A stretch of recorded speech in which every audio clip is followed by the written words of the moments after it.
Tantor Audio, a division of Recorded Books, presents Without Her Consent, a heart-stopping novel of psychological suspense, by McGarvey Black, narrated by Lauren Ezzo. A lie keeps growing and growing until it's as clear as the nose on your face. The Blue Fairy, Pinocchio. 1. Fall 2003. A family of 4 in a green minivan motored up the Florida Turnpike headed towards Orlando, their final destination, Disney World. In the back seat, 2 little girls sang songs from The Little Mermaid, unaware they would never make it to the gates of the Magic Kingdom. "When are we going to get there?" asked 10-year-old Eliza Stern. "We've been driving forever," said her identical twin sister Emily.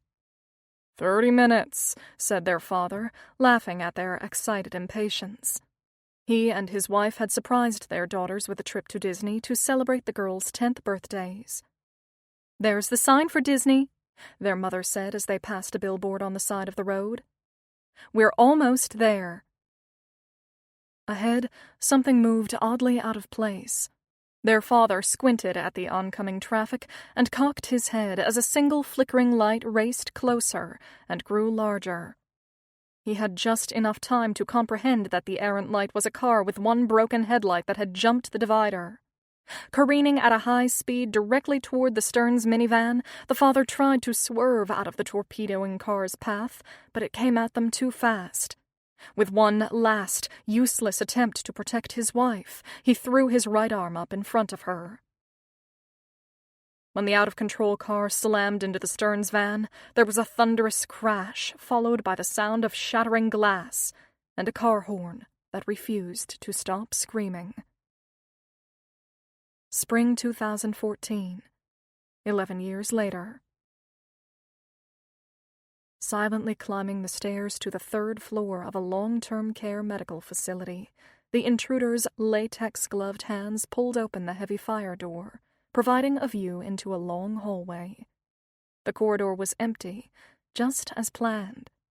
Walking softly 10 feet down the hall and turning to the left, the intruder entered a dimly lit hospital room. A young woman lay in the bed and appeared to be sleeping. If she made a sound, she would be muffled with a pillow to keep her quiet, but not to hurt her. It would be so easy.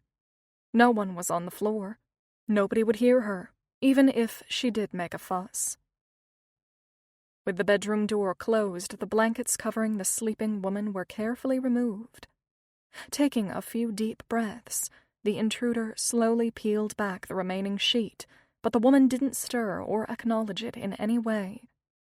Gently, her hospital gown was lifted, and her legs methodically spread apart. She wasn't wearing panties. One less step. Carefully, the unwanted penetration began. When the woman moaned, a bedpillow was placed over her face to quell the noise. The unholy act didn't take long, and soon everything was back in its proper place. No one would ever know.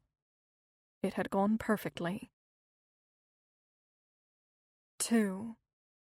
8 months later. It had been a busy week for 44-year-old Angela Crawford, M.D., administrator of Oceanside Manor, an extended care facility in Oceanside, Florida. At her desk for hours, Angela was painstakingly going over the following year's budget when her phone rang. "Dr. Crawford, it's Lourdes on 3 West, said the frantic woman's voice on the phone. "We have an emergency and there's no doctor on the floor. I need a doctor now. Eliza Stern is in labor." "What?" shouted Angela. "That's impossible. Are you sure you—" "I know what labor looks like," interrupted the seasoned nurse. "You need to come. She's crowning and moaning. We need you now." Angela, a trained OB-GYN, was already on her feet. "I'm on my way," she replied as she slammed the phone down and sprinted out of her office in her heels. Running down the institutional yellow hallways with white speckled terrazzo floors, popular in Florida in the mid-20th century when the building was built, Angela dodged gurneys and food carts while sidestepping visitors and staff. Passing a nurse's station filled with stuffed animals, balloons, and bowls of candy, she barked orders at the attendant without stopping. "Find Dr. Horowitz! Send him down to 3 West, stat!" With no time to wait for the perennially slow elevators that should have been replaced 10 years before, Angela opted for the stairs, taking 2 at a time. As she raced up a flight in the East Wing, she was vaguely aware her heart was pounding, and she couldn't feel her feet beneath her, a strange sensation. Arriving on the 3rd-floor landing, she pulled open the heavy metal door and stepped into the hall. Taking a moment to get her bearings, she picked up her pace and jogged towards the 3 West Wing. When she arrived at the nurse's station, slightly out of breath, she shouted to the attendant, "Which room is Eliza Stern in?" The startled attendant pointed to her right. 312? Still breathing hard, Angela bolted down the corridor to a doorway where a small crowd had gathered. 2 nurses and an aide were already inside with the patient. "Thank God you're here, Dr. Crawford. I didn't know what else to do. Everything's happening so fast," said Nurse Lourdes Castro, wringing her hands. "Let me get in there," said Angela, stepping past the other women. "Someone get me a gown and gloves." A 40-something male floor nurse ran off as Angela carefully examined the physically distressed woman in the bed. "It looks like this baby is coming within the next few minutes," said Angela, shaking her head. The woman in the bed softly moaned again. "She can feel this. Eliza's in pain," said Jenny O'Hearn, a young blonde floor nurse. "It was that same sound that made me come in here and check on her. Can we give her something?" "Let me think a minute," said Angela, combing her fingers through her long, loose hair to get it out of her face. "I don't want to give her anything yet. It might complicate things, and I don't know exactly what I'm dealing with." Frustrated, she looked around. "Where is my gown?" she shouted out to no one in particular. As if on cue, the breathless male nurse appeared in the doorway with a pair of gloves and a light blue gown. In a few swift moves, Angela kicked off her red high heels, sending them scattering across the room in a clatter. She pulled her thick, shoulder-length, chestnut-colored hair into a ponytail with the stretchy band she had on her wrist for just this type of occasion. Within seconds, the gown and gloves were on, and Angela turned her attention back to her patient. "How the hell did this happen?" Angela muttered as she checked the pregnant woman's pulse. "Can someone please explain this to me?" "I have no idea, Doctor," said Nurse Castro. "Jenny found her." 28-year-old Jenny O'Hearn stepped forward. "I was going on my break to the supply room and heard a noise coming from Eliza's room," Jenny said. "This part of the hospital is usually so quiet. It was strange to hear that kind of sound coming from one of our patients' rooms. I walked in and saw Eliza was in distress. I checked her pulse and it was elevated, so I decided to get a better look at her. When I pulled back her covers, there was a big wet spot on the sheets beneath her. At first I thought she'd wet the bed, but I remembered that would be impossible because Eliza's got a catheter. So I checked the catheter to see if it was leaking, but everything was fine. I examined her from head to toe until I figured out what it was. Her water had broken." Eliza made another low moan. 3. Day 1. Just as she had been medically trained to do, Angela quickly assessed the condition of her patient. "This baby is coming right now! I need towels!" she shouted, as Eliza's soft distress sounds continued. "Come on, Eliza, you can do this," said Angela, focused only on her patient, oblivious to the small crowd growing inside and outside of the hospital room. "Doesn't she have to push?" said an attendant. "How can she push if she's unconscious?" "She's doing just fine," said Angela calmly, not taking her eyes off the woman in the bed. "The human body is an amazing machine. It knows what to do even when we don't. Here we go, the head is coming out." 58-year-old Lourdes Castro tucked a few loose strands of her salt and pepper hair behind her ears and made the sign of the cross while Angela skillfully tended to her patient and the baby that was about to enter the world. "The head is almost out. Once it's completely clear, I'll help her along," said Angela confidently. Moments later, the baby's head was free, and with a little manipulation, Angela cleared the shoulders, and seconds after that, the tiny legs slipped easily out. Within 15 seconds, the sound of a crying baby was heard on the 3rd floor, something that had never happened before. Everyone cheered as Angela looked down at the infant in her arms covered in blood and vernix. It had been a long time since she had done a delivery, and she had almost forgotten how incredible it felt to bring a life into the world. This baby in particular was a miracle. "It's a boy," whispered Jenny O'Hearn, tears pooling in her blue eyes. "What a beautiful baby," Angela said, smiling and showing the child to the others in the room. "No matter what the circumstances, life is life, and it's always beautiful. Welcome, little one." "He's a perfect little boy," said Nurse Castro, smiling and reaching for the baby. "Let me have him, doctor, so I can clean him up and weigh him." Angela handed the newborn infant to the nurse as a growing audience gathered around the hospital room, foreshadowing the firestorm that was coming. "Take care of that baby," Angela called out as Nurse Castro left the room with the child. "Don't let him out of your sight." "You did good, Eliza," whispered Jenny as she leaned over the always sleeping new mother and rubbed the woman's arm. "I don't know how it happened, but you've got yourself an amazing little boy." "This is not a happy occasion, nurse," said Angela, bristling as she removed her gloves. "This is going to be a legal and PR nightmare. We need to figure out how this happened and who did this." "Are you going to call the police?" asked Jenny. "Of course," said Angela. "Who would do such a thing?" "Do you want me to make the call?" said Jenny. "I'll do it. I have to inform the board of directors before I do anything," said Angela. "Eliza has no family that I'm aware of, so there's no one else we need to notify. From a medical perspective, it appears that mother and baby are fine. Before Oceanside Manor is swarming with police, I have to talk to our lawyers and reach out to the other patients' families so they can hear about it directly from us, and not the newspapers." Nurse Castro returned a moment later carrying the still crying baby, now swathed in a white blanket. Angela reached her arms out, and Lourdes placed the baby into them. "He's small, 5 pounds 8 ounces, but seems healthy enough," said Lourdes, smiling. "He sure makes a lot of noise. That's a good sign. Means he's strong." Angela looked down at one of the baby's tiny hands that had slipped out of the blanket papoose. As the baby squirmed and made funny faces, Angela touched and stroked the fine coating of light red fuzz that covered the child's head. "He's perfect," she thought, as she looked down at the new life in her arms. When she glanced up, the room full of people was staring at her, waiting for her next direction. Angela sat up straight. "Call the hospital next door. Ring pediatrics. Tell them it's highly confidential and that we need a doctor over here immediately," said Angela, barking out orders. "I want nurses minding this baby 24/7. Is that clear? He is never to be left alone, ever. Not for 1 second.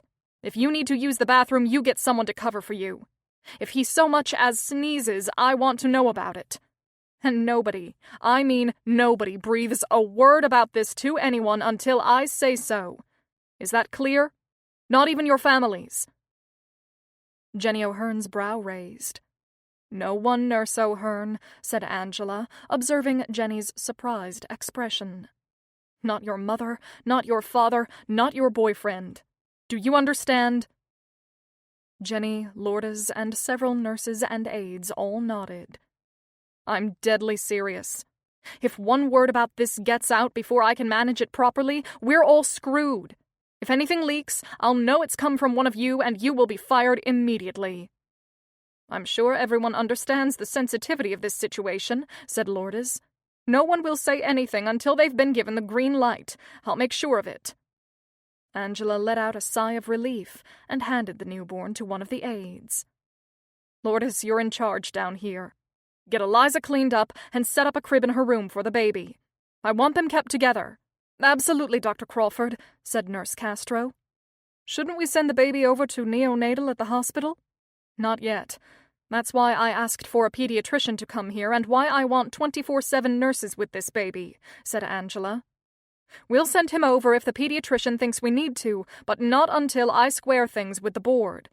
We can't afford any publicity. If we send a newborn over to Oceanside Medical now, we'll lose control of the situation." The older nurse nodded. "Once everything is taken care of here in the room," said Angela to the two nurses, "I want to see you both in my office." Angela removed her gown, put her shoes on, and walked over to the aide holding the newborn, and took one last look. "Let me hold him for 1 minute," said Angela, smiling at the baby while the aide carefully passed the child to her. "You're an amazing little boy, aren't you?" Angela said, cooing directly to the baby.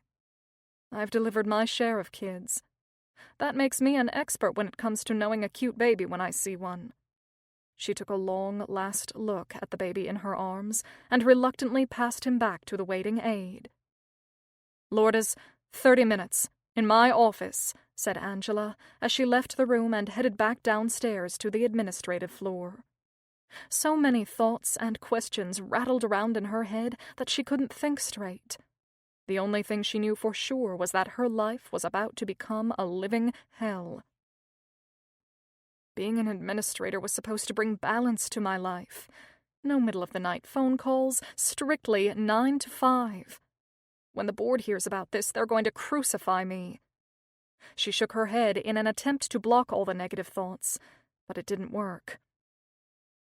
Her assistant, Vera, looked up from her computer when she heard the familiar sound of Angela's heels clicking on the tiled floor as she walked down the hall.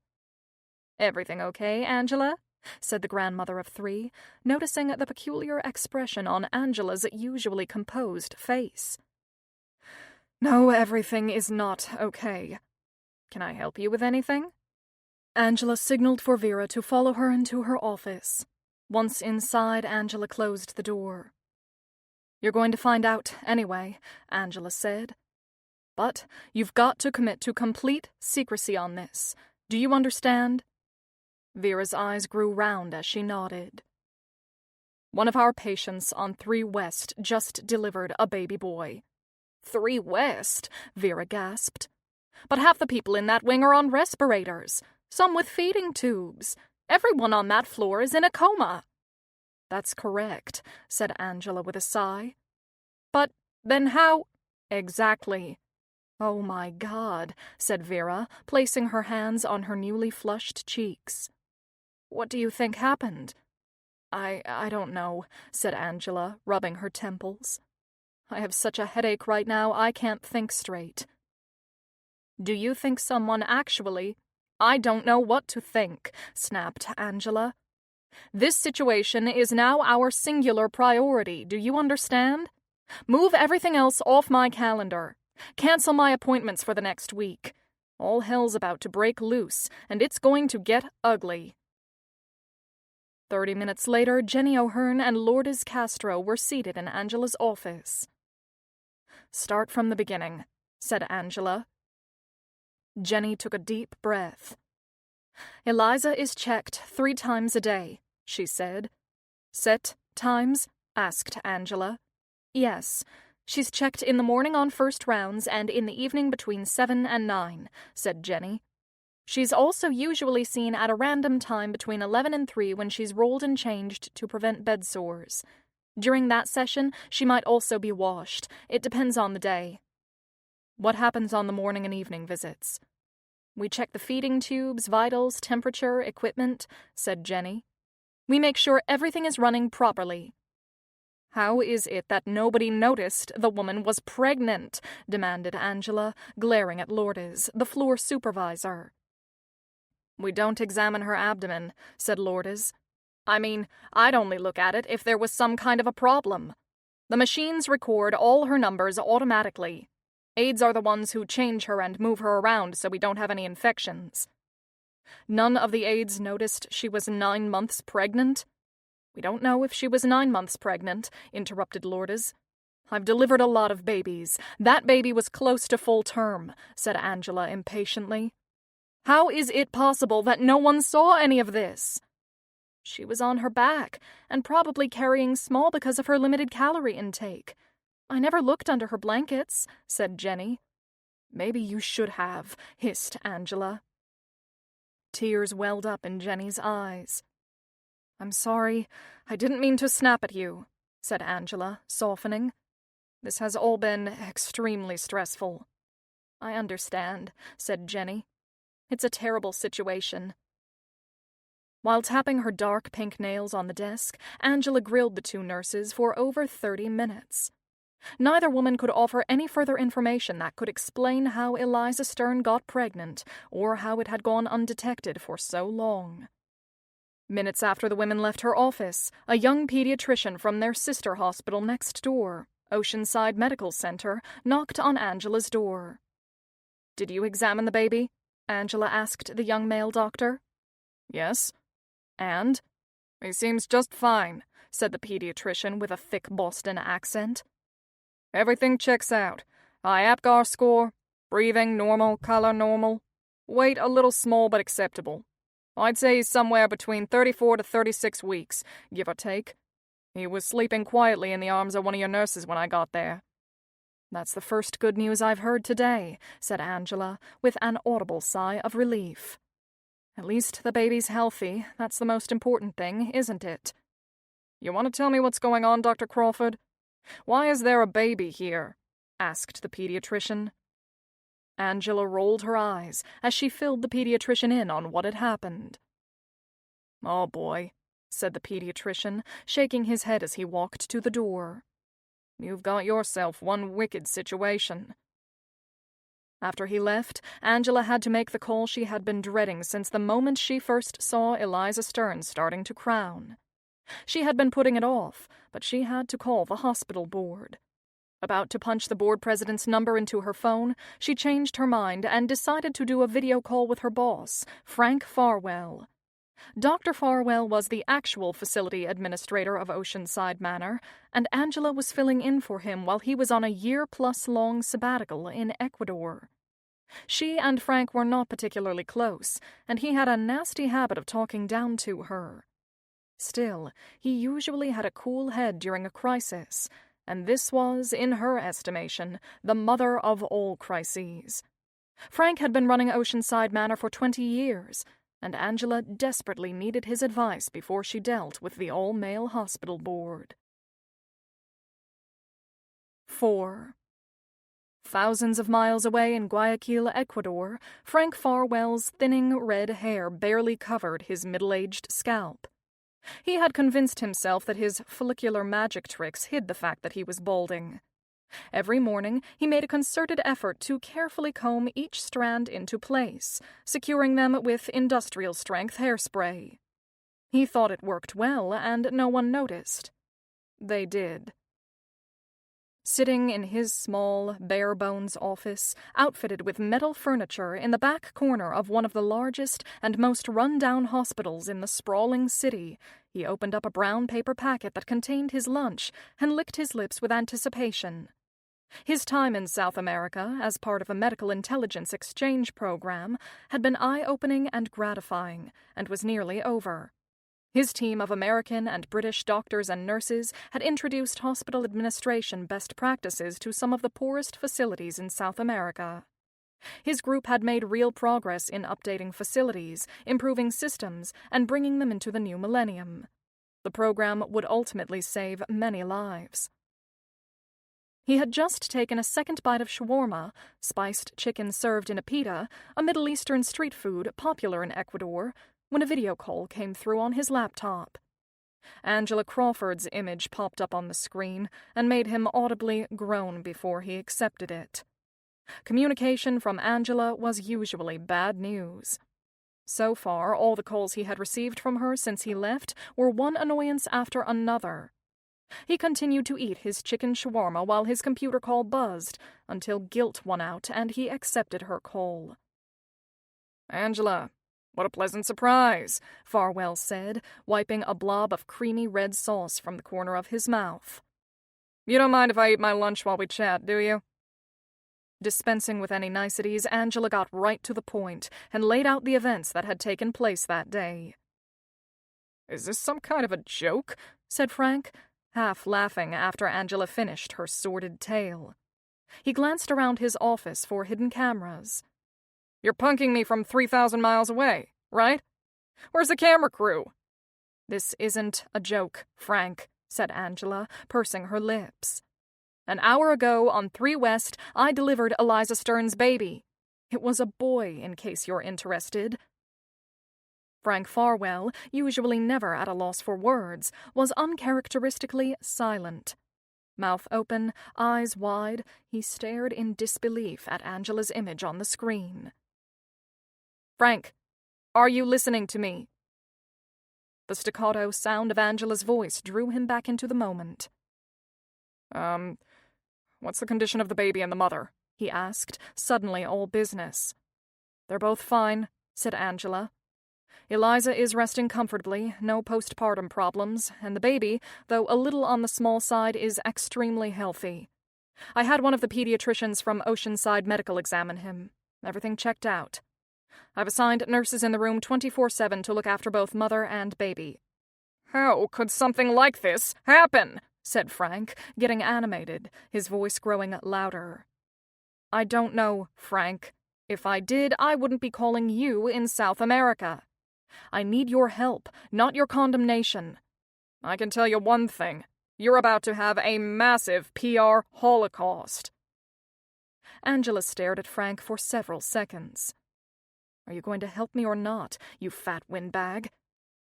First thing you need to do is call the hospital board. Get a hold of Bob Beckman, said Frank, blowing out a breath of air.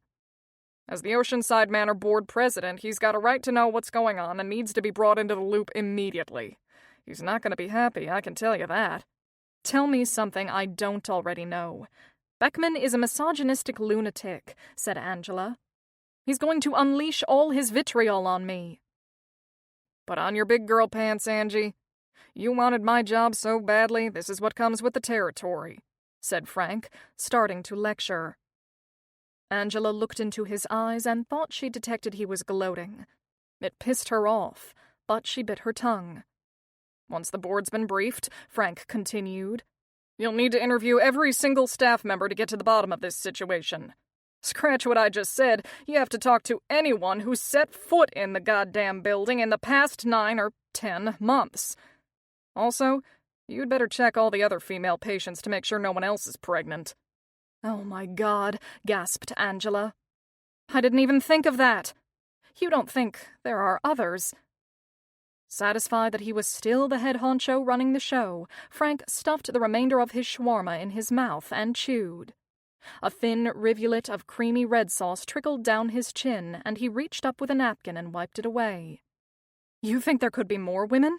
Asked Angela again. Frank, you've got to come back now. No way, he said with his mouth full of chicken. Why would I want to step into this mess and slime my reputation? Not a chance. Besides, I'm committed here for a few more months. I can't just pick up and leave. We're in the middle of a big hospital overhaul, and I'm the project director. Angela sighed loudly.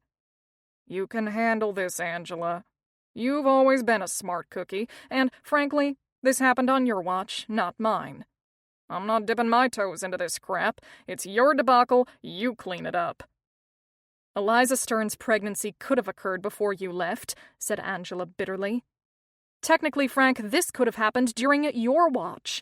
Based on the size of the baby, Eliza could have been impregnated right around the time you were leaving. You wanted to be top dog, Angela. Now you have to deal with what comes with it. What's that saying? Our greatest glory is not in never falling, but rising up every time we fall. I don't need greeting card philosophy right now. I need help. This isn't a normal situation, and you know that. That's an understatement. It's a bloody disaster, said Frank. Let's call it what it is. Rape. Somebody raped that young woman, and you need to find out who, how, and when it happened. The why is, sadly, obvious. There are a lot of sick people in this world, Angela, and apparently one of them was at our facility and got his jollies off. Bottom line, you've had a massive security breach at Oceanside Manor, and it's going to reflect badly on our parent hospital, Oceanside Medical. I don't need to tell you that the board will not be pleased. Buckle your seatbelt. Things are gonna get rough." Angela let out another loud breath. "You can do this," said Frank quasi-reassuringly. "If it makes you feel any better, in a misery loves company sort of way, I won't get off free and clear on this situation either. There will be plenty of aftershock left for me to deal with when I come back," said Frank, feeling a little sorry for his colleague. "You realize that this kind of story isn't going to disappear overnight." "What do I do first?" asked Angela. "The police have to be brought in, for sure. But you can do a little end run before you call them to keep the hospital's PR risk to a minimum," said Frank. "My advice would be to see if you can identify who the perpetrator is, or at least narrow it down and have the cops make a quick, quiet arrest and put the whole damn thing to bed. Fast, before the reporters spin it into a tsunami." "Reporters?" "The press is going to be all over this story, which is why the sooner we can wrap it up, the better. The longer this investigation takes, the more the media will make it their headline. It's exactly the kind of story that sells newspapers and bumps up ratings on cable news shows. And don't even get me started on the tabloids. You don't want that to happen under any circumstances. The board doesn't want that either. Clear?" When the call was over, a mentally and physically exhausted Angela closed her laptop and texted her husband. "Babe, we'll be late tonight. Got a situation going on at work. Will explain when I see you. Eat without me. Love you.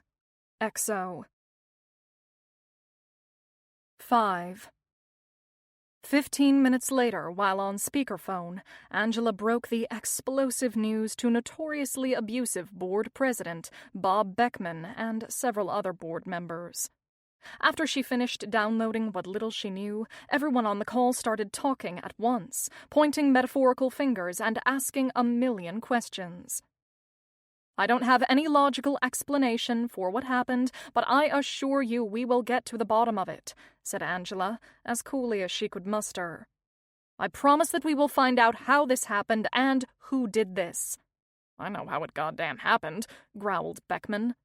"Some perverted handyman or intern got his rocks off with a defenseless unconscious woman in a goddamn coma. What kind of person does something like that? It's like having sex with a dead body. What the hell is that called?" "Narcolepsy," said the voice of another board member on the group call. "Right," said Beckman. "Narcolepsy. You've got some depraved narcoleptic mental case running around loose in your hospital assaulting patients. What kind of place are you running over there, Angela?" Another voice interrupted on the speaker. "Excuse me, Bob, I think you meant to say necrophilia, not narcolepsy. My understanding is that necrophilia is when you get turned on by dead bodies, whereas narcoleptics are people who fall asleep all the time." "I don't give a shit whether they're dead, sleeping, or standing on their fucking heads!" screamed Beckman. "This is a PR nightmare and we need to contain this." "Bob, please calm down," said Angela in quiet, measured tones. "We still don't know anything yet. It just happened. We don't know if it was an employee. It could have been an outside contractor or a delivery man, even the mailman. Hundreds of people come into this facility every year for all sorts of reasons. Tradespeople, clergy, medical students, visitors, family, staff, deliveries. It's endless. Every man who has been inside that building in the last 9 months needs to be interrogated and have his DNA checked," said Beckman. "Am I making myself clear?" "Very clear," said Angela quietly. "But by law, people do not have to provide their DNA if they don't want to." "Figure it out. The fallout from this could be a financial disaster for the entire Oceanside Medical Center. How do you think the other families with loved ones in our care are going to react? They could shut us down and the lawsuits could be astronomical. They could even hold the board and you personally responsible, Angela. Did you think of that?" "Me?" "People sue people for anything in the United States, especially if they think they can make money," said Beckman. "We could all be sued. I've seen it happen before." Everyone on the speakerphone started talking and protesting at once. "Quiet!" sounded Beckman's loud bark from the black box. "Angela, I will call our corporate attorneys to give them a heads up before any of this gets out. They'll tell us what we can and can't say. One thing I'm sure of, if we don't handle this exactly right, you and everyone on the Oceanside Manor staff will be out of a job." Oceanside Medical Center isn't going to let this stain their high hospital rating. They'll just move all the patients to one of their other facilities and shut you down." Angela took a deep breath and exhaled. She couldn't afford to lose her job, especially now with all the bills piling up at home. "If I could just have a little more time to go over some of the visitor logs and work schedules, I might be able to pinpoint the likely suspect. Can you give me a week to figure it out?" "We can't wait that long. We have to call the police, but I'll give you 24 hours before we do," said Beckman brusquely as he hung up. It was nearly 10 p.m., and Angela was exhausted. First thing in the morning, she'd begin the massive undertaking of examining all records, with the hopes of identifying every man that had set foot in Oceanside Manor in the past year. She started to make a list of things that needed to be checked the following day. Their security cameras wouldn't have footage from 9 months earlier. The policy was to only keep footage for 30 days, so the film wouldn't reveal anything. She'd have to review every employee, all visitors, nurses, aides, and doctors, along with scrutinizing every male employer in maintenance and food services. Every single person would have to be interviewed, no exceptions. For an hour, she worked on her time-sensitive to-do list. When she was finished, she acknowledged to herself that the project was going to require more manpower than just her and her assistant. She'd need extra hands.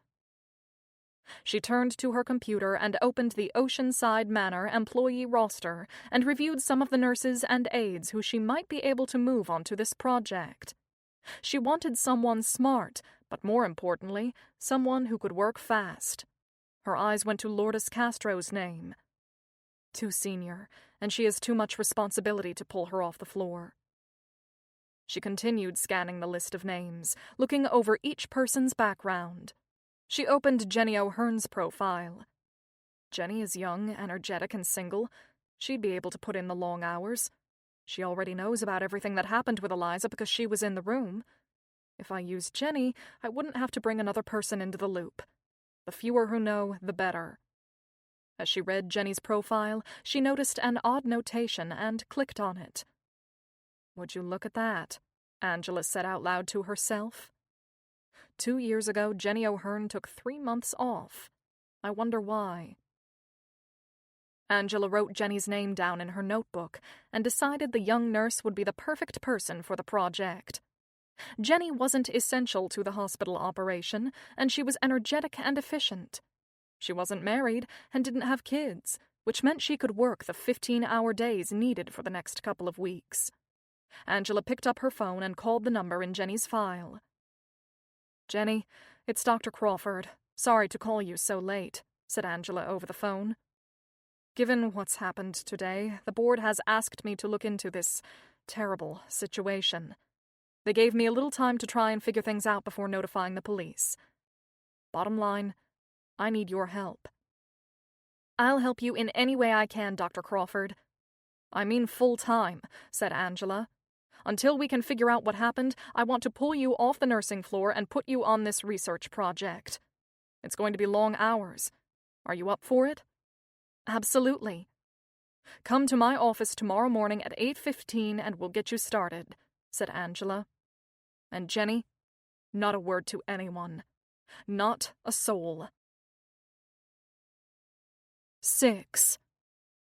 At 11:30 p.m. that night, worn out and mentally spent, Angela drove down her street lined with palms and nicely maintained Cape Cod homes that had been built in the 1930s by a prolific yet unimaginative Florida developer. She pulled onto her gravel driveway and stumbled through the front door of her house. One lamp in their blue living room had been left on. She did not stop, but walked directly through the room into the kitchen and dropped the 3 tote bags filled with files on the kitchen counter. She headed directly for the open wine bottle nestled in the fridge door and poured herself a large glass of Sauvignon Blanc. Out of habit, and maybe to distract herself, she picked up the pile of mail left on the kitchen counter, sifted through it, and frowned. All bills, some with overdue notices stamped on the outside. "Doesn't anyone write letters anymore?" she muttered under her breath, and took a gulp of her drink. Only 24 hours earlier, she had been stewing about something completely different. January 12th was always a difficult anniversary. Her husband knew that, which is why, the day before, he had been waiting for her when she came home. "You're finally home," he had said, smiling encouragingly as he stood in the kitchen with a plate of Swiss chocolates in one hand and a glass of Cabernet in the other. Her favorites. "Wine and chocolate. You always remember," she said as he handed her the glass. Every January 12th, on the anniversary of her brother Michael's death, Angela and her husband David danced the same macabre waltz. She was only 14 when her 16-year-old brother had died, and it had been nearly 30 years, but the shock and pain was still there. After getting through the anniversary, now, one day later, January 13th had brought unimaginable new problems for Angela to cope with. "Hello, my love," David said, coming down the stairs in his bathrobe. He pecked her on the cheek and gave her a quick hug. "You look exhausted. It's nearly midnight. I was about to send out the cavalry. I've kept a dinner plate warm for you." "I'm not really hungry. I think I'll just drink my dinner tonight." Angela turned her attention back to the mail. "I've actually had a very good day," said David, trying to lighten his wife's obviously gloomy mood. "Want to hear about it?" Angela forced a smile and nodded, happy for a distraction. "I had a breakthrough on my 3rd chapter today. You remember how I was stuck for the longest time? This morning, the creative log jam miraculously unclogged, and I wrote 4 whole pages. I'm on a roll, Angie. I think I'm going to go all the way this time." Angela forced another smile as she gazed at her husband, so different now from the person she thought she married 20 years ago. The strong memory of her original, intense attraction to him had stayed with her all these years and kept her love intact, despite his many disappointments. She still saw that handsome, clever, rising literary star she met when she was in college. They met on the first day of the fall semester of her senior year. She was in an English class seated next to her best friend Faye, while listening to her new professor, David Crawford, give a lecture on Edith Wharton's The House of Mirth. While he talked, Faye reached over and scribbled something in Angela's notebook. "Dr. C is hot. Tell me about it. He's old. Who cares? He's smokin'." Angela turned her eyes back to the handsome young teacher. With long, wavy, reddish-brown hair and a beard, he looked more like a country and western singer than an English professor. She checked his hand for a wedding ring and smiled when she saw his fingers were bare. David Crawford was charming and eloquent and had an easy, breezy way about him. She noticed his robin's egg blue eyes seemed to sparkle whenever he got excited about something. At the end of that first class, Angela hung back as the other students left the room. Pretending to organize her notebooks while the others cleared out, she waited until she and her teacher were the only 2 left in the cavernous lecture hall. "Professor Crawford, I'm Angela Asmodeo. I wanted to introduce myself. This is actually my first college English class." "Hello, Angela Asmodeo. What year are you in?" "Senior." "And this is your first English class?" "I'm pre-med. Been taking mainly science, math, and psychology. English is an elective for me. I saved up all my electives for senior year, so here I am." "You're going to be a doctor. Impressive." "I still have to take the MCATs, but that's my goal." "What area of medicine do you plan to go into?" "It's between obstetrics and psychology." "Those are very different fields." "I'm interested in neuroscience, so that's what draws me to psychology, but I also like the idea of working with women and bringing a new life into the world. I think it would be amazing to deliver babies. A lot depends on if and what program I get accepted into." "I'm honored to have a future physician in my class." Angela felt herself smiling from ear to ear as she drank in her teacher's intensely blue eyes.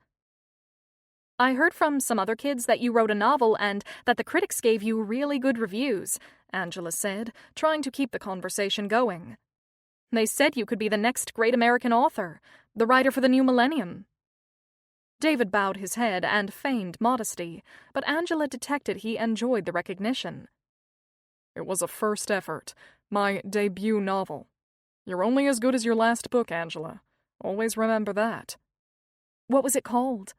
"Where the Falcons Go." It's an allegory on the eroding moral compass of civilized societies. "It sounds complex. And where do the falcons go?" she said, laughing. "They don't go anywhere. That's the whole point of the story. The characters can't find their way. They're lost in their own self-imposed exile." "That sounds very highbrow, but I think I'd like to read it." "I'll bring in a copy for you. I was about to do a coffee run. Want to join me?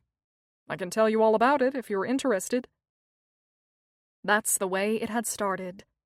Coffee led to dinner. Dinner became weekends. By the time Angela graduated, David Crawford had asked her to be his wife. The future looked so bright for both of them. She was planning a career in medicine, and he was an up-and-coming novelist. Life was sweet and full of surprises. He was intuitive, creative, and brilliant. She was practical, pragmatic, and sensible. He could be silly and involved in a million projects, while she was focused and driven, but made sure the bills got paid. They complemented each other and were madly in love. She didn't see his flaws. It was as if she had a blind spot when it came to him. Hard as nails with other people, when it came to David, she always forgave him and made up excuses for his shortcomings. Angela went on to medical school and sailed through her residency in obstetrics, while David's literary career gradually dried up. His second book was an unmitigated flop, and eventually his agent dropped him. Trying to stem the tide, he stopped teaching to write full-time, which proved to be a financially and emotionally disastrous decision. During those early years, they had also tried over and over to have a baby, but nothing ever gelled. After 6 failed IVF treatments, they were left only with incredible disappointment, an empty bank account, and plenty of bills. Later, when Angela had further complications, a hysterectomy had been recommended. At that point, David had suggested adoption, but Angela wanted no part of it. "I've delivered too many sick babies from drug-addict mothers and women who were drinking all through their pregnancy. When you adopt, David, you don't know what you're getting," she had said. "I'm not going to put myself in that position." "We could thoroughly vet the birth mother," David argued. "Look what happened to my family," said Angela. "My parents adopted my brother Michael and me, and by the time Michael was 15, his schizophrenia had kicked in, and he started using drugs. I found him, remember?" "I know that." "My mother's life was hell." "You're not your mother." "I won't put myself in that situation." "Not every adopted kid has problems," her husband said. "Look at you. You turned out fine." "Did I?" "You're being overly dramatic, my love. Come here," he said, as he put his arms around his wife to soothe her. They had similar conversations many times over the years, and it had always ended the same way. It was shortly after their last IVF, while looking for a pen in David's old cherrywood writing desk, Angela found a pile of receipts from local casinos in one of the desk drawers. "I thought you were writing while I was at work," she demanded when her husband walked into the room. "I am writing, love. What's making you so unhappy?" She held up a wad of receipts from the Hard Rock Casino in Hollywood, Florida. There was a long pause as David took a moment to process what the papers in her hand were. When he realized, he blushed. "Just a little fun, love, that's all. No big deal. Helps take the edge off." "The edge off?" said Angela, her voice getting louder. "I'm trying to keep us afloat financially, and you're out blowing our money at a craps table." "It's blackjack. Sometimes I just need a little release after being cooped up here all day staring at a blank page." "I get up in the middle of the night and deliver babies, and you're pissing away our money on a card game? I thought you were done with that after those disastrous junkets you took to Vegas where you lost practically everything we had. You know I'm still trying to pay off my medical school loans. Every step forward I take, you pull us back too. You're making too much of it. Besides, I won this week. I'm up 100. This week? What about last week or next week? Said a furious Angela as she walked out of the room. After all the years of marriage, she had realized that her once perfect husband had a gambling problem, and to make matters worse, he wasn't very good at it. They had quarreled that night, and few words were spoken over the next several days. Then he did something sweet, and she forgave him. She always did. This night, after seeing everything that had happened that day with Eliza Stern and the baby, seeing her smiling husband standing in front of her made her feel better. He still knew how to make her laugh, and she couldn't resist him when he laid on the charm. "What do you think about my news?" said David, filling her wine glass again. "What?" "My writing breakthrough." "That's great, babe. I'm happy for you," said a distracted Angela, her mind elsewhere. "Enough about me. Tell me, what was the situation at the hospital that kept you so late?" said David. "What was today's nightmare?" For the next 15 minutes, Angela told her husband all the details about the baby, Eliza Stern, and the terrible behavior of the board on her conference call. "The woman who had the baby has been a patient at Oceanside Manor since she was 10 years old," said David. "My writer's brain is going to all sorts of dark places. Do you have any idea how it happened?" Angela shook her head and sighed. "What are you going to do?" "I don't know," she said, taking another big gulp of wine. "Honestly, I haven't had time to think. Everything was moving so fast today." "Did you call the police?" "I had to talk with the board first. They don't want any bad publicity, and it was so late in the day. I'll call the police tomorrow or the day after at the latest." "This has National Enquirer written all over it," said David. "We need to do our own internal investigating before we bring the police in or the press gets wind of it. Once the cops are involved, it will be out of my hands. The board gave me permission to take a day to look into it quietly before I reach out to the authorities." "How are the baby and the mother doing?" "The baby is just fine," Angela said, smiling. "He's gorgeous, actually. I've got registered nurses taking care of him round the clock. In fact, they're fighting over who gets to hold him next. Our staff is used to monitoring lifeless bodies with brain injuries. Having a cherubic baby boy on the floor is like giving them a new puppy. That baby will get plenty of attention. I'm not worried about that. Odds are that child will never be put down." "You said the mother has no relatives. What's going to happen to the baby?" "I don't know." "How do you think this happened?" "I don't know, David," said Angela, slightly irritated. "Stop asking me so many questions. If I knew how it happened, we wouldn't be in such a mess." "It's totally sick, that's what it is. What kind of person would do something like this? Why would someone get pleasure from having sex with an unconscious woman connected to feeding tubes?" said David. "You've got to have a serious defect to do something like that." "I took a few psych courses in medical school. I don't think it's pleasure. It's more about control. A man having sex with a woman who can't fight back, that's a total power play. I've got one of the psychiatrists from Oceanside Medical coming in tomorrow morning for a consult. I'm hoping to get a profile from him on the type of person who would do something like this." "Any way you slice it, it's a terrible story. Obviously someone raped that poor girl," said David. "The press is going to go nuts." "I know, and I'm dreading it," said Angela. "Until we sort things out, I'm hoping we can just keep the baby safe and sound at Oceanside Manor. I intend to get to the bottom of this starting tomorrow." "Why don't you call Frank Farwell and get some advice? He's been doing this a lot longer than you. He might have some insight." "Already did. He told me it was my problem and mine to clean up." "I always said he was a weasel," said David. "Angie, I'm sorry you're in the middle of this thing. It can't be fun." "That girl was impregnated anywhere from 7 to 9 months ago," Angela said through clenched teeth. "The fact is, Frank Farwell could still have been in charge of Oceanside Manor when it happened.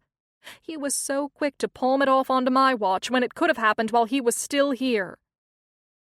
Angela sat at the kitchen counter while David fixed her a plate of cold chicken. Pouring them both another glass of wine, he watched silently while Angela picked at her food, but ate little.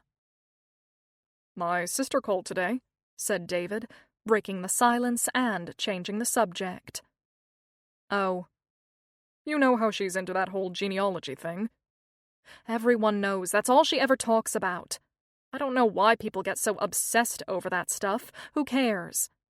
"Remember when they visited us last Easter and told us how she's traced the Crawford family back to 12th century Scotland?" "Not really." "She was excited because our family always thought we were English," said David, looking a bit dejected when his wife showed no interest. Noticing the look on her husband's face, Angela reached over and rubbed his arm. "I'm sorry, babe. Thank you for dinner. I'm just tired. I think I'll go to bed," she said as she put her dish in the dishwasher. "Coming?" "My sister sent me some stuff about our Scottish ancestors. I think I'll poke around online for a little while," said David. "She thinks there might be a Crawford family connection to the Vikings. If there is, you'll have to start calling me Thor." He didn't see the irritation flash across his wife's face because she had already turned to walk away. If he spent half the time trying to make some money as he does on pointless crap, we might not be in so deep a financial hole.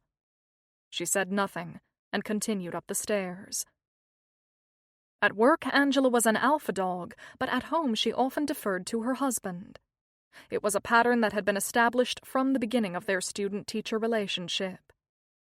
Based on the way she efficiently commandeered Oceanside Manor, no one would have ever guessed how acquiescent she was in her own home.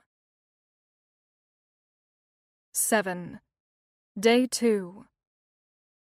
When Angela arrived at the 60-year-old Oceanside Manor building the next morning, Jenny was already waiting for her outside of Angela's office.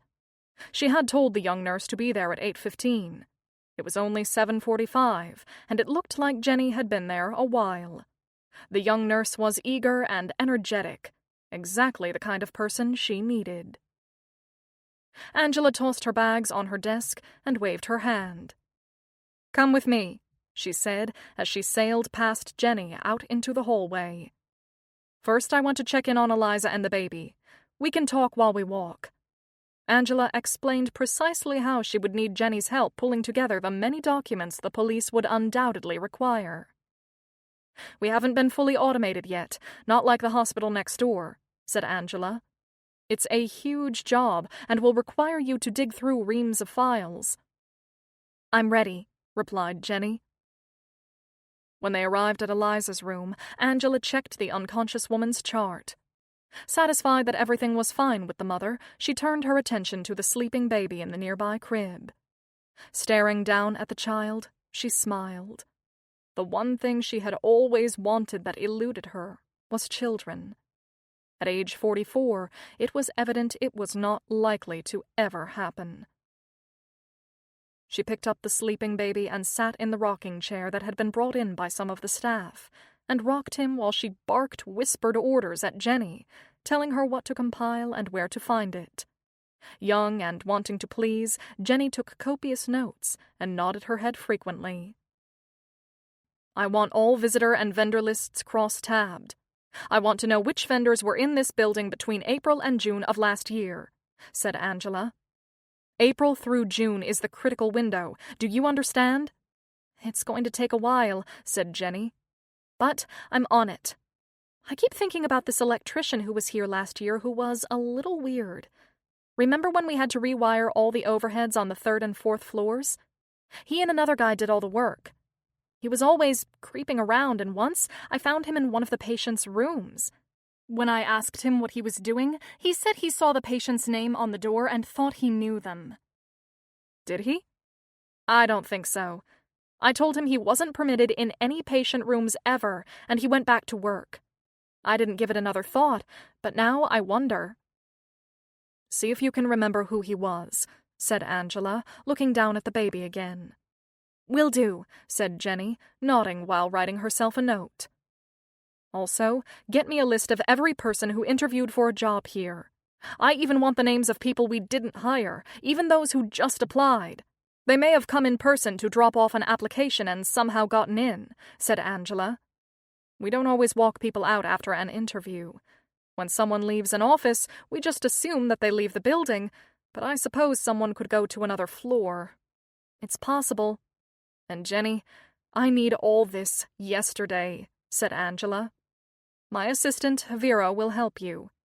The board gave me a day to see if I could figure out this mess, and the clock is ticking.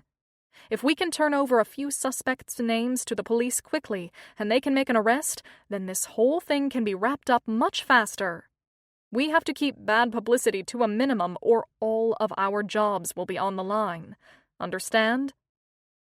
Excited to have such an important role, Jenny nodded enthusiastically. For the rest of the day, the young nurse combed through lists and files, culling out all visitors, workmen, and staff, and mixing and matching them against dates and times. She set up a spreadsheet allowing the user to change the order based on dates in the hospital, sex, and work affiliation. When she was through, she had over 400 names, and more than 200 of them were men. At 6 o'clock that evening, she went to find Angela to present her preliminary findings, and was told that the administrator had gone up to 3 West. Jenny found Angela in the rocker in Eliza Stern's room with the baby boy in her arms. She handed Angela the document. "This is very comprehensive," said Angela out loud to herself as she reviewed the reports. 286 men. That's a lot of people for us to vet. It's going to take a long time. I think it's better that we put out a statement immediately, rather than having it look like we were trying to hide something. "This was just my first pass at the list," said Jenny. "I have to go through it a few more times to make sure I've got the correct counts, but at least it gives you a ballpark number of the universe we'll need to look at." Angela nodded wearily and looked down at the sleeping baby in her arms. "He's really sweet, isn't he?" "He is," said Jenny, taking the baby from Angela so she could better sift through the papers, while Jenny placed the baby back in his crib next to his silent, sleeping mother, Eliza. 8. After leaving Eliza's room, Angela walked back through the yellow halls to her office for the meeting with the clinical psychiatrist. She hoped the consultation would help her develop a profile of the kind of person who might be responsible. This particular psychiatrist was an expert on deviant psychological behavior. "What's the emergency? I canceled my morning appointments because your message said it was urgent," said the psychiatrist. "Urgent doesn't begin to describe what we're dealing with," said Angela, shaking her head as she told him the story. "No one noticed the woman was pregnant?" "Why does everyone keep asking that? She carried small. I've seen it before. It's not common, but some women barely show at all. Between us, I don't think anyone ever looked at her abdominal area. Eliza has been in a coma for so many years. The aides are the ones who move, change, and clean her, and most of them don't have a high school education. Their job is very specific, and they don't venture out of their lane, if you know what I mean. But still, I know it's hard to believe, but we missed it," said Angela. "Sometimes I go on the floors myself and check in on patients to stay connected to what's going on in the building. I've checked in on Eliza a few times over the past year, and I didn't pick up on it either."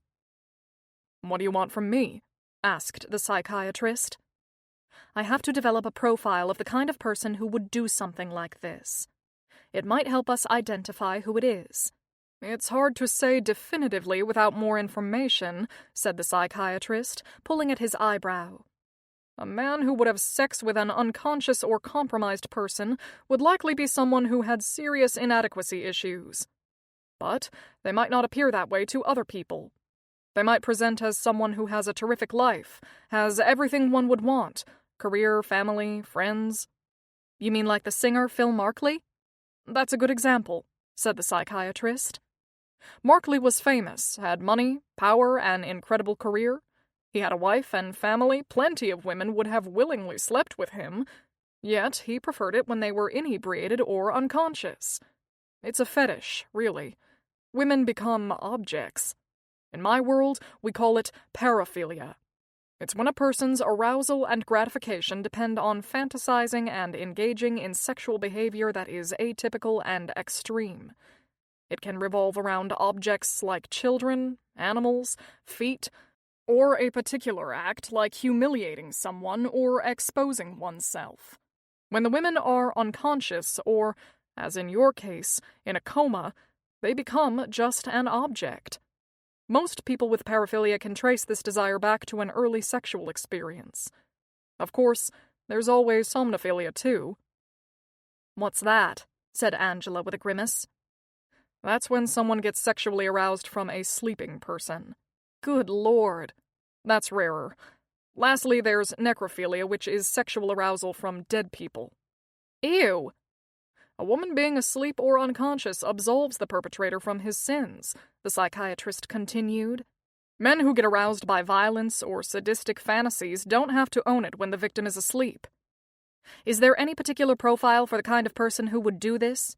We need to find the man that did this, fast." "I'm afraid not," said the psychiatrist. "Let's take Phil Markley again, one of America's favorite singers. With Christmas specials on TV every year, he's the last person you'd ever suspect. Or so you think." "What do you mean?" "People with inappropriate predilections oftentimes put themselves in positions where they can access the stimulation," the psychiatrist continued. "People who are attracted to children will seek out teaching positions, or scouts, or even the clergy, places where they can easily interact with their intended victims. In this case, if this act was done by someone who gets pleasure from being with a person who is unconscious and immobile, they may have sought out a job at an extended care facility deliberately. They may have assaulted more than one patient." "Do you really think so?" said Angela. "No matter how you look at it," said the psychiatrist, "it's not a pretty picture. My suggestion would be to look for someone who has a past. Going to this extreme, it's probably not his first time at the rodeo. Look for a previous criminal record or a complaint filed somewhere. Check for restraining orders and sexual predators lists. I'd bet money that your guy has done something like this before." 9. Hours later, with Jenny standing in front of her, Angela looked over the updated employee and visitor spreadsheets the young nurse and Angela's assistant had put together. The administrator looked at her watch and let out a sigh. It was nearly noon and her time was running out. Beckman was only concerned with his own ass, and he'd throw anyone under the bus, including her, if he thought he was in some legal or financial jeopardy. "You've done a good job so far, Jenny, but I'm afraid, given the tight time restraints, it's not fast enough to bring this investigation to a close. I'm going to notify the police." "It is a big project," Jenny said, "and I've only just scratched the surface." "Another day isn't enough time to make a dent in this huge list." Angela's phone rang, and she groaned when she saw the caller ID said Beckman Bob. "Is everything all right, Dr. Crawford?" asked Jenny. "It's the president of the board. I've got to take it. Jenny, keep doing what you're doing. I'll stop by to see you later." Jenny gathered her papers and left as Angela took a deep breath and answered her ringing phone while forcing a smile onto her face. "Good afternoon, Bob. How are you?" "What's going on over there?" "I'm fine, thank you for asking." "Get off your high horse, Angela. You of all people have no right to be up on one. From the beginning I knew it was a mistake when Farwell went to South America and put you in charge. You were too green. I told him that. Unless you're prepared to give me a name right this minute, it's our legal responsibility to bring the police in now." "My team is doing the best they can with limited resources and time," said Angela. "We're a medical staff, not the FBI. Do you have a name?" "We've compiled a preliminary list of men who were in and around the building last year between April and June. That's our target period based on the baby's size and weight.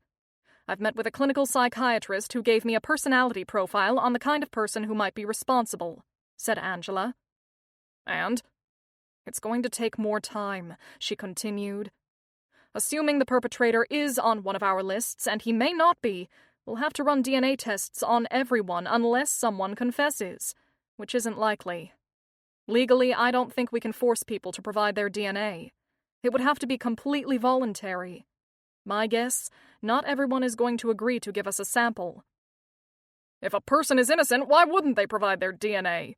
barked Beckman. "If someone doesn't give it, it probably means they're guilty." "Not necessarily," said Angela. "There could be all sorts of reasons. Even if we did get everyone to give a sample, we still might not get a match. The names we compiled are from people who officially signed into logs. If someone snuck into the building without us knowing it, we wouldn't have them on the list. That's something we need to be prepared for. We may not ever get closure on this." "That's not an option," said Beckman. "Call the police now, and I'll call our corporate PR team to get them started on a spin for this. I don't want the press to find out anything before we come out with a statement, or they'll think we're hiding something. I had hoped we could resolve this quickly and quietly. From what you're telling me, it's going to be a much bigger deal. Right after you speak to the police, let the lawyers know and make sure you keep them in the loop so we limit our liability. A press release needs to be pulled together today so we can feed the media our narrative. They are going to be like piranhas on human flesh." "I'll call the police now," said Angela. "If I had more time, I might be able to—" Before she finished her sentence, Angela realized the board president had already hung up. 10. Driving north along the shore on A1A, two highly decorated Oceanside, Florida police detectives, John McQuillan and his partner, Anita Blalock, looked out of their unmarked car window at the rows of swaying palms that lined the shore road. A popular winter vacation destination, Oceanside's population soared to nearly 70,000 in the winter months, when all the snowbirds came down to vacation from the colder northern states. Through the passenger window, the surf splashed rhythmically on the white sandy beaches. On their left, crowded cafes with long waiting lines of hungry tourists were flanked by souvenir and beachwear shops. McHugh, as he was called by friends and colleagues alike, and his partner, whose nickname was Blade, as in sharp as a, had met several years before while working together on one of John McQuillan's most important cases, the Quinn Roberts murder near Rochester, New York. McHugh had searched for the killer for over 6 years. At the time, Anita Blalock was on the Atlanta police force and had been instrumental in helping McHugh arrest the murderer he had pursued for so long. After that, a deep friendship, rooted in mutual professional respect, had developed. When the Quinn Roberts murder trial was over and the killer convicted and locked up for good, McHugh decided it was time to pack it in and leave the cold Rochester winters behind.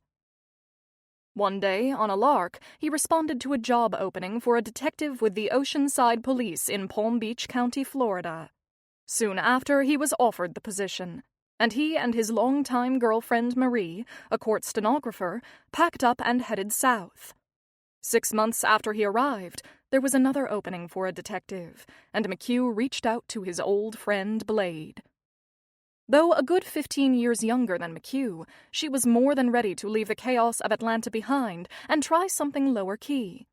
After much discussion with her wife, Eve, a physical therapist and vegan cook extraordinaire, the two women rented a U-Haul truck and drove caravan-style south to the Sunshine State. Since then, McHugh and Blade had become partners, and they couldn't have been happier. At 59, slightly out of shape and occasionally winded, McHugh had been paired with a lot of partners over the years, mostly men. He reckoned that he never had a partner that he enjoyed or respected more than Anita Blalock. Blade was tiny in stature, but made up for it in personal ferocity. She was a 5'3" package of pure muscle developed from a lifetime of diligent workouts and low carbs. Her compact body and ebony complexion were capped off with piles of braids tucked into a neat and tidy bun. When she smiled, her perfect white teeth gleamed and gave one the sense that she was in on a joke that you completely missed. Half the time, that was true. Blade was as sharp as they come. She missed nothing. Until recently, Oceanside had grappled with a fairly large drug and vagrant problem. Over the past 2 years, a concerted effort to turn things around by Mayor Davidson and the chief of police had made a big difference. The cops had successfully reversed the trajectory of the drug and homeless population, and the mayor was happy because he got reelected.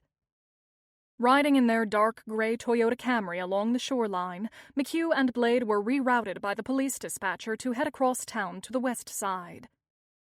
"This is coming directly from the chief," said the voice on the radio. "Get over to Oceanside Manor right away. Possible rape." Is Oceanside Manor part of the hospital?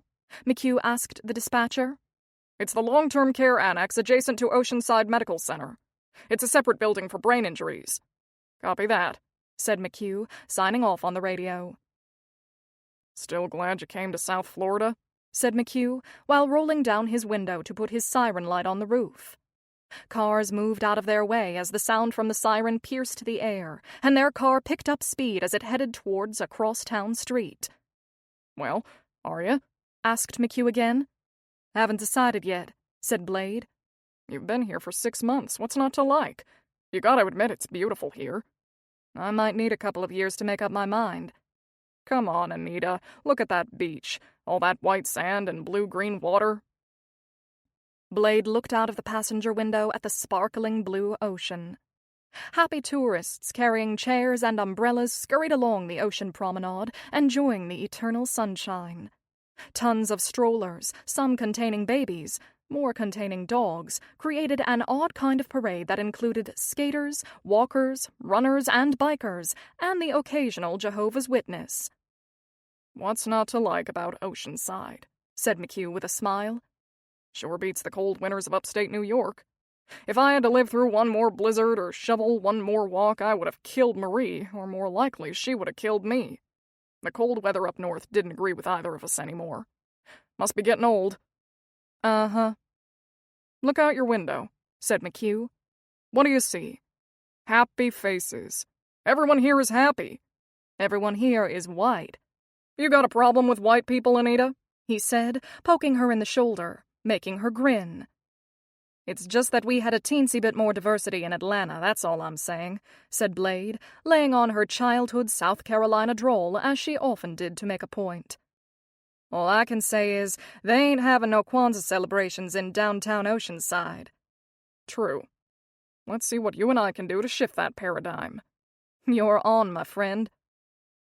The unmarked car sped west down the main thoroughfare, Harbor Avenue, a street filled with restaurants, shops, and throngs of partying tourists visibly thrilled to be in the warm weather. Look at 'em all, said McHugh, pointing to all the visitors as they sped by them. They think they've died and gone to heaven. They're all smiling because they think they're in paradise. They're all smiling because half of them started drinking at breakfast, said Blade with a smirk.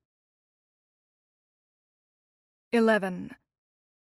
Detectives Blalock and McQuillan walked through the front entrance of Oceanside Manor and gave their names to the receptionist. Moments later, they were met by a young woman who said she worked in the public relations department. Is this facility affiliated with the hospital next door? Asked McQuillan. We are an adjunct to the hospital. Our facility is strictly for brain trauma, she explained. We provide palliative care and the best possible quality of life for our patients. But if they are in here, they will not recover. Our job is to keep them comfortable. Why are most of them in here?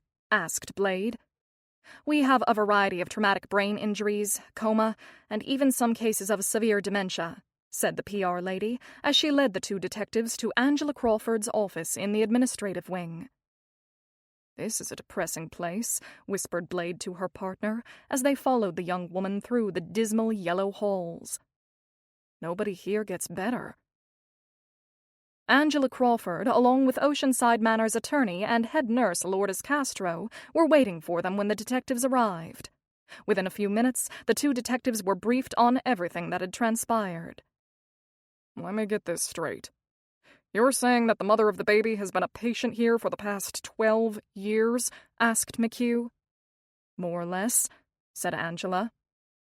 And she's been in a non-responsive coma the entire time? Asked McHugh. The whole time. Almost 12 years ago, Eliza Stern's entire family, which included her mother, father, and identical twin sister, were in a terrible car accident with a drunken driver on the Florida Turnpike. Everyone else was killed, but miraculously, little Eliza survived, but never regained consciousness. She was sent here from Boca Point Regional when no more could be done for her. The family's estate and insurance cover the costs. Any chance she'll wake up? Asked McHugh. I'm not a neurologist, but from what they tell me, there's no possibility, said Angela. For every additional day someone remains in a coma, the odds of them recovering become less likely. It has to do with generating neuron connections. Once that ability is lost, it's almost impossible to bring them back. From what I recall from Eliza's file, she had some pretty serious head trauma. According to the notes from when she was admitted, even if she had regained consciousness, they didn't have much hope for any meaningful functioning. If she had woken up, she would have had the developmental abilities of a 6-month-old or less. How is she now, after giving birth? Any change in her condition? Asked Blade. She's the same. There were no complications. Dr. Horowitz, one of our staff physicians, thoroughly examined Eliza, said Angela. No unusual bleeding or residual problems from the birth, other than her milk coming in, which we're addressing with hot compresses. None of the doctors or nurses who attended to Miss Stern noticed she was pregnant? Asked Blade, squinting her eyes and tilting her head to the side. That seems to be everyone's overarching question. Lourdes, that's your floor. Why don't you take this question? Angela asked, turning her attention to the head nurse. I'm embarrassed to say it, but no one noticed, said Lourdes. I mainly supervise. I don't do much with the patients other than to check their vitals occasionally, make sure their tubes and medications are in order.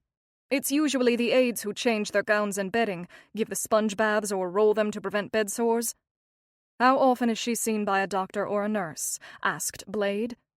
A nurse will typically check the charts and look in on each patient at some point during their shift. Feeding tubes, catheters, heart monitors, etc. will be evaluated to make sure everything is operating properly, said Angela. What about the doctors? How often do they come around and examine patients? Asked McHugh. We've got 2 MDs from Oceanside Medical who care for the patients in that wing. Dr. Steve Horowitz is the primary, and George Cantunis fills in when Horowitz isn't available. Both are general practitioners and have patients over at the hospital and here. Dr. Horowitz sees our population about once a week, unless we have a medical problem. If a patient has a health issue, the doctors are brought in to address it. Overall, the day-to-day with our patients is primarily with the aides. They're our first line of defense. Looks like your first line got ambushed, said Blade with a raised eyebrow. We'll need to talk to all the aides, said McHugh, making a note in his book. And the baby. You said it was a boy? Said Blade. Yes, said Angela, breaking into a smile for the first time since the meeting started. He's actually a beautiful baby.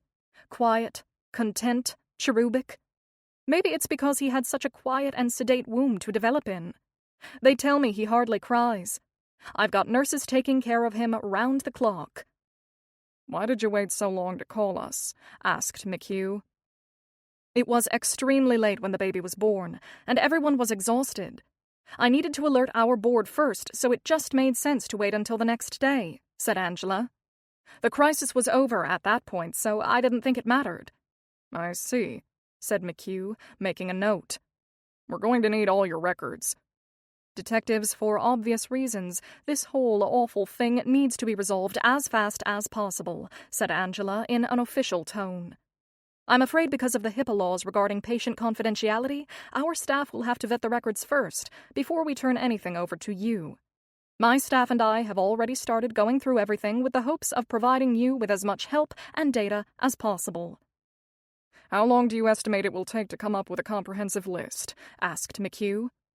Unfortunately, Oceanside Manor is a small facility, and we are woefully behind the times when it comes to automation, said Angela. Believe it or not, a large part of everything we do is still on paper. This year we were supposed to move everything over to digital, but the money wasn't there. What about your security cameras? We noticed there were some in the lobby when we entered the building, said Blade. They're only in the lobby at that particular entrance, nowhere else, said Angela, shaking her head. We only save footage for a month. We wouldn't have film going back 9 months. Every 30 days it records over itself and the old files are deleted. How about sign-in logs? Asked Blade. Does everyone who comes in have to sign in? They're supposed to, said Angela, biting her lip.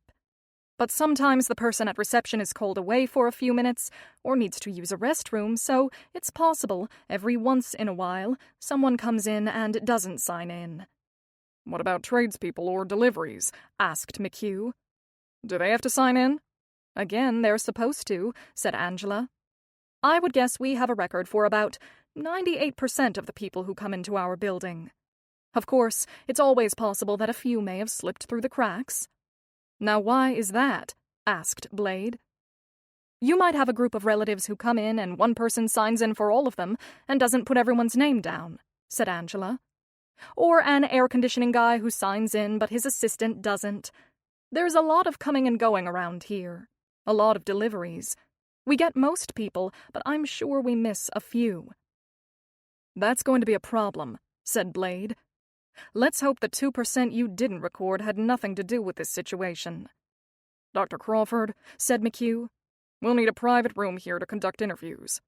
We'll want to see all your logs, video, employee rosters, and shift schedules from the past year. We don't know much yet, except for one thing. Miss Stern was raped, and we are going to treat this case like a sex crime. 12. Rape. That was the first time anyone had used that word, and it landed like a grenade in a foxhole. In an uncomfortable silence, everyone in the room looked at each other, until Blade broke the spell. The fact is, someone had sex with that poor girl, and it was without her consent. Where I'm from, that's called rape, said Blade. Oh my God, said Lourdes, making the sign of the cross. Dr. Crawford, you said earlier that by your calculations, Miss Stern was probably attacked last year sometime between April and June, correct? Correct. We'll need a list of every man who's come in contact with the mother during that time frame, said McHugh. Every visitor, tradesman, or employee. If there's a guy who waters your plants, I want a name. If there is a man who pulls weeds out in your parking lot, I want to know who he is. And I want the names of every male patient. But all our male patients have traumatic brain injuries, said Angela. I don't care, said McHugh. We're going to check everyone's DNA, no exceptions. Won't that take weeks or months? Said Angela. We really need to get this wrapped up. I can't have this black cloud hanging over us for months and months while we wait for DNA results. The longer it takes, the more negative press we're going to get. There could be lawsuits. It doesn't take months anymore, not even weeks, said Blade. Technology is a beautiful thing, said McHugh. Some big city police operations have portable machines about the size of a large desktop printer that do certain DNA checks practically in real time. They can analyze the DNA in a swab and produce a profile on a DNA strand in less than 2 hours. Prosecutors have been using this kind of machine for about 5 years, and the results are incredible and reliable. Rest assured, DNA, she don't lie. In Atlanta, we could run someone's DNA while we were interrogating them and know if he or she was our perp before we finished the interview, said Blade. Of course, those aren't connected to CODIS yet, the FBI database, but it will be eventually. Do we have that capability here in Oceanside? Asked Angela. Not yet, said McHugh, but we can still get the results pretty quickly in most cases. Detective Blalock's phone buzzed. It's SVU, she said, reading the text message. They want to know if we need a rape kit. I think that ship has sailed. The attack was too long ago, said McHugh. Miss Stern has been bathed and cleaned and delivered a baby. It's highly unlikely we'd recover anything. Would you agree, Dr. Crawford? Yes, I'm afraid you're right. I'll tell them, said Blade, while texting her response. Dr. Crawford will also need every male medical staff member's name, including any doctors or nurses that work here from the hospital next door. Don't forget about the workers in food services, laundry, and housekeeping. No one is off limits. I'll give you everything we have, said Angela. It may take a little time, but I'll put extra staff on it. We've got time, said Blade. Can we see Miss Stern? A few minutes later, Jenny O'Hearn was summoned to escort the two detectives over to 3 West. When the group walked into Eliza's pale yellow room, a dozen stuffed animals had been placed strategically around the space, making it surprisingly cheery. In the hospital bed, 21-year-old Eliza Stern lay silently with various tubes and electrodes attached to different parts of her body. An empty crib was positioned next to the bed. Look at that girl, said McHugh, walking over to Eliza's bed and looking down at her. She's not much younger than my own daughter. My kid just got engaged and has her whole life ahead of her. You got cheated, Eliza, didn't you? She was only 10 when the accident happened, said Blade. Poor kid. It's so sad, said Jenny. She never got to live her life, and now this happened. What kind of an animal would do this? Said McHugh, moving closer to Eliza and leaning over her. I'm making you a promise, Eliza. I'm going to find out who did this to you and put them away for good. You can count on that. We both will, said Blade, putting her hand on her partner's shoulder. She knew the older cop well. He was tough as nails on the outside, but a total cream puff on the inside. And he had a huge, soft spot for young people and kids. 13. Later that day, Angela led Detectives McQuillan and Blalock to a plain vanilla, medium-sized rectangular conference room. Inside, there was a large table and 8 chairs. This will be your space for as long as you need it for the investigation, said Angela. There's also a smaller conference room across the hall that you can use as well. You can interview people here, and you'll be able to lock up the rooms when you leave. That way you can store things safely. She handed McHugh and Blade a set of keys. Then she passed a copy of the spreadsheets Jenny had started to compile. We've narrowed down the list of vendors, visitors, and others to 284 men that we know entered Oceanside Manor within the designated 3-month period last year, said Angela. This list includes staff, both medical and non-medical, delivery people, maintenance workers, clergy, visitors, and relatives. It's a start, said McHugh, coming to grips with the daunting task in front of him. Do you need us to include the names of our board members? Asked Angela. If they're male and over the age of 10, they go on the list, said Blade, jumping in before her partner could answer. 10? Gasped Angela. She closed her mouth and closed her eyes, anticipating the fallout she would have to endure once that tidbit of news hit the board. She was about to leave the room when the detectives asked her to stay for a moment. We have a few other questions, said McHugh. We'd like to tap into your expertise. Angela nodded. You said you're an OB/GYN by training, correct? Asked Blade. I used to have an obstetrics practice, but the hours got too demanding, said Angela. Delivering babies is great when you're in your 20s and 30s, but as you get older, those hours get really tough. I couldn't handle the sleep deprivation. I thought moving into hospital administration would bring balance into my life. Look at me now. We had a few questions about Eliza Stern, her pregnancy and the birth, said Blade. How was it possible that Miss Stern, on a feeding tube and presumably not eating the way a prospective mother should eat, could deliver a healthy baby? Angela took a few seconds before she answered the detective. Think of Eliza as kind of an incubator. A baby doesn't need much to grow. Calm and quiet, and a steady flow of calories and liquids is all it takes. Eliza provided all that.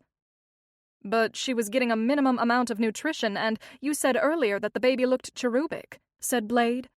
Sustaining a pregnancy doesn't take much if the womb is intact, said Angela. There are women who deliver healthy babies in war zones. Starving refugees have healthy babies while in overcrowded camps. Eliza was fed regularly through a feeding tube and got sufficient calories, vitamins, and nutrients that were enough to sustain a growing fetus. Patients who don't move, like Eliza, have almost no caloric expenditure. Most of her food went to the baby. Not a single person on staff noticed anything? Asked Blade. I know we discussed this earlier, but that's the piece that keeps rattling around in my head that doesn't compute. I know to the layperson it sounds inconceivable, said Angela. But remember, no one was looking for or anticipating a pregnancy. That notion was so far out of the realm of possibilities that I guess it just didn't occur to anyone. Our staff sees Eliza several times a day. No one was looking for that. But the woman was close to 9 months pregnant, said Blade, shaking her head in disbelief. Detective, our staff doesn't check for cataracts or tennis elbow either, said Angela, getting annoyed. One of our patients may very well have cataracts and may be completely blind, but it really doesn't matter when one is in a vegetative state, so we don't check for it. A pregnancy fell into that same bucket. I suppose that makes sense, said Blade, clearly not convinced. She also carried extremely small. It can happen, said Angela. I've had patients over the years who were in their 7th or 8th month and didn't know they were having a baby. They just thought they had gained a little weight. McQuillan had not said a word throughout the discussion. Normally he would take the lead when he and Blade tag-teamed, but this was a subject where he felt out of his depth, and he left it to his capable female partner. "Let me ask you something else," said Blade, scratching her head. "How is it possible for a woman in a coma to vaginally deliver a baby? If her brain isn't working, how does that happen?" "Detective, the human body is a miraculous instrument," said Angela, getting excited. "In a persistent vegetative state, like Eliza is in, your organs still work, and your fertility is functioning. While her brain is asleep, the rest of her body knows exactly what to do. That's why she's still breathing, circulating blood, excreting waste. Everything else is working. If a patient is unconscious and able to push, delivery can be difficult. We would have to rely on medication to strengthen the contractions. Oxytocin would be administered.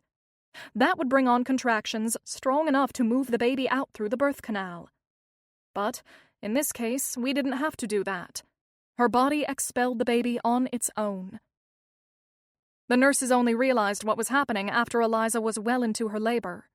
She was already 10 centimeters dilated when I got to her, and we didn't know how long she had been at that stage. I got there just in time after they called me.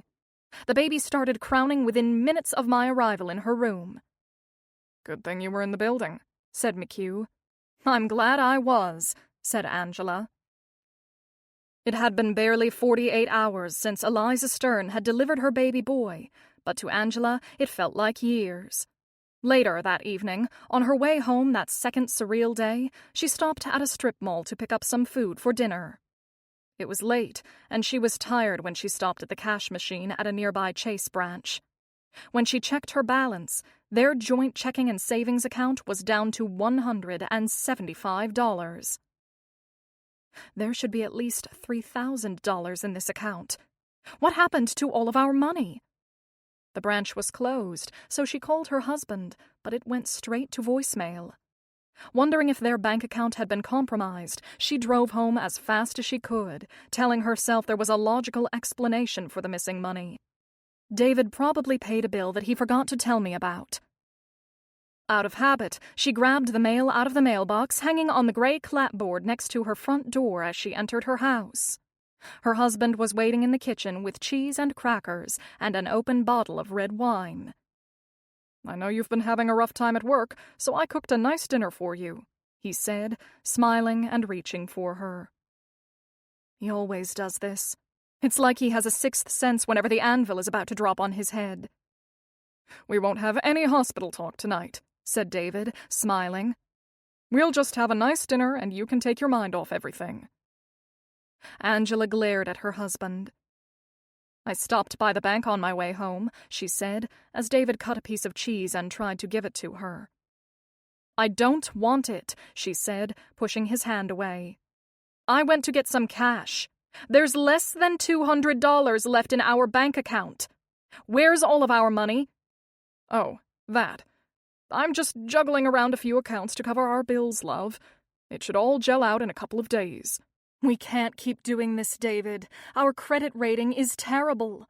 You've got to stop." "I promise I'm getting us back on track," he said, holding up a folder. "I've got a system." Angela shook her head as she absent-mindedly opened a few of the bills that were in her hand. "How are we going to pay our bills this month? You want to tell me that? What did you do with the money?" "Don't get yourself worked up about this, love. I'll take care of everything. I always do." Furious, she opened a statement from Florida Sun Pass. It showed the tolls for the past month. There were a half-dozen trips to Hialeah, Hollywood, and Coconut Creek, all locations that had casinos and dog tracks. "I'm trying to keep a roof over our heads, and you're screwing with me every step of the way," Angela said, her voice getting louder. "Just when I think we're starting to make headway, I go to the bank and our account is empty. Do I need to take your bank card away like a child? David hung his head, and his eyes filled with tears. "We can't keep going on like this, David," said Angela. "It's got to stop." "It's just that I get so frustrated when I can't write," he said. "Sometimes I sit here and I feel like slamming my head into the wall. Going to the casinos or the tracks helps me take the edge off. I thought if I did this one race that I'd be able to make enough to pay back what I lost." A single teardrop ran down his cheek into his salt and pepper beard. "I got a tip. It was supposed to be a sure thing. I'm sorry, Angie. I'm so sorry." In almost every way, Angela Crawford was a force to be reckoned with, but her Achilles' heel was her husband. Her soft spot for David ran long and deep, and no matter how hard she tried, she couldn't stay mad at him. She still saw that handsome, dashing young author she had fallen in love with so many years before. "It will be all right, babe. Don't cry," Angela said, putting her arms around her husband. "We'll be okay. I get paid in 2 days. I'm sorry, Angie. Forgive me? Promise me no more. I mean it. I swear. Scout's honor." "You were never a scout." 14. Day 3. On the third morning after the birth, Jenny O'Hearn and Lourdes Castro were summoned by the police to the temporary police conference rooms at Oceanside Manor. Blade took Lourdes into one room, while McHugh took Jenny into the other. Both nurses were asked if they had any idea what happened or saw anything unusual going on in the hospital prior to the birth of the baby. Neither had anything material to offer. "Why did you call Dr. Crawford to assist you? Was there no other doctor available?" Blade asked Lourdes. "That's a no-brainer. I knew Dr. Crawford was a trained OB-GYN and that she always worked late," said Lourdes. "She doesn't practice medicine anymore, but when she did, she was really good, had a great reputation." "That's a lot of years of study to give it up. Why doesn't she do that anymore?" "Delivering babies takes its toll," said Lourdes. "Who wouldn't get tired of getting up in the middle of the night, not getting enough sleep, and always being on call? She once told me the hours were affecting her health. I think she stopped practicing about 12 years ago and got her degree in hospital administration. I'll tell you one thing, she's a damn good administrator because she understands the needs of the patients and the medical staff." A sign in the lobby says Oceanside Manor's chief administrator is a Dr. Frank Farwell. "Who is he?" asked Blade. "And where is he now?" "Dr. Farwell went to Ecuador for about a year.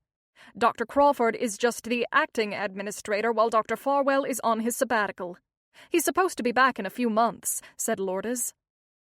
In the other conference room, McHugh was having a similar conversation with Jenny O'Hearn.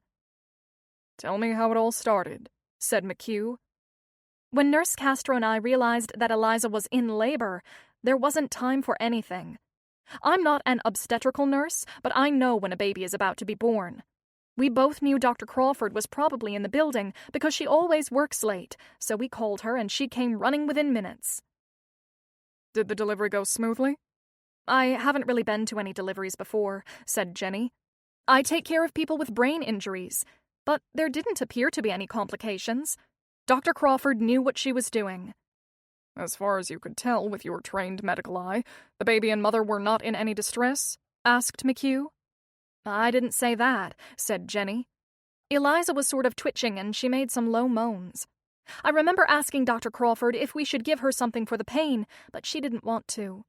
She said she didn't know what she was dealing with, and given all the other drugs Eliza was on, she didn't want to add anything. I think she was afraid it might hurt the baby. In retrospect, I think that was the right call." Back in the other room, Blade was nearly finished with Lourdes. "Just a few more questions.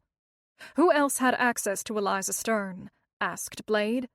"Not too many people work on our wing," said Lourdes. "The patients there don't require much nursing. Mainly checking delivery devices, making sure tubes aren't clogged, changing beds, that kind of thing." "In terms of staff, who's assigned to that floor?" asked Blade. "There are 8 rotating nurses on 12-hour shifts and 1 head nurse during the week. That's me. And another one on the weekends. 10 nurses in total." There's always at least one nurse on 3 West at all times, is that correct? The head nurse stared at the detective and pursed her lips. Yes. Unless, said Lourdes. Unless? Unless a lot of people call in sick and we're short-handed. When that happens, said Lourdes, I double or triple up my team so that I have one nurse covering 2 or 3 floors at a time. How often does that occur? Look, it's not supposed to happen, ever. You do what you gotta do, said Lourdes. Sometimes I get 1, 2, 3 nurses all with the flu at the same time and somebody quits or has a death in the family and I have no coverage. What am I supposed to do? People get sick. People die. I have to make it work. Dr. Crawford said her best guess as to when Eliza Stern conceived was most likely last year between April and June, said Blade. During those months, were there any times where you had people out sick and your nurses were covering more than 1 floor? Probably, said an exasperated Lourdes, throwing up her hands. I'd have to check my old work schedules, but people calling out sick happens every other week. What about the aides? Are they always around? During the day the aides are here, but at night it's only a night nurse. Who might be on several different floors? Asked Blade. If they're covering for sick colleagues, yeah. So there could have been days where no one was within earshot of Eliza for hours? I wouldn't put it that way, said Lourdes. In the other conference room, McHugh continued to grill Jenny. If there are a lot of staff out sick, how long could 3 West go uncovered? Asked McHugh. It's not exactly uncovered, said Jenny defensively. It's only when we're short-staffed, which kind of happens a lot. But there's someone on a floor below or above. I've worked that shift plenty of times. I spend about half an hour on each floor before I go to the next. Nothing bad has ever happened. On the overnight shift, do you go room to room? No, I usually go to the central nurses' station on the floor where I can watch a monitor of patient vitals in every room. To be honest, it's pretty quiet at night. I usually watch Netflix, said Jenny. If someone's covering 3 floors and they're up on 5 West, how long might it be before they're back on 3 West again? McHugh asked Jenny. It varies. Give me a range. I guess it could be as short as an hour and as long as 3 or 4 hours, said Jenny. When people are out, there might be no personnel on 3 West for as long as 4 hours? Asked McHugh. Yes, sometimes 5, said Jenny. Blade had only a few more questions as McHugh entered the interrogation room and took a seat. Nurse Castro, said Blade, how many of your nurses and nurses' aides are men? I knew that's what you were thinking, and you're completely wrong, said Lourdes.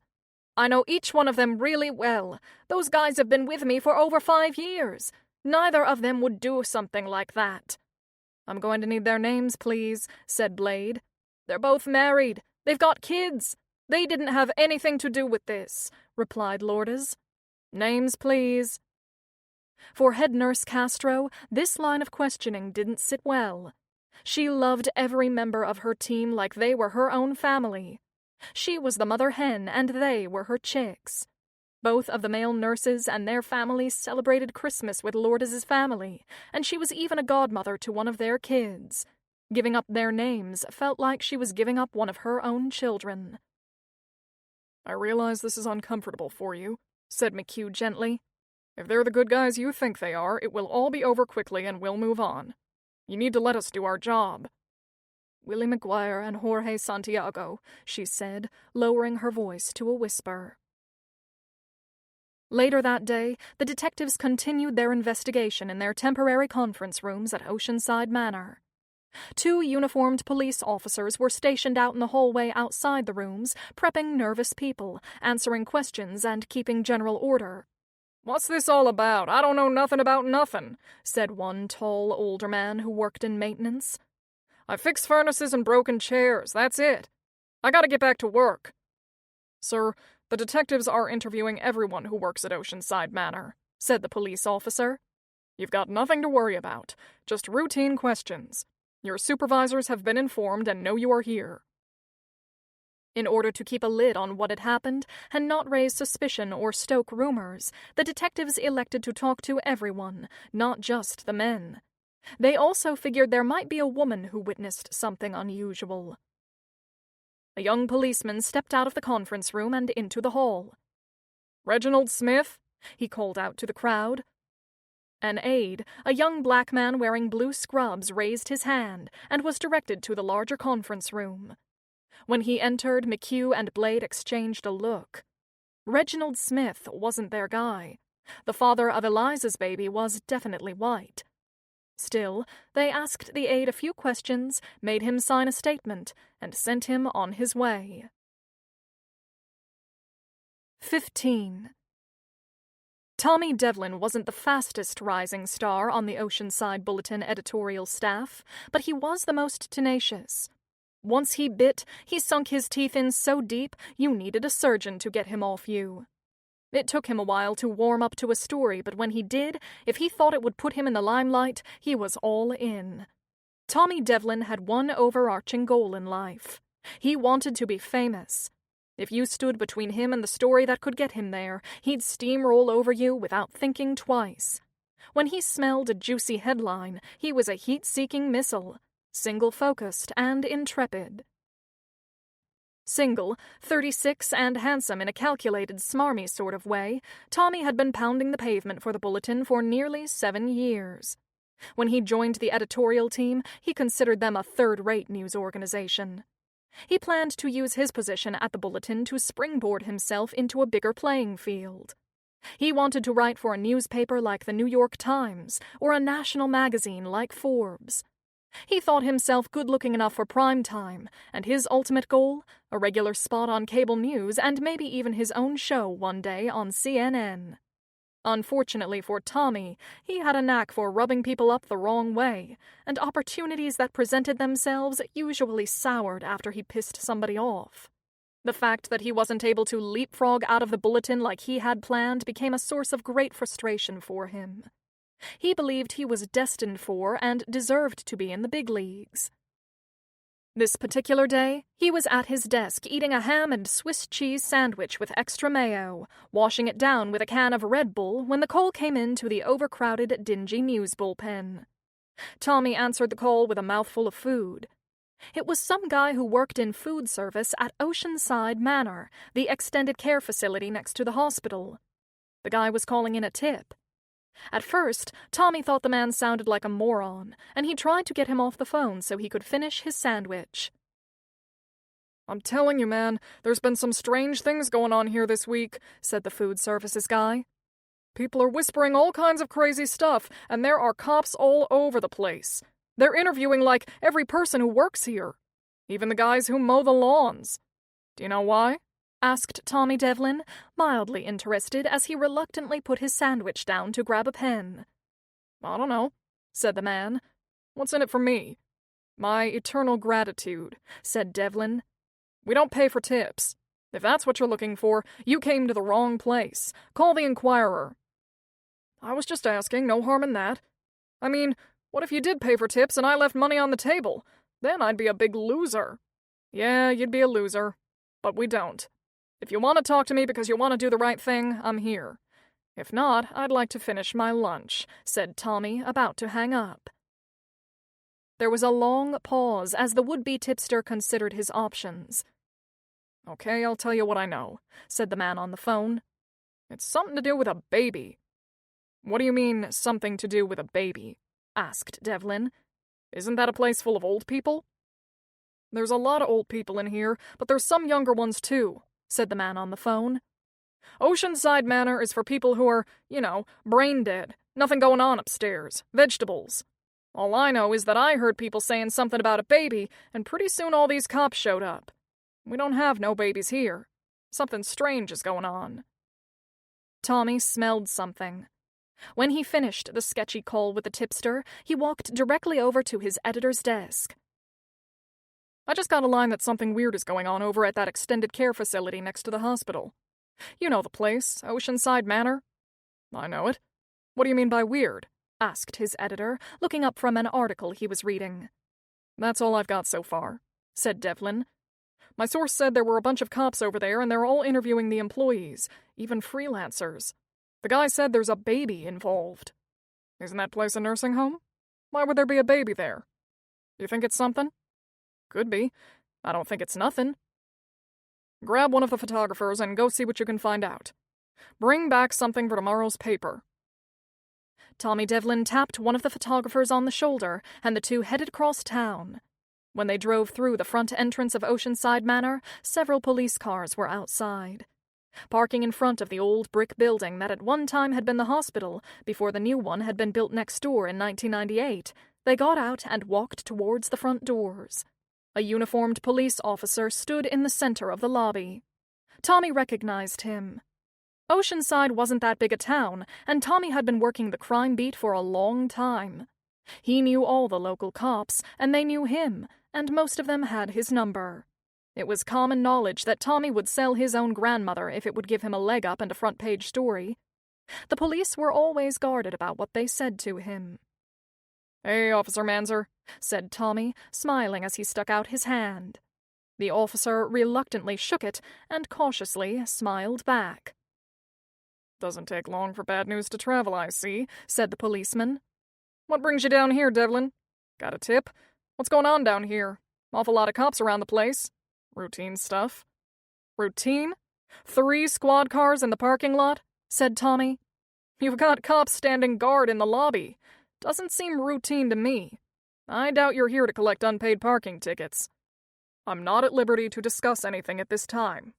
"Then it is something," said Tommy, his head cocked to one side. "From what I heard, you're interviewing a boatload of people. Someone told me the police were meeting with every person on the staff, that right?" "I can't confirm or deny anything. Orders. Sorry," said the officer, looking away, wishing Tommy would disappear. "I heard this has something to do with a baby. They got a baby in this place? I thought Oceanside Manor was for old people. Isn't this a nursing home?" "I have no comment on anything, Devlin," said Officer Manzer, getting testy. "You're gonna have to leave the building now. Relax, I'm going. I'll just nose around outside a little. That's okay, isn't it? It's a free country, right?" Devlin and his photographer walked out through the automatic sliding glass doors into the parking lot. The photographer turned around and took a photo of the red brick building while Devlin waited for new people to walk in or out. A few minutes later, the electronic doors of Oceanside Manor opened again, and 2 young women in lab coats emerged, headed towards the parking lot. The reporter spotted them and followed. "Excuse me, ladies." The 2 women spun around. "I'm Tommy Devlin with the Oceanside Bulletin," he said, smiling and handing them each a business card. "You work here at Oceanside Manor?" They both nodded. "Cool. What's going on? Why are the police here?" The 2 women looked at each other quizzically. "We don't know," said the shorter one. "We got an email saying the cops needed to interview everyone who works here. They didn't tell us why." "Did they interview you yet?" asked Devlin. "Yeah," said the short woman.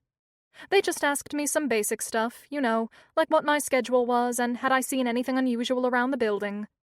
"Did you?" "No." "How about you?" said Devlin to the taller woman. "Same thing," said the taller one. "I didn't see nothing." "You know anything about a baby?" The 2 women looked at each other for a moment as if they were trying to communicate telepathically. "Well, I heard somebody say something about a baby," said the taller one. "And they've cordoned off 3 West. No one except the people who work on that floor or the cops are allowed up there." "Is that pretty unusual?" asked the reporter, getting more interested. "Extremely unusual. I heard someone found a dead baby," the shorter girl blurted out. "That's what I heard too," said the taller one, her eyes growing wide. "I heard somebody found a dead baby's skeleton buried inside of a wall." Tommy Devlin's mouth dropped open while he wrote as fast as his pen would move. 16. Eliza Stern's court-appointed attorney, Elliot Myers, waited in an interrogation room at the Oceanside Police Headquarters for a meeting with Blade and McHugh. Short, bald, and pudgy, Elliot was cooperative, but guarded. "Thanks for coming in, Mr. Myers," said McHugh. "We figured it was better for you to come here rather than fight with the circus over at Oceanside Manor. Yesterday, there were already a few reporters poking around, and we're trying to keep a lid on this for as long as possible to keep the chaos to a minimum." "I appreciate your discretion, Detective," said Myers. This is all a terrible business. That poor girl. Are you any closer to knowing what happened? It's an outrage, is what it is. We're working on it, said McHugh. There are hundreds of people to be interviewed. We've just scratched the surface. It may take a few weeks before we get to everyone. Naturally, my concern is for my client, Miss Stern. I spoke with Dr. Horowitz, the attending physician, said the attorney. According to him, health-wise, Eliza is fine. What remains to be decided is what happens to her baby. I believe Child Services was called, said McHugh. For the time being, given that the child was slightly premature, they're keeping him with his mother so they can monitor him and make sure there are no complications. My client has no other close family members, said Myers. Only 1 or 2 distant relatives who didn't know Eliza right before the accident, and they've taken no interest in her since. Right after the crash, they crawled out of the woodwork. Once they learned there was no money in it for them, they disappeared. I can assure you they will not want the baby. I suspect the child is headed into foster care. Blade shot her partner a look. Mr. Myers, can you tell us what exactly your role is and what you do for Eliza Stern now? Said Blade. I was appointed by the courts after the family's car accident when it was determined that Eliza would not be coming out of her comatose state, said Myers. There was a settlement from their insurance company which provides enough money to maintain her in Oceanside Manor for as long as she lives. If she dies, who gets the money? Asked Blade. No one, said the lawyer. It's open-ended. As long as she stays alive, they keep paying. If she dies, their obligation is complete. What about if she has heirs, like a child? Asked Blade. There was no provision made for that, as it wasn't something anyone anticipated, said Myers. It would be in the insurance company's best financial interest if Miss Stern expired, correct? Asked Blade. That's true. If my client died, the insurance company would be off the hook, said Elliot Myers. Are you suggesting that somehow there was a conspiracy on the part of the insurance company to impregnate my client with the hopes that she'd die? We're not suggesting anything, said McHugh. We just want to understand all the players and who might benefit from the situation. Mr. Myers, according to the hospital records, said Blade, sifting through some papers, you come here fairly regularly. Why do you come to Oceanside Manor? To see my client, of course. But your client's in a coma, said McHugh. Couldn't be a very productive visit.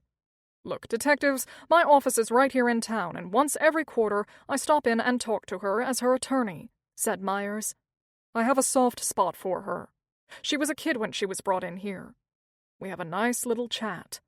I tell her what's going on in the news, how I'm taking care of her bills, and how things are going in the world. Been doing it for over 10 years.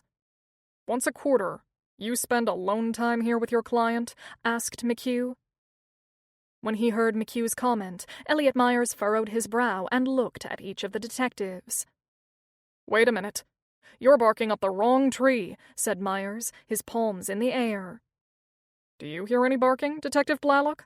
Said McHugh to his partner. I don't hear a thing, she said, laying on her thickest southern drawl. When my partner barks up a tree, he howls. He ain't howling right now. You'd know it if he was. If you're trying to insinuate that I had anything to do with Eliza Stern's pregnancy, you're out of your mind. Take it any further and you'll have a lawsuit to contend with. Now don't get your tail all in a bunch, Mr. Myers, said Blade slowly and cheerfully. We're just having a friendly neighborly conversation. Are we through here? One more question, said McHugh. You've been handling Miss Stern's affairs for 10 years and visit her 4 times a year. That would mean you've had about 40 meetings with her. Is that correct? I guess so. Are we finished now? There's a part B to my question, said McHugh. During your visits with Eliza, were you always alone? Yes. One of the floor nurses said, McHugh continued, while reading from a piece of paper in his hand, that you'd tell them you were going to confer with your client and you were not to be disturbed. The nurse said you always closed the door to the room. Now, why would you close the door, Mr. Myers? 17. After Elliot Myers left the police station in a huff, threatening multiple forms of legal retribution, McHugh and Blade headed back to Oceanside Manor for an afternoon of interviews. With so many people to interrogate, the chief of police decided that they would conduct most of the interviews over at the long-term facility. Blade pulled their Toyota Camry out of the police station parking lot and pointed the nose of the car west towards Oceanside Manor. "How about making a little detour on our way across town?" said McHugh, pointing to his watch. "We've got a few minutes." Blade glanced sideways at her partner. "What heart-healthy establishment do you want to go to today?" she said, with a mix of amusement and disapproval. "I've been thinking Chick-fil-A might brighten our day. Does your cardiologist think so, too?" McHugh squirmed. Sometimes being with his partner was like being with a wife. "I'll stop today because we're under the gun and we're not going to have time for a lunch break," said Blade, lecturing. "But going forward, we agreed you get only one fast food stop per week. You hear me? I promised Marie I wouldn't let you eat all that crap." "Yeah, I got it," said McHugh, with a sad but resigned expression on his face as they pulled up to the drive-through lane. "Welcome to Chick-fil-A," said the talking sign. "What can I get for you?" "Let me have a spicy deluxe sandwich with pepper jack cheese, no lettuce," said McHugh. "God forbid you ate some greens," said Blade under her breath.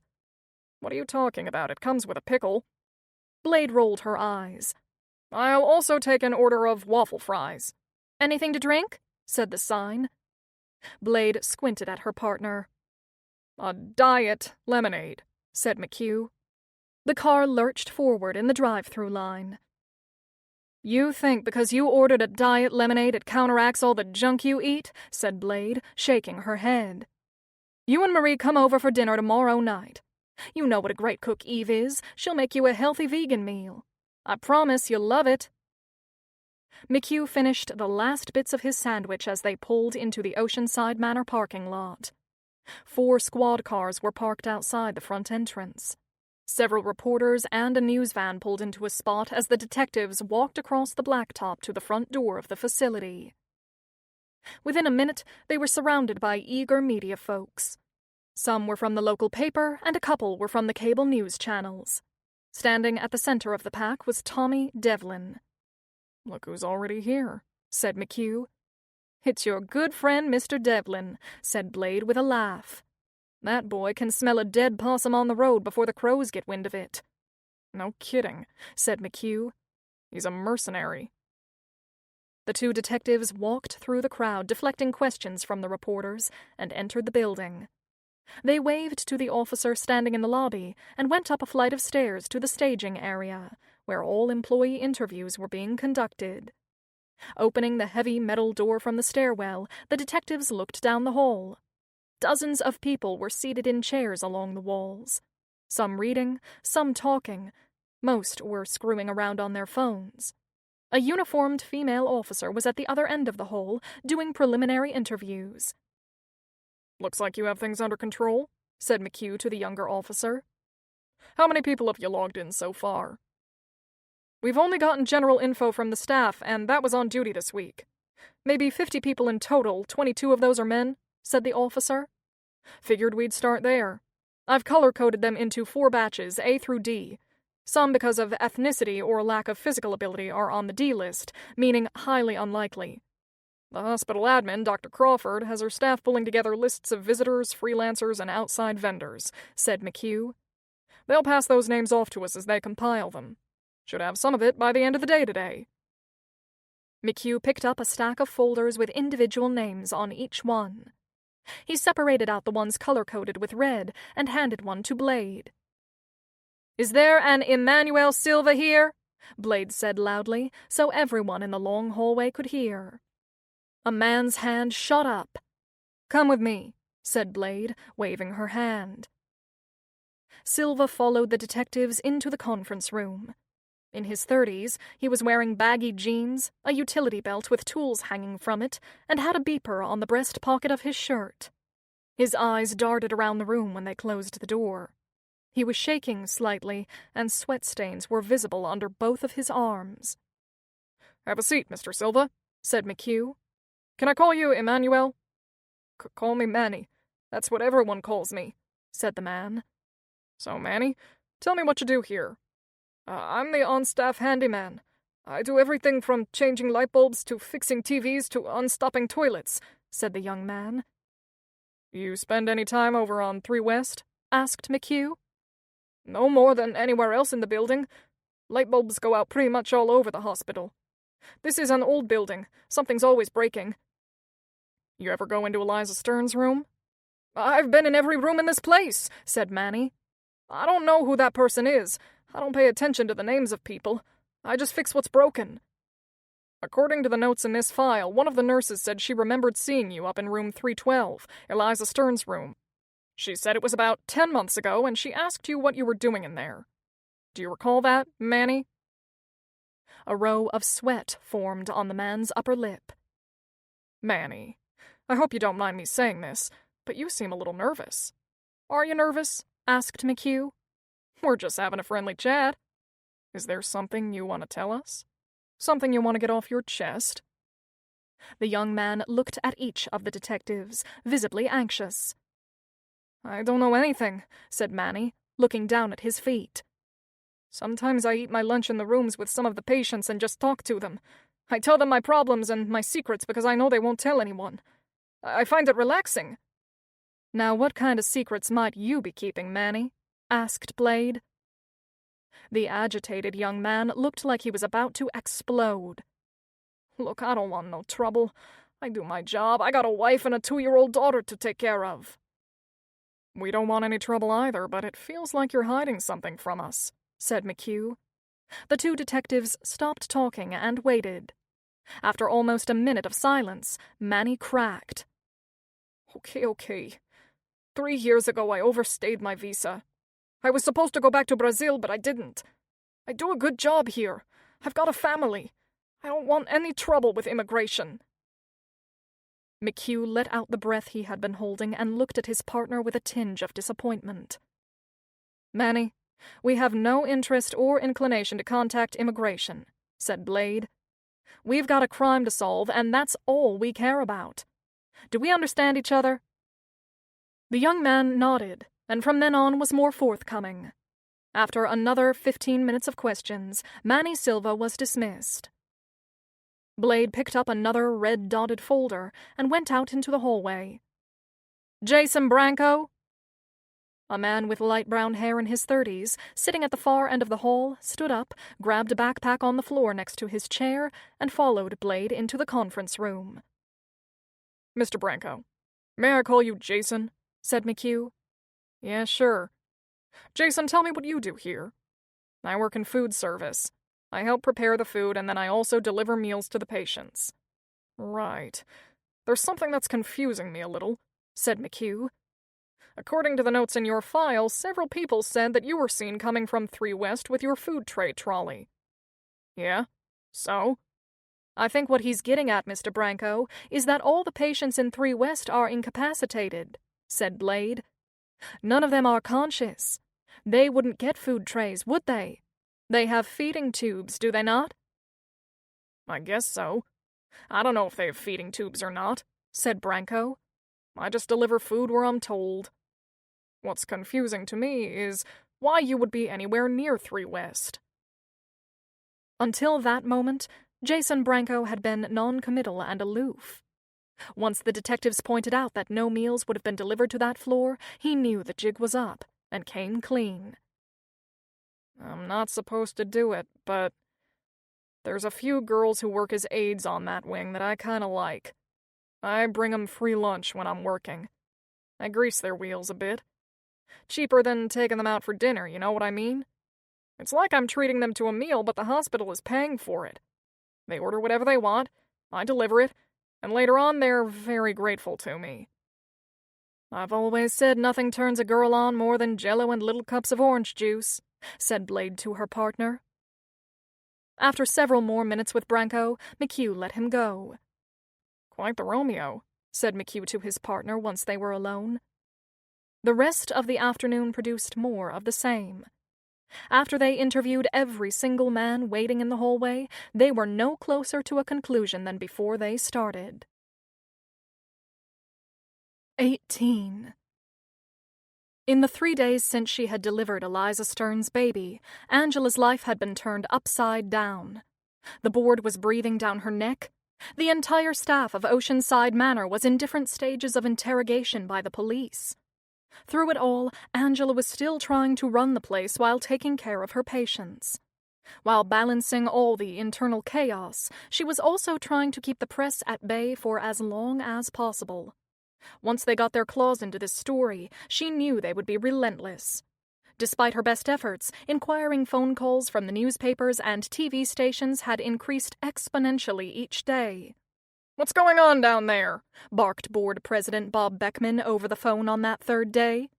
"My office just got a call from the Miami Herald." "I don't know how much longer we can keep the press out of it," Angela replied. "They smell something rotten and they're not letting go, like sharks circling around chum. At best, I think we've got until tomorrow. Stuff is already leaking out." "What are the police doing?" said Beckman. "They have a lot of people to interview." "Why is it taking them so goddamn long?" demanded Beckman. "I'm thinking the press release should go out tomorrow." A few minutes later, Angela's call with the board president ended the way it always did. Him yelling, complaining, and issuing an edict of some kind before he hung up on her. This call was no different. Angela looked out the window and realized it was already dark outside. With no more energy left, she packed her bag to go home. Before she left the building, she went up to 3 West to check on Eliza and the baby. As she had mandated, a registered nurse was on duty in Eliza's room and was holding the baby and singing to him when Angela walked in. "Dr. Crawford," said the nurse, surprised and a little embarrassed that Angela had caught her singing.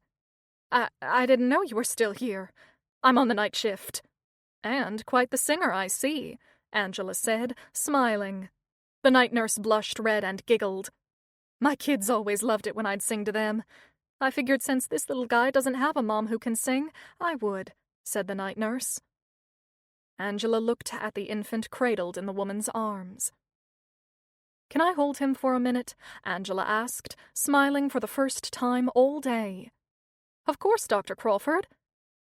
The nurse stood up with the baby in her arms so Angela could take a seat in the rocking chair that had been installed in the room the day before. The nurse carefully handed over the baby. "He's a cutie," said the night nurse, stepping back to give her boss some space. "He sure is," said Angela, not taking her eyes off the little boy. "He's truly a miracle." "Dr. Crawford, are you going to be here for a while?" asked the night nurse. "I was wondering, would it be okay if I left you for a few minutes to use the ladies' room?" "Of course. Take as much time as you need. I'm not in any rush." The nurse trotted off as Angela rocked the child in her arms. "Are they taking good care of you here, my little man?" asked Angela softly, using a baby voice. Slowly, she touched the baby's nose and examined each of his tiny pink fingers and his even tinier fingernails. "You're really perfect, aren't you? And you're such a good baby, too. All the nurses say you hardly ever cry and that you're a good eater." She continued to rock in the chair and began to sing to the baby. "Twinkle, twinkle, little star, how I wonder where you are.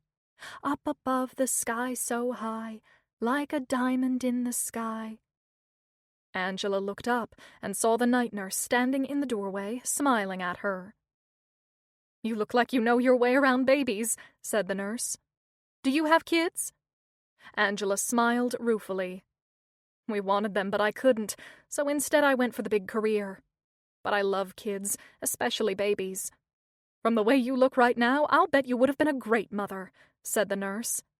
Catching herself, she added, "If you had been a mother. I mean, being a mother isn't the only path. It's okay," said Angela, her eyes never leaving the baby. "I know what you meant." She continued to rock the baby for a while longer, and then glanced at her watch. She had been there for almost 40 minutes, and it was nearly 9. "I guess it's time I went home. I'll be back here in 10 hours anyway." She gave the baby a kiss on his forehead and handed the little boy to the nurse. When she walked into her house that night, her husband was in the kitchen, waiting for her. He had saved a dinner plate wrapped in foil and had it waiting on the counter for her, as he often did. When she saw the dish, she realized how hungry she was. David didn't do much to help pay the bills, but at least he knew his way around the kitchen, and she was grateful one of them knew how to cook. He may not contribute much to our finances, she told herself, but at least there is always something good to eat when I get home from work.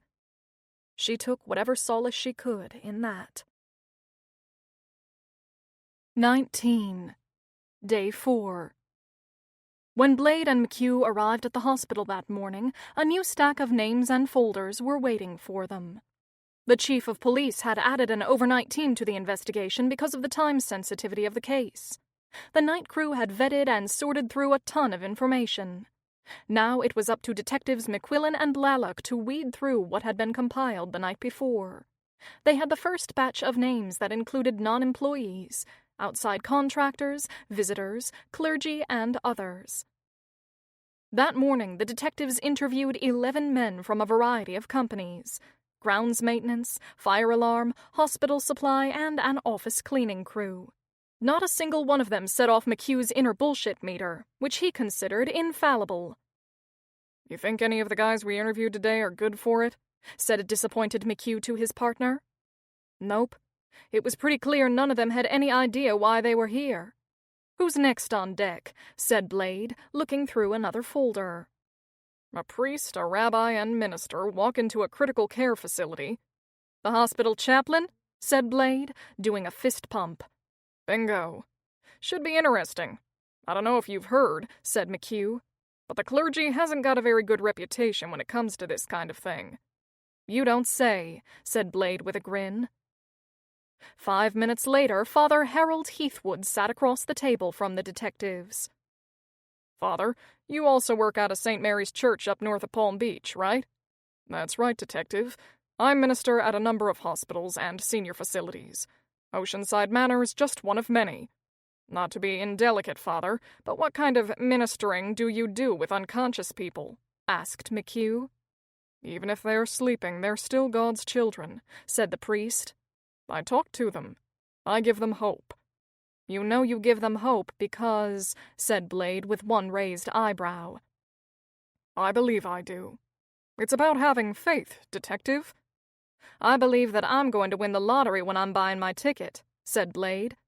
"I have complete faith in that as I hand over my $5, but that doesn't make it so." "Eliza Stern was born and raised a Catholic. I try to give whatever comfort I can to that poor young woman," said the priest. "How exactly do you comfort her?" asked Blade. "I pray with her. I hold her hand and read from the Bible. I tell her that God is watching over her and loves her, and that one day she'll be rejoined with her family in heaven." "Do you ever touch her in any way other than holding her hand, Father?" asked McHugh. "Of course not, Detective. I understand why you have to ask, but I assure you, nothing inappropriate ever happened. I am, after all, a priest. That's why I'm asking," said McHugh with a bit of rancor. "I went all through the Catholic school system, which makes me a bit of an expert." After a few more questions and answers, the detectives released Father Heathwood. "What's your bullshit meter telling you now?" asked Blade. "He's not our guy," said McHugh. "He's a pompous creep, but my ears didn't itch, and you know my ears always itch when I'm getting close to something." "Who's up at bat next?" "Peter Paris. He's the brother of Martin Paris, another patient on 3 West. Martin is in the room right next to Eliza," said Blade, flipping through the file. "According to the visitor logs, Peter Paris visited his brother frequently, almost every week, and he spends long hours reading to him.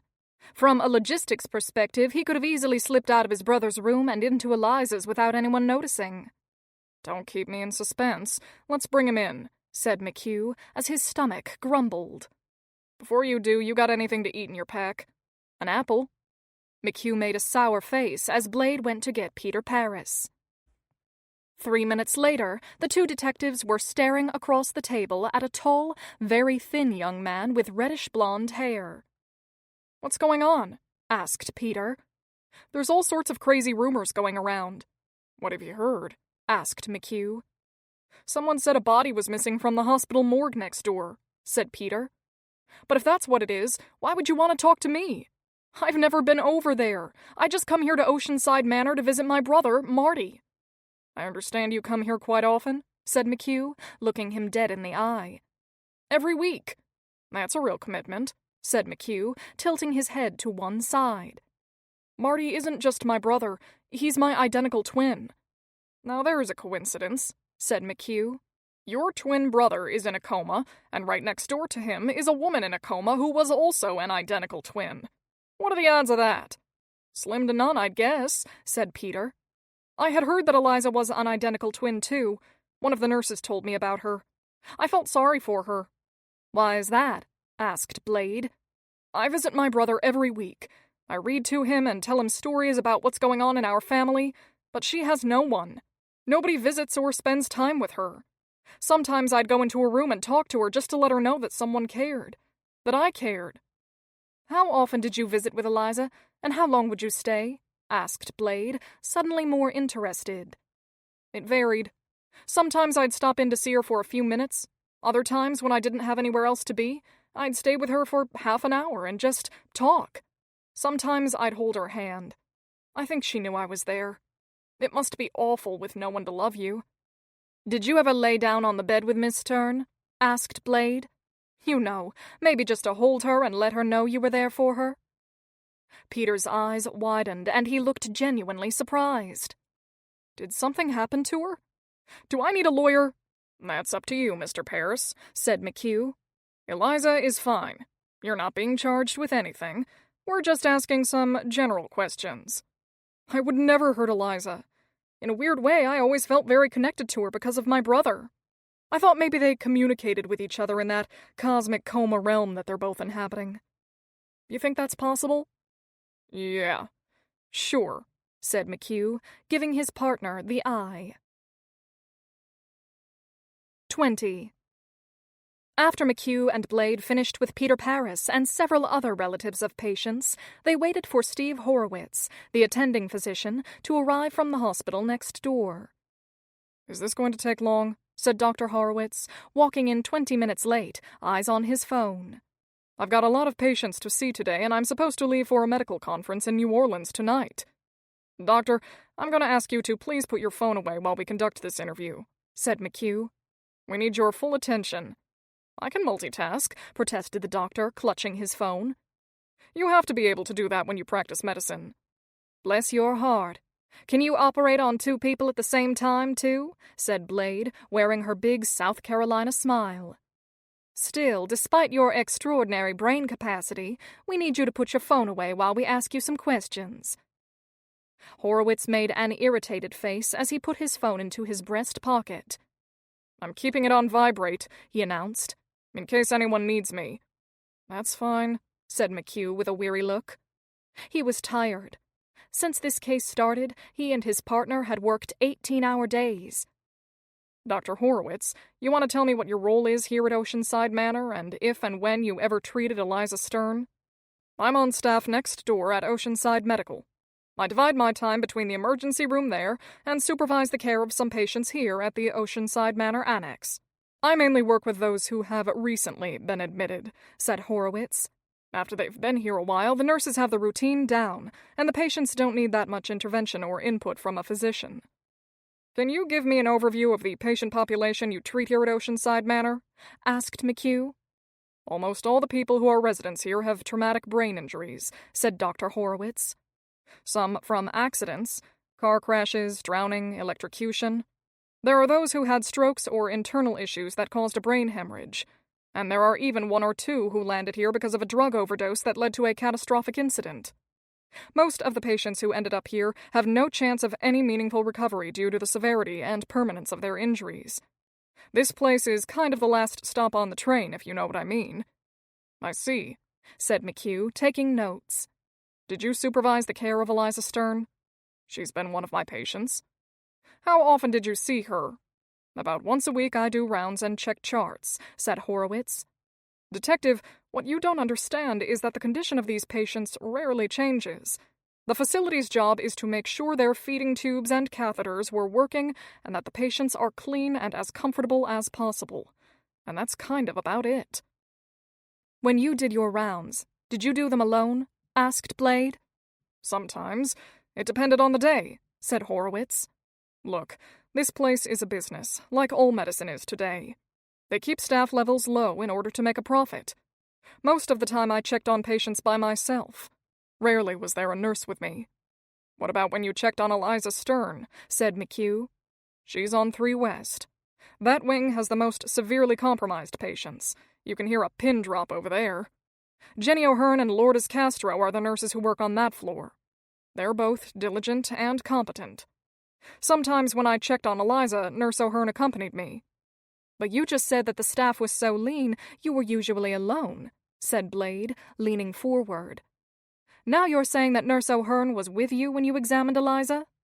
I know where you're going with this, said Horowitz. Obviously, we all know that some guy raped Eliza Stern, and you're trying to find out who that is. Read my lips. It wasn't me, and I was never alone with Eliza. And why is that? Asked McHugh. Horowitz appeared uncomfortable and looked around at every corner of the room. McHugh glanced over at Blade.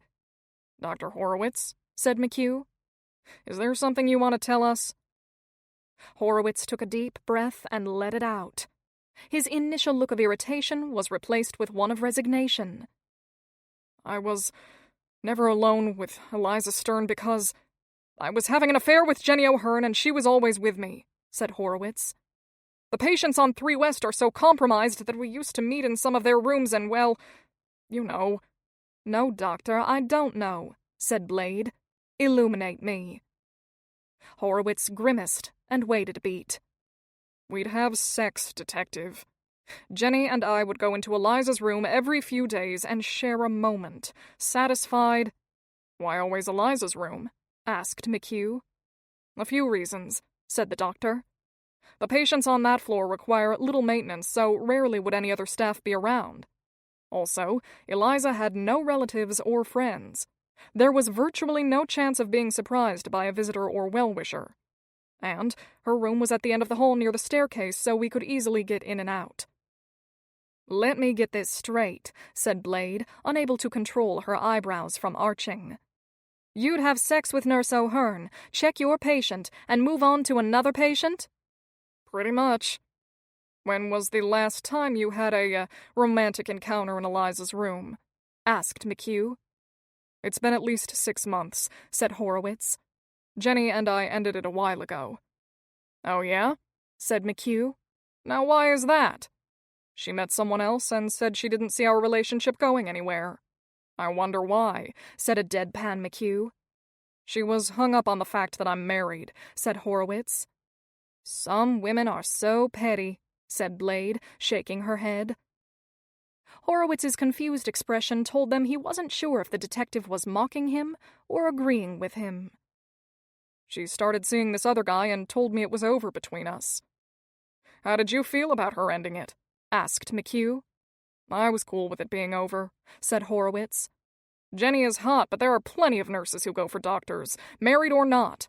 I didn't need all the headaches. Besides, there were some rumors that Jenny used to have a drug problem. As a physician, I can't afford any whisper of drugs connected to my reputation. Of course not, said Blade supportively. That's entirely understandable. Sex with a nurse on the floor of your comatose patient's room is fine, but drugs? Well, that's a bridge too far. Horowitz looked at Detective Blalock, unsure of the true intention of her comments. After the physician answered a few more questions, he left, and the detectives did a post-mortem of their meeting. That guy is a piece of work, but I'm on the fence about him, said Blade. He might have been getting it on with the nurse, but that doesn't preclude him from also having some extracurricular time with Eliza Stern. Horowitz clearly likes to play the field. He had the access, said Blade, and his moral compass is definitely askew. 21. Tommy Devlin had stood out in front of Oceanside Manor waiting for his big scoop for so long, he was afraid he would get picked up for loitering.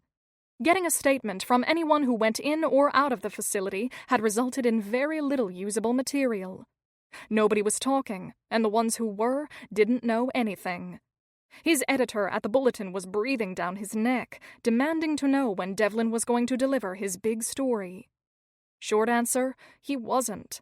He had nothing. Only the day before, a couple of girls had given him a tip about a baby skeleton being recovered from inside of a wall in the hospital. His eyes nearly bugged out of his head when he heard it, as he envisioned the shocking headline with his name attached to it. A story like that would bring a huge circulation bump to the paper and put him on the front page for weeks, maybe even months.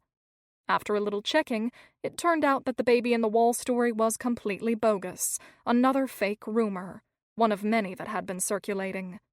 Apparently, the girl who shared that tidbit heard one thing and thought she heard something else, repeated it, and the next thing you knew, they had all concocted one giant, horrific, but entirely untrue story. When Devlin first took her statement, he was pumped. It was juicy. But as he continued to press the women on the facts, something didn't add up. He'd been a reporter long enough to know when a line didn't feel right. Thankfully, he didn't embarrass himself by taking it to his editor without verification. 3 days of a huge police presence at Oceanside Manor, and Devlin was still without his big story. Still, he knew something was there. His byline from the day before reported there was something going on at Oceanside Manor, but didn't reveal any facts. The hospital and police continued to keep a tight lid on whatever it was. The information blackout only increased Devlin's desire to get his story.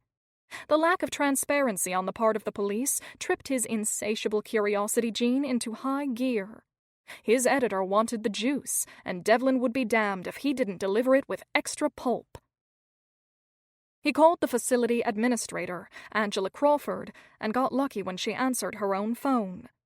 When Devlin identified himself as a reporter from the Bulletin, she mumbled something about being in a meeting and hung up. He was used to that. More people hung up on him than a robocall. He had to make at least 20 calls to get one person who'd agreed to spill the beans. It went with the territory, and he was cool with it. Most of the time. It was about 2:30 in the afternoon when the same 2 girls who had told him about the baby in the wall walked out of the front entrance of Oceanside Manor and waved at him as they strolled towards the parking lot. "Hey, girls!" shouted Devlin, running after them. "Got a minute?" "We're not supposed to talk to anyone," said the tall girl, turning away. "Our supervisor told us not to engage with reporters under any circumstances." "Hey," said Devlin, turning on what little charm he had. "Who said anything about engagement? I'm not asking you two to get married. I'm just wondering what's going on inside this place. Why so many cops?" "We still don't know," whispered the short girl. "Nobody tells us anything." "I tried to corroborate that baby inside the wall story you told me. Didn't check out," said Devlin, shaking his head. "I told you not to say that," said the short girl, letting out an exasperated breath as she shot her taller friend a look. "She always lets her imagination run away with her. I'm constantly reining her in." "I thought it was true," said the tall girl. "Somebody told me that. How should I know?" "You think everything is true," said the short one. "You think all the women on The Bachelor really like the guy. Give me a break. It's totally fake." "It is not. They do like him," protested her friend. "You're so cynical." Ladies, let's get back to the topic at hand. Why is the place crawling with cops? There's been a police presence here for 3 full days. Why here? Something must have happened." The short girl looked over at the red brick building and moved closer to Devlin as if she was going to impart the world's greatest secret. "I don't know if this is why the police are here, but I heard that it has something to do with one of the nurses, Jenny O'Hearn," said the short girl in a loud whisper. "Jenny O'Hearn?" Devlin repeated as he wrote the name down. "She's a floor nurse on 3 West, said the short girl. "She thinks she's all that," said the taller girl. "Kinda stuck up, I'd say." "Did something happen to her? Why would the cops be here about her?" Devlin asked. "I don't know," said the short girl. "But what I do know is that Jenny O'Hearn had an affair with one of the doctors on staff, Dr. Steve Horowitz. Horowitz's wife, by the way, is currently expecting twins." The short woman nodded her head for extra emphasis. "Interesting," said Devlin, "but I don't think an extramarital affair would warrant a full police investigation. A divorce lawyer, maybe, but the cops, not so much." "That's all I know," said the short girl as she and her friend walked away. "And don't quote me. I detest gossip," she said, calling over her shoulder. "Me too," Devlin called out as the women got into their car.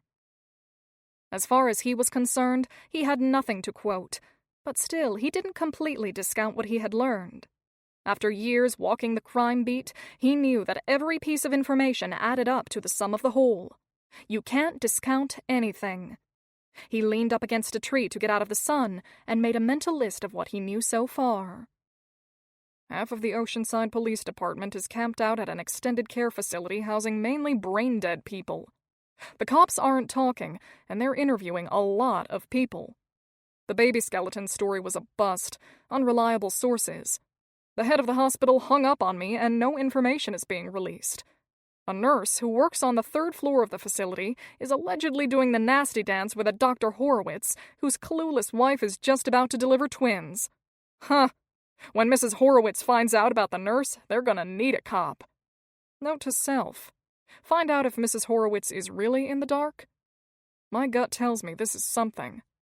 Something big. 22.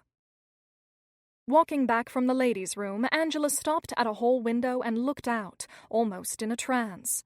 She watched several more news trucks pull into the hospital parking lot and unload equipment as dozens of reporters and cameramen scurried about setting things up. Food trucks, having identified a new market of hungry customers, had also joined the melee. Angela shook her head as a hand gently tapped her shoulder. "Dr. Crawford," said her assistant, Vera, "you have a 3:00 conference call with Bob Beckman." Startled, Angela looked down at her watch. It was 2:59. She sighed, thanked her assistant for reminding her, and marched towards her office. As soon as she closed her door, her phone rang. She looked at the ID and made a sour face. It was Beckman. "Good afternoon, Bob." "What's going on?" Adrenaline pumped as she ran her fingers through her hair. Beckman always rattled her, making her anxious and animated. "We're moving as fast as we can," said Angela. "My staff is weeding through names, dates, job orders, deliveries, timesheets. It's a lot. We're not automated like they are next door at Oceanside Medical. Remember, you and the board didn't approve the budget for that last year. We have to do everything by hand." "Are you complaining?" "I'm just telling you the reality," Angela snipped. "You know what the reality is," said Beckman, his voice starting to amplify. "You've got a freak show going on over there, Angela. Women in comas having babies, sickos running around loose, and reporters camping in our parking lot. I drove by earlier today and there was a taco truck doing brisk business in front of Oceanside Manor. We can't have that." Angela took a deep breath before she responded. "We're doing the best we can." "Which isn't good enough and means you're nowhere." "The police have been interrogating people for 15 hours a day," said Angela. "I don't know how much longer we can keep this story under wraps. Bits and pieces have already leaked.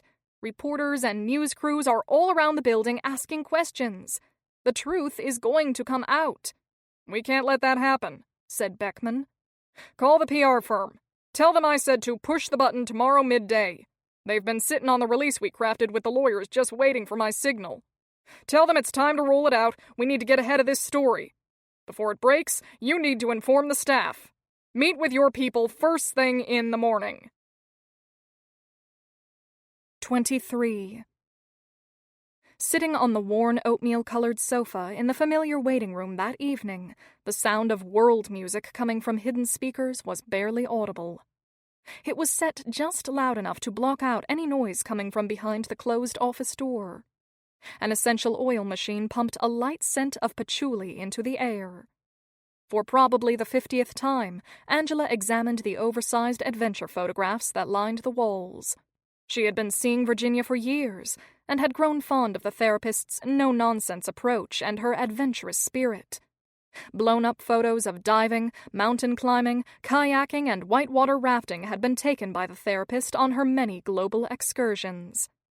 Angela didn't have Virginia's keen sense of adventure, but she deeply admired people who did.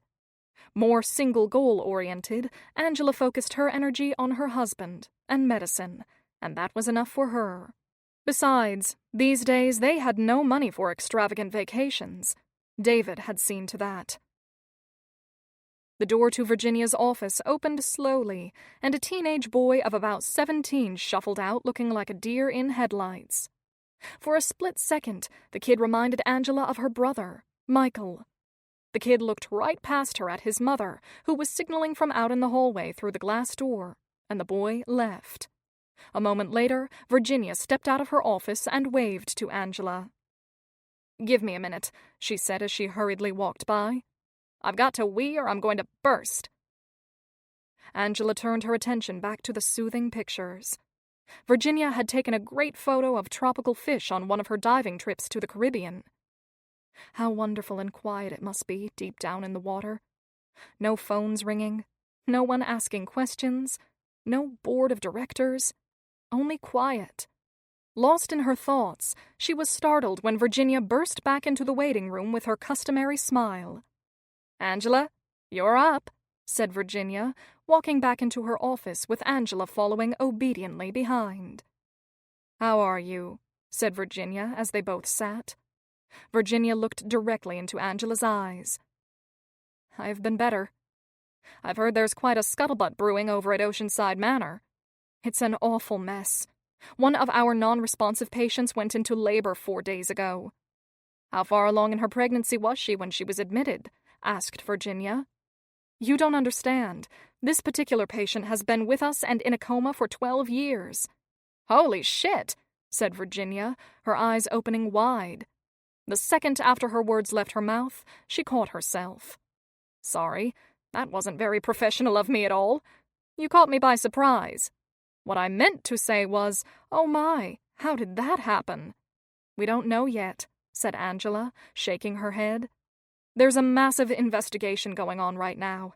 I haven't had a minute to breathe. It's a miracle I was able to make our session today. I've been working 20-hour days this week. I'm exhausted, but I really needed to see you." "I can imagine," said Virginia. "Sounds like you have your hands full. What do you want to talk about today? Work or home?" Angela paused for a moment. "I think a little of both," she replied. "Let's start with what's going on with your job, and after we can talk about David," said Virginia. Angela brought her therapist up to speed on the many challenges she was facing at the hospital with managing the staff, the board, the patients, and the police. Virginia gave Angela gentle suggestions for coping with her new set of challenges. "How about trying it this way?" said the therapist, leaning forward. "Rather than looking at it as one giant, insurmountable problem, and don't get me wrong, it is most definitely a biggie, try breaking everything into small pieces and manage each one individually. You'll find it more expedient and easier to accomplish small goals." Angela nodded dutifully. "Now, what's going on with your husband?" the therapist asked. "Nothing. That's the whole problem." "Can you give me a little more?" "He's the same, only it's getting worse. It feels like it's been going on for so long," said Angela. "I go to work, and he doesn't do anything all day. He hasn't written a word in years except for an occasional corporate freelance project, and even those have dried up because he doesn't meet deadlines. He's been gambling and losing money at the casinos after he's promised me he'd stop. He might as well flush our money down the toilet or set it on fire. Some months I can barely pay our bills, and I'm a freaking doctor." "Do you still love him?" "I'm still in love with Professor David Crawford, the man I met in college. David the novelist, the jokester, the confident guy who was going to take on the world and win a Nobel Prize for literature.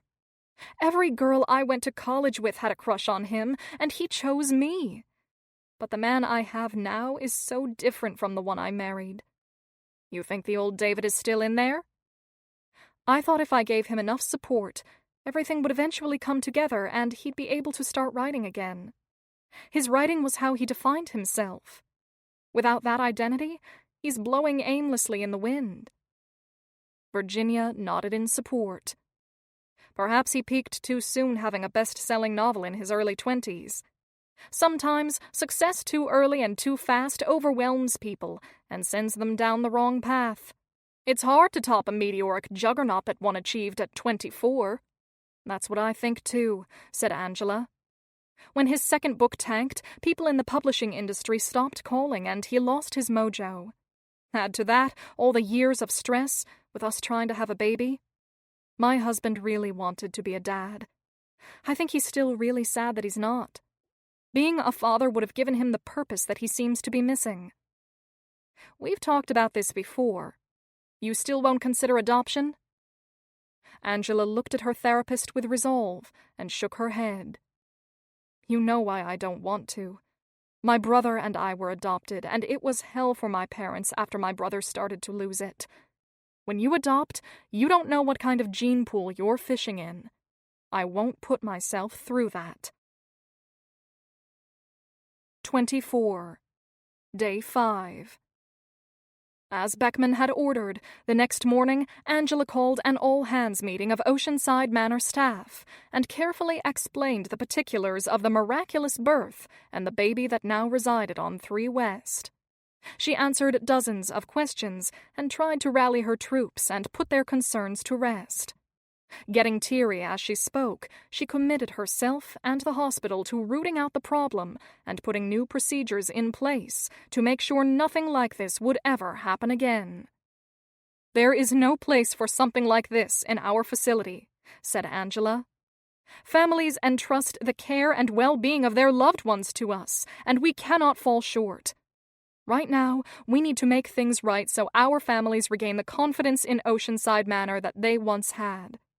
We'll all be under a lot of scrutiny and stress for the next few weeks. I'd like to ask each of you to cooperate fully with the police and provide them with whatever they need so we can put this awful situation behind us. We will get to the bottom of this, I promise you. What do we tell the families of the other patients? Asked a nurse. There are going to be a lot of questions. That's being handled, said Angela calmly. The hospital attorneys and I have been reaching out to the families privately by phone. A letter is being sent out from the board to each family by email as we speak. Please refer all questions from patient families or their attorneys to me. Working with their PR agency, the following press release was sent out over the wires. For immediate release, contact Dr. Angela Crawford, M.D., Acting Administrator, Oceanside Manor. Email aacrawford@oceansidemanor.org. Oceanside Medical Center /Oceanside Manor. Police Investigation Update. Oceanside Manor, affiliated with Oceanside Medical Center, has been in business for close to 25 years and has an unblemished reputation for providing high-quality care for our patients. Our patients' health and safety are always our first priority. We are proud of our long history in caring for the intellectually and developmentally disabled. Recently, we became aware of an incident regarding the health and safety of one of our residents. We have taken steps to review our systems, protocols, and staff to make sure that all of our patients are getting the safest and best possible care. We strive for excellence in patient care and offer our profound apologies to all of our families, our clients, patients, residents, to the community, and our agency partners. As soon as we were made aware of the problem, we gave our full cooperation to the Oceanside Police Department and will continue to work with investigators in every way possible. We have increased security measures to ensure the safety of all our patients and are in the process of reviewing and improving what is already an in-depth vetting process for caregivers at Oceanside Medical Center and Oceanside Manor. Mistreatment or assault of a patient in our care will not be tolerated. Every patient is entitled to and deserves a safe environment. A copy of the Oceanside Manor press release was forwarded from the newspaper's editor to Tommy Devlin. The reporter had ignored his beeping phone because he was in the middle of schmoozing one of the young female police officers he had cornered outside the police headquarters building. "What's going on over at Oceanside Manor?" said Devlin. "My gut is screaming right now." The officer remained silent and simply stared back at the persistent reporter. "Come on, Janice. How long have we known each other?" said Devlin, laying it on thick. "About a month," said the policewoman, looking around for another cop to rescue her. Exactly. We're practically family, he replied with a grin. The female police officer smirked. Everyone in the Oceanside PD knew Devlin. He was relentless and sometimes abrasive, but he made up for it by being occasionally entertaining. It was common knowledge there was nothing he wouldn't say if he thought it would get him to the story. I'm not at liberty to talk about it, said the cop. You're going to have to wait like everyone else. Come on, Janice, help out a fellow Irishman, he said. I'm Italian. Irish, Italian, same thing. My people came here because of a potato famine and yours because of a pasta famine, he said with a hopeful grin as he reached for the vibrating phone in his pocket. Looking at the screen, he quickly scanned the press release from Oceanside Manor that had just been sent to him. Holy shit, said Devlin as he read. What the hell does this mean, assault of a patient? Isn't everyone at Oceanside Manor totally out of it? The reporter looked up at the officer's face and tried to read it. Don't look at me, she said, backing away, her hands in the air. If you want information, talk to the chief. I'll have my head handed to me if I open my mouth. They put out a press release, it's all public now. So you can tell me. Nice try, Devlin. You're an investigative reporter. Go investigate, said the police officer as she turned and walked back into the station. Devlin ran across the street, jumped into his car, and raced back to the Oceanside Manor building as fast as possible. This was going to be big. 25. After a long afternoon hanging around the hospital parking lot, Tommy was only able to gather crumbs of benign information that the hospital administration and the police would divulge. Somehow, he pieced together a story for the morning edition of the paper. Woman in 12-year coma has baby, by Thomas Devlin, Jr. After an unprecedented breach of security, police investigators have begun to gather DNA from all male parties who worked for or visited the Oceanside Medical Oceanside Manor Extended Care Facility, where a 21-year-old woman who has been in a vegetative state for almost 12 years gave birth to a healthy baby boy last week. A spokesperson from the Oceanside Police said Wednesday that the woman and child, who was delivered on January 13th, remain in the hospital and both are in good condition, and that the sexual assault investigation will likely take some time. This is not a simple process, said Mayor Tim Davidson. This crime happened over an extended time period, and there are a large number of individuals that need to be vetted. The police department has had to cast a very wide net. The police would not comment further on whether anyone had been asked for DNA samples. The woman in question has been a patient at Oceanside Manor since 2005, according to court records. It has been reported that she entered the facility after a catastrophic car accident on the Florida Turnpike outside of Orlando that killed both of her parents and her twin sister. The accident left the mother of the baby in a permanent vegetative state. The woman has no other relatives. Board president of Oceanside Manor, Robert Beckman, would not take phone calls, but directed people to a hospital spokesperson, acting facility administrator Angela Crawford, for further information. Oceanside Manor will do everything in our power to help uncover the full accounting of this horrifying situation. This has devastated everyone involved, from the victim to our own hospital staff, said Angela Crawford, MD. I want to assure our families and the public we will get to the bottom of this situation. When Tommy Devlin's story went out onto the wires, it was picked up by every national and international news organization within an hour. Cable shows grabbed it, and for the first time in months, the relentless bipartisan political infighting that had become a staple of the evening news was pushed to the back burner. Eliza and her baby were front page in every national newspaper. She was the lead story on the radio, TV, and internet. The birth was the topic of conversation in company lunchrooms, on social media, and at cocktail parties. Tommy Devlin himself was even interviewed by national news shows as the local reporter on the ground in Oceanside. There was talk of Devlin appearing on CNN. In a nutshell, the story went viral in a nuclear way. Eliza Stern and her baby were in the dead center of a conversation happening around the world, and everyone asked the same question in different languages. What kind of person would do something like that? Devlin didn't really care one way or the other who or why someone would have sex with an unconscious woman. It was irrelevant to him. What mattered was that he was now at the center of the news universe. People around the world wanted to know his opinion about what had happened, and he planned to milk the story for all it was worth. From his vantage point, Eliza Stern and her baby had become his golden goose. He laughed when he thought of the irony of it all. Some guy got his rocks off with a comatose woman, and Devlin might very well end up on CNN. His whole life was about to change, and he figured he had Eliza Stern and a yet unknown pervert to thank for all of it. The world works in mysterious ways, he chuckled to himself as he returned a call from Reuters.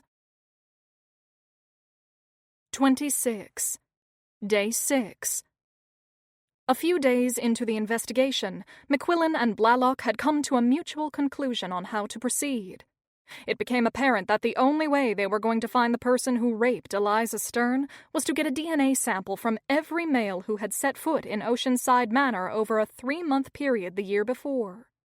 It was probably a wider range than necessary, but if there was the slightest possibility that the conception calculations were off, they expanded the time just to be on the safe side. Even so, said Blade, some nutjob could have gotten in through an improper channel, and there may be no record of him at all. Seems to me if I was going to do something like this, I'd want to remain invisible so there would be no record of my presence. It's possible our perp snuck in undetected, said McHugh. But right now we've got a partial working list of 73 males who we know for sure were in the building during that period of time. There are still more names to vet, but let's swab the ones we've got and see what crawls out. If we're lucky, one of them is the baby daddy, and we can stop looking for that needle in a haystack. Legally, they don't have to give us their DNA, said Blade. I know that and you know that, but I'm hoping most of them don't know that. If I were the baby daddy, I wouldn't give my DNA up. But I guess for the guys who are employed here, said Blade, it would look really bad if they didn't. If they're innocent, they should naturally want to do the swab and clear themselves. From your mouth to God's ears, said McHugh with a knowing smile. Later that day, an Oceanside police team was assembled to methodically take all samples from those willing to give it.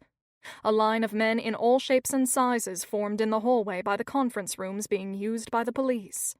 The line was so long it twisted around the corner. One by one, each man stepped into a small private room. The door was closed, and cells were gently scraped from inside their cheek, collected, bagged, and labeled. It took a few hours, but the officers worked efficiently, and without much conversation, in order to get a job of this magnitude completed, and samples off to the Palm Beach County Police Lab.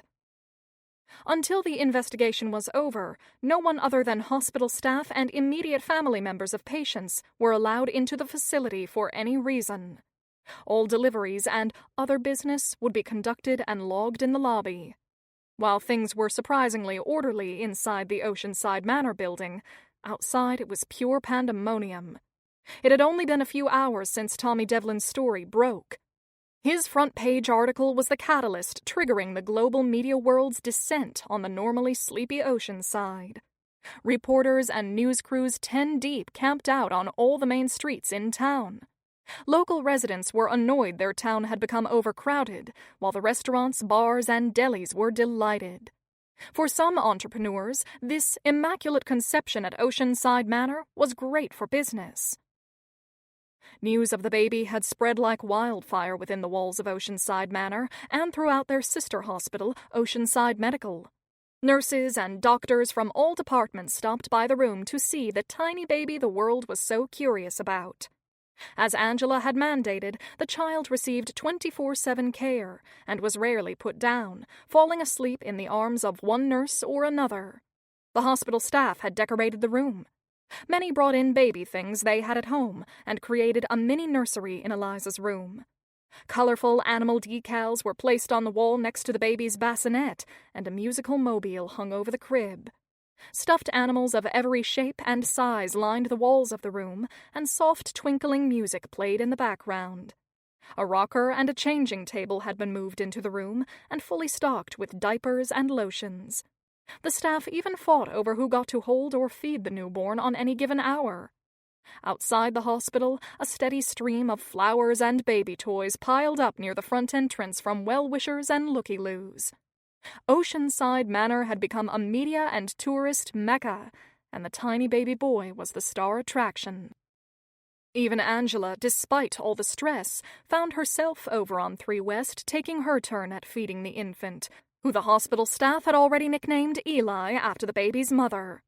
While the country and the world's fascination with the scandal grew, Eliza Stern lay nearby, motionless, as strangers fed her son.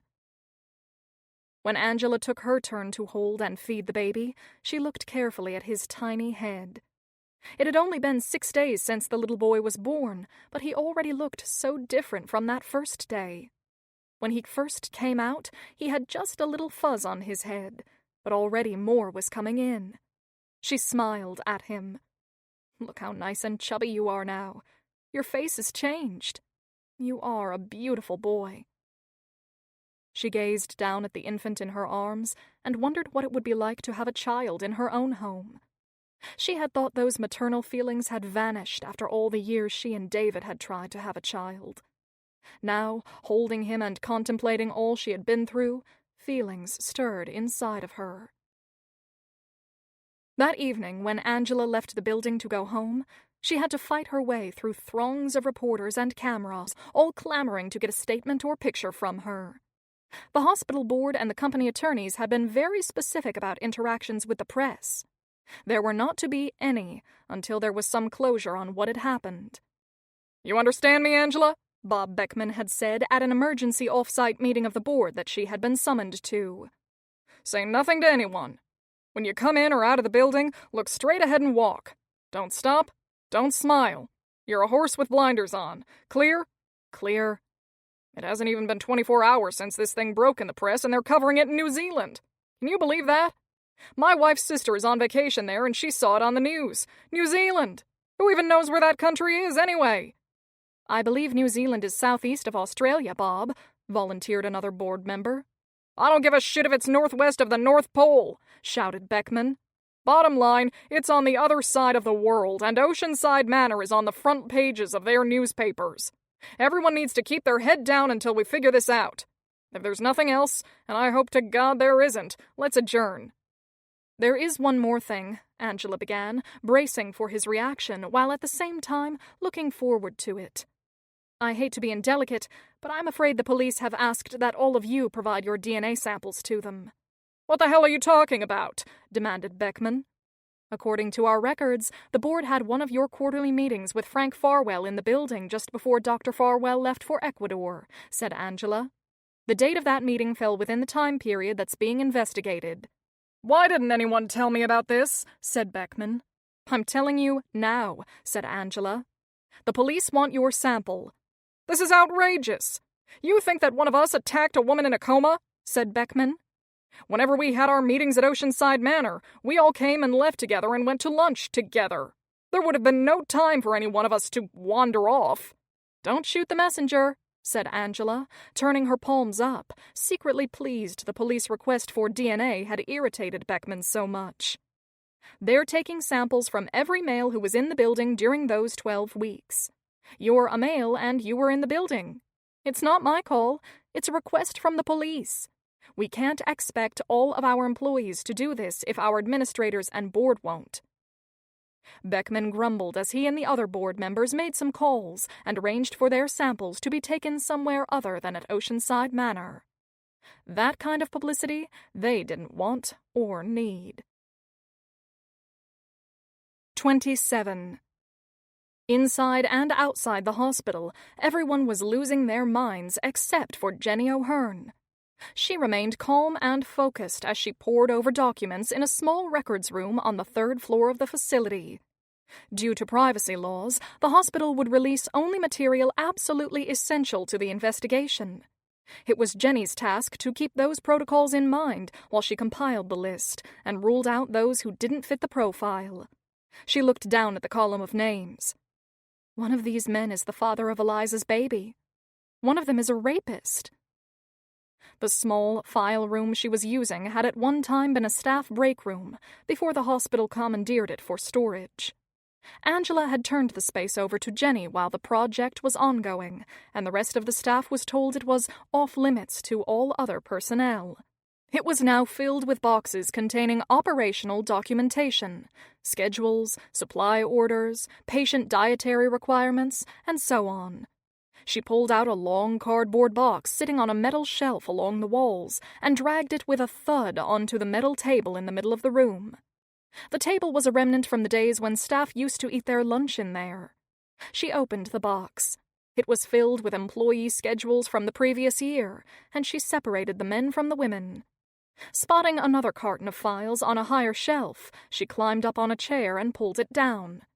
It contained one of the things she needed, visitor and vendor logs. She began to sort through those. Sadly, she noted as she read the visitor logs, most of the patients at Oceanside Manor didn't get many visitors.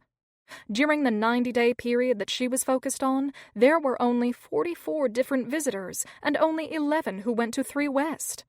She also noted that Eliza Stern had only one visitor during that time period, her attorney, Elliot Myers. According to the records, Myers spent over an hour with Eliza, alone. For the entire day, Jenny combed through box after box of documents. She wrote a note to herself. Check the mail delivery guy. He comes every day but doesn't always sign in on the logbooks because the front desk knows him and waves him in. Absorbed in countless files, she was startled when her phone rang. It was her boyfriend, Danny. Seeing his number pop up on her screen made her smile. After all the missteps she had with men in the past, Danny was possibly the real deal.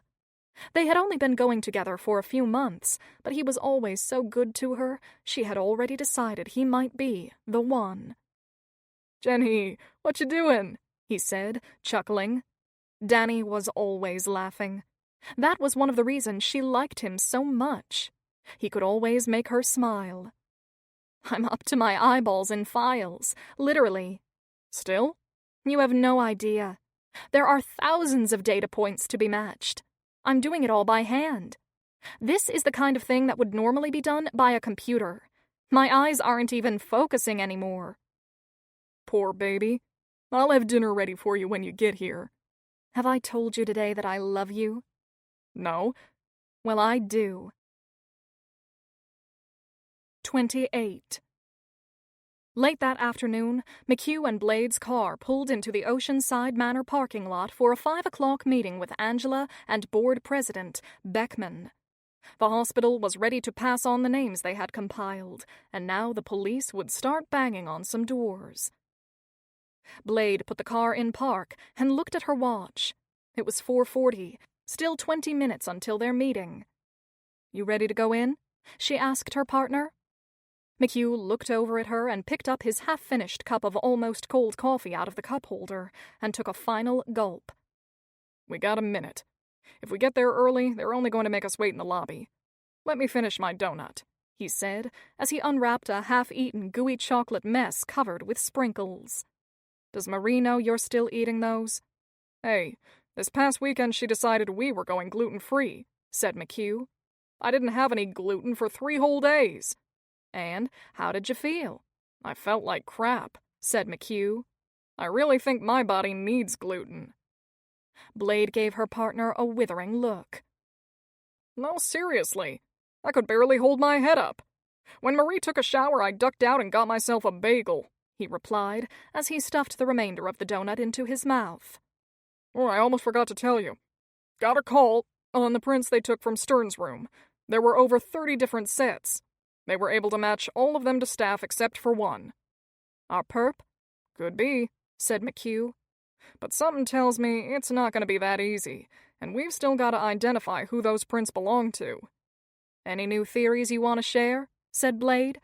"Logistically," said McHugh as he swallowed, It's most likely someone on staff, because they would have frequent and easy access. A visitor or an outside employee would have to be really stealthy and know exactly when and where they could commit the act without getting caught. That seems too convoluted to pull off for an outsider. My money is on an inside job. But it could have been someone from outside, said Blade. That's still a possibility. That's what makes this whole investigation so unwieldy. Here's a creepy thought, said Blade. How do we know the perpetrator only did this the one time? Maybe he had sex with Eliza numerous times, but this was the only time she got pregnant. What if whoever did this tried it with other brain trauma patients besides Eliza? Said McHugh. Dr. Crawford said she was going to have all the female patients on 3 West checked for pregnancy and signs of any physical or sexual disturbance. Can you imagine if there are more? Minutes later, the 2 detectives waited in Angela's office while she went down to the lobby to get Beckman. Behind the administrator's desk, McHugh noticed a picture of Angela and, he presumed, her husband, all dressed up at some black tie event. Out of professional habit, and because he couldn't help himself, the detective studied all of Angela's photos until she entered the room, followed by the perpetually scowling board president. Beckman walked past the detectives and sat in Angela's chair at her desk, forcing Angela to sit on a nearby window ledge. "Take my chair," said McHugh, getting up. "I'm fine here," said Angela. While the seat jockeying was going on, Jenny O'Hearn knocked on the office door holding an armful of manila folders. "Come in, Jenny. We're about to start," said Angela, waving the young nurse into the room. "Grab a chair from out front." "I've got it," said McHugh, who stepped out of the office and returned with a chair and placed it next to Angela. "Detectives," said Beckman. "It's been almost a week since this terrible business started. I trust you're close to making an arrest?" "Mr. Beckman, there are a lot of moving pieces in this case," said McHugh. "We've been waiting all week for the data and logs from your people so we can run down leads. With all the health privacy laws, our hands have been partially tied. I think we're going to get everything we need today from Ms. O'Hearn." Jenny smiled and nodded eagerly. "You mean to say you haven't been doing anything except waiting for us to provide you with information?" asked an incredulous Beckman. "You're the cops, not us." "Mr. Beckman," said Blade, jumping in and laying on her southern drawl. "We've had the entire Oceanside Police Department standing on their heads trying to get to the bottom of this unfortunate situation. As my partner already said, because of United States health privacy regulations, we've had to move very slowly and carefully. Now, I'm assuming Ms. O'Hearn here will be able to provide us with all relevant employee work schedules, patient visitor log files, and other assorted vendor lists in order for us to do a thorough and precise investigation." Beckman glared at Blade, but uncharacteristically said nothing. Angela laughed to herself. "Nicely done, Detective Blalock. I need to take a page from you on managing that pompous ass." "Jenny, why don't you show us what you've got?" said Angela. She has fairly high confidence that she's got a substantial and accurate list for you. Everyone's eyes turned to the young blonde nurse. "I could have missed something, and I'm going to spend the next few days digging a little more, but I think, detectives, what I'm about to give you is pretty solid," she said, as she dropped some thick files on the desk near McHugh and Blade. "How many people did you uncover?" asked McHugh. "A lot. 274, said Jenny with an air of confidence. Blade whistled. "That's a lot of people." "Too big a challenge for a small-town police department, detective?" said Beckman. "Maybe we should call the FBI. Bring in the big guns." McHugh and Blade exchanged a look. "Mr. Beckman, I think Detective Blalock's reaction to the big number had more to do with her surprise at the largesse of your security breach," said McHugh with authority. "Not that our police department can't handle it." "Let's get the show on the road," said Beckman. "Every minute this case goes unresolved, the reputation of the hospital goes further into the gutter. Already some of our biggest financial donors have started to walk away. That can't happen. Do I make myself clear?" "Crystal," said McHugh, his steely eyes looking right through the board president, causing Beckman to squirm. "Exactly what I thought. He's a big pussy." I bet his wife has to cut up his meat for him before he eats it. 29.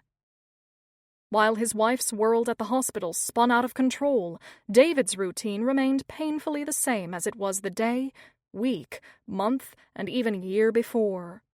He cleaned up the breakfast dishes, read the news on his phone, and sat down at his computer to work on his manuscript, the same as he did every morning. Each day for 5 years, he'd type a few words or sentences into his computer, read them over, and usually erase them. He'd do a few more sentences, delete some of them, and keep one. After several hours of writing, he'd discover he'd only accumulated 1 or 2 paragraphs, and when he reread it, he'd decide it was crap and delete the entire page. That was pretty much how every morning went. David's mind drifted back to the early days of his career. It was easier reminiscing about his past Camelot than confronting his current dismal professional reality. Everything had happened so goddamned soon for him, faster than anyone expected, and maybe that was at the root of the problem. College had been a magical time. He was handsome, charming, and smart, and without much effort, good grades and friends came easily. Interested in writing, at the end of his junior year, David showed some of his short stories to his favorite English professor, Dr. Anastos, head of the English department. "I like this one, David," said Dr. Anastos, holding up a short story called The Savior Falls. "It's got grit and asks some provocative questions. I want you to submit it to that writing competition I told you about." "They must get thousands of entries," said David. "Listen to me," said Dr. Anastos. "You've got real talent. I don't think I've ever said that to any of my students." When David left his professor, he was walking on air, and the next day he mailed in his entry. Months later, quite unexpectedly, he got a letter. "Dear Mr. Crawford, the National Literary Guild is delighted to inform you that you have been selected to receive this year's first prize in the short story category." He ran across campus to the English department to find Dr. Anastos. The older professor was sitting at his desk grading papers when a breathless David flung himself into the teacher's doorway. David waved the envelope as he tried to catch his breath. "The short story contest! I won first prize!" Dr. Anastos's face broke into a huge smile. "First prize? If I remember correctly, part of the prize is you'll get a literary agent, too. You're on your way." In early spring the following year, a week after his story was published, David got a call from Corbin Rotero, a seasoned New York literary agent. He had read David's winning story and wanted to work with him. "Have you given any consideration to writing a full-length novel?" asked Corbin. "All the time," said David. "I've got a million ideas." After graduation, he began working on a novel that would eventually be called Where the Falcons Go. For the next 2 years, David worked diligently on his manuscript, sending bits and pieces to Corbin as he finished them. Right before his 24th birthday, David finished his manuscript, sent it off to his agent, and held his breath. For 2 weeks he waited by the phone until finally he got the call. "It's brilliant," said Corbin. "One of the finest pieces of fiction I've read in a long time. You've blown me away, and that doesn't happen very often. I'll bet I can even get a bidding war going from the top 5 publishers." Within 2 months, Corbin scored with several major publishing houses bidding for David's book, and a 6-figure deal was signed. When Where the Falcons Go came out 18 months later, it was a hit. Magazines called him the next F. Scott Fitzgerald, and his book was translated into 7 foreign languages. After a year of interviews, awards, and basking in literary glory, David began working on his second novel. But something was wrong. Where words had at one time sprung from his fingers, now it was like they were lodged in his knuckles. It would take him weeks to write 1 chapter. 18 excruciating months later, he delivered his new manuscript to his agent. "I liked your other one better, but we'll sell this one on your name alone," said Corbin. A publisher will take it, and consumers will buy it because of your first book. Early reviews were scathing, and in no time at all, David's second novel was on the sale table in bookstores. Fortunately, while he was writing his second novel, David had gotten his master's degree in journalism and had started teaching at his alma mater. The New York literary community may have had David Crawford in the rearview mirror, but he was still a big deal on the college campus and enjoyed a kind of elite status there. Over the next 7 years, David wrote another novel, but no one wanted to publish it. It was around that time that he met a young pre-med student, Angela Asmodeo, who was taking one of his English classes. He thought she was beautiful the minute he laid eyes on her. That was so many years ago. On this morning, David went through his daily, fruitless literary gymnastics and eventually got up from his desk in frustration.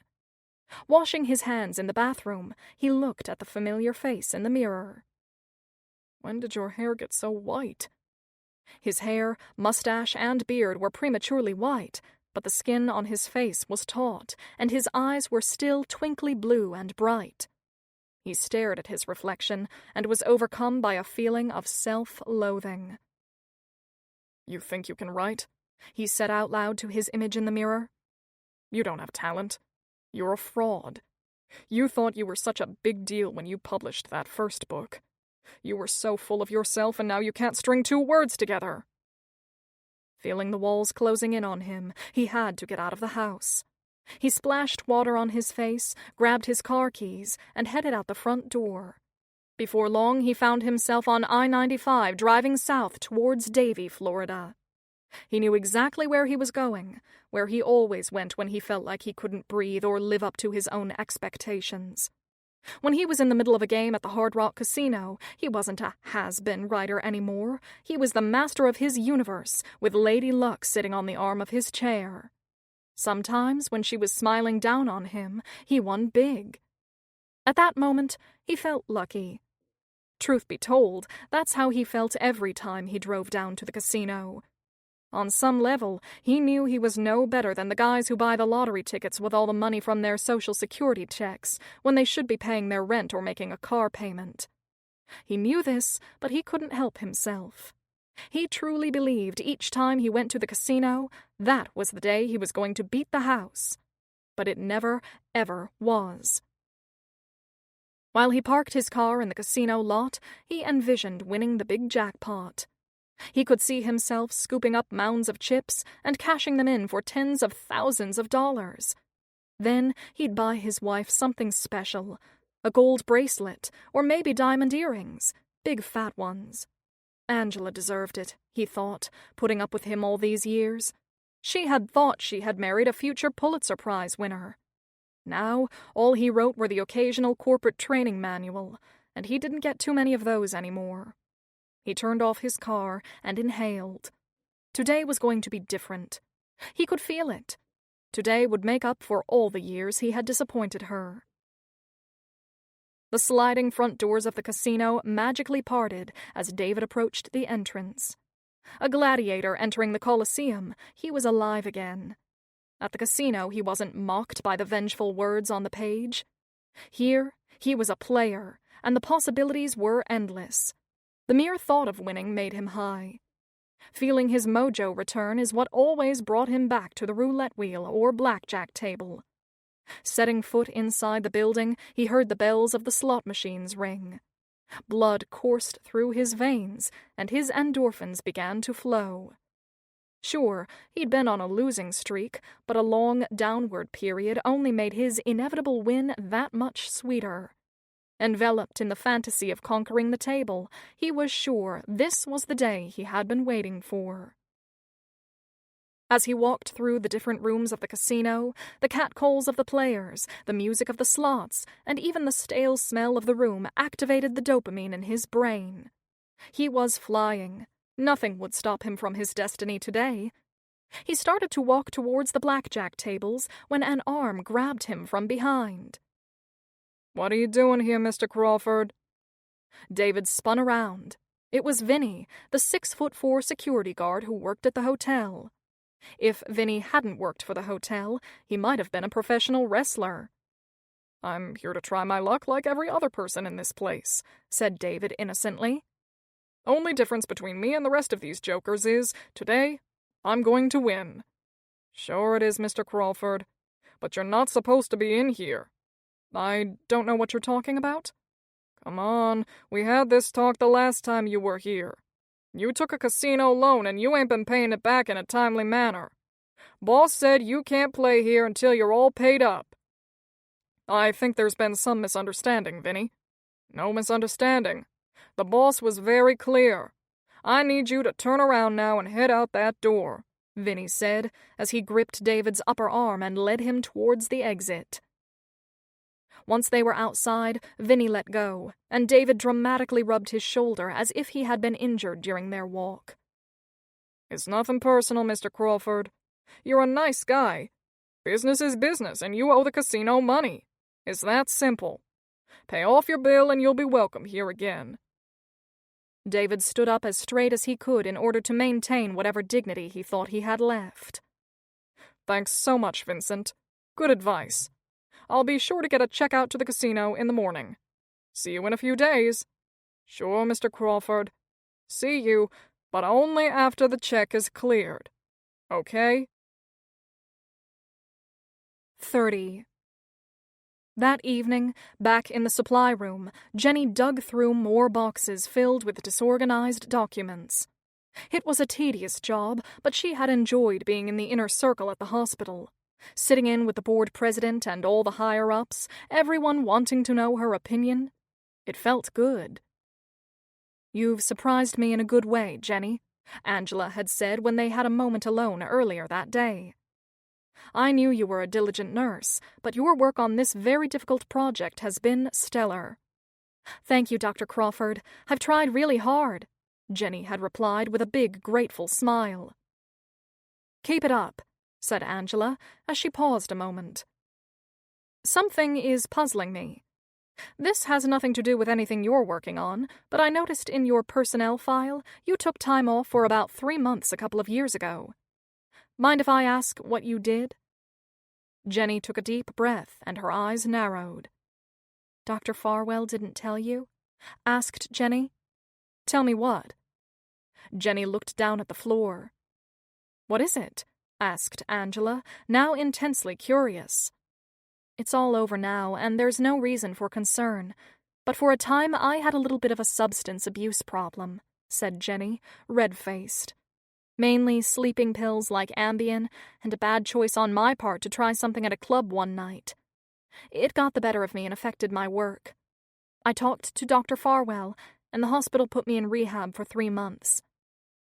Angela's face showed genuine surprise. Jenny doesn't seem like the type. She comes off as so wholesome. I guess everyone has their secrets. And everything's fine now? Asked Angela, tilting her head. Yes, all good. Wonderful, said Angela.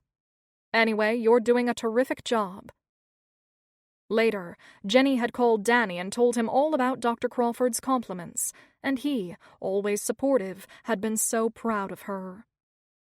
I told you that you could do it, her boyfriend had said. All your insecurities were for nothing.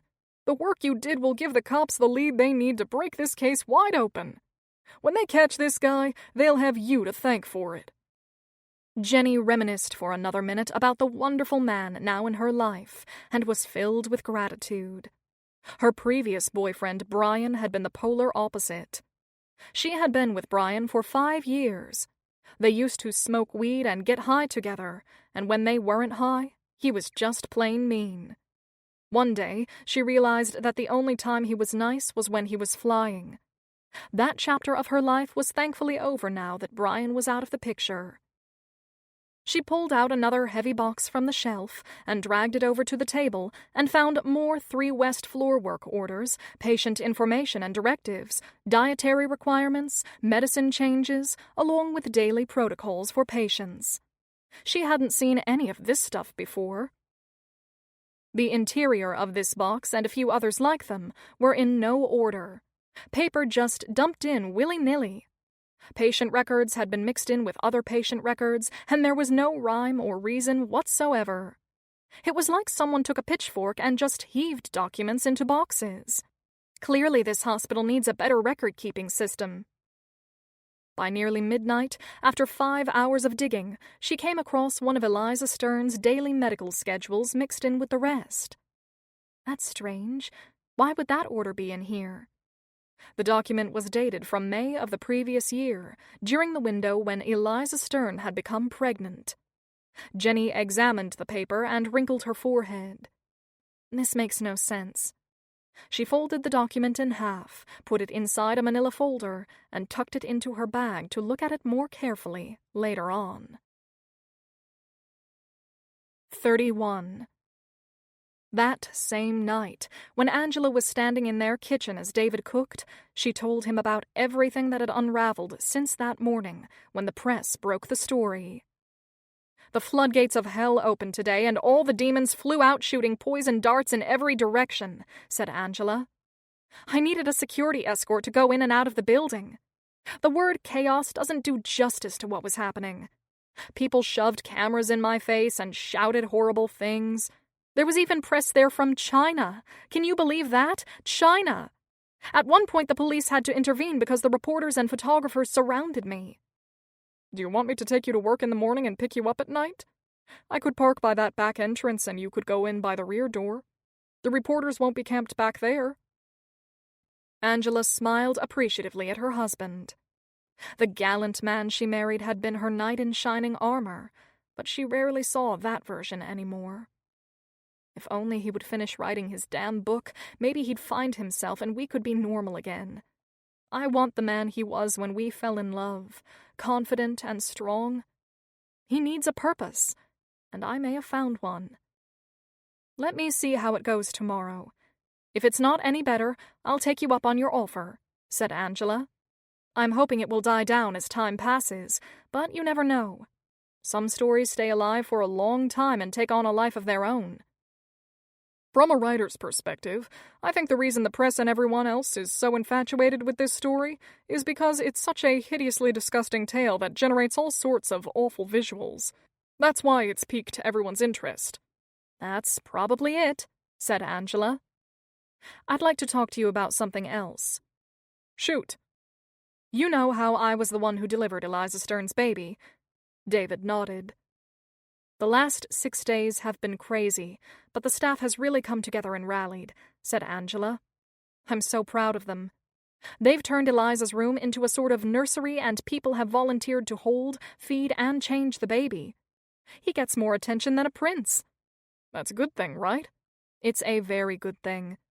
We've kept the baby with Eliza to keep an eye on him and to provide him with skin-on-skin contact with the mother. We've even had him breastfeed with her.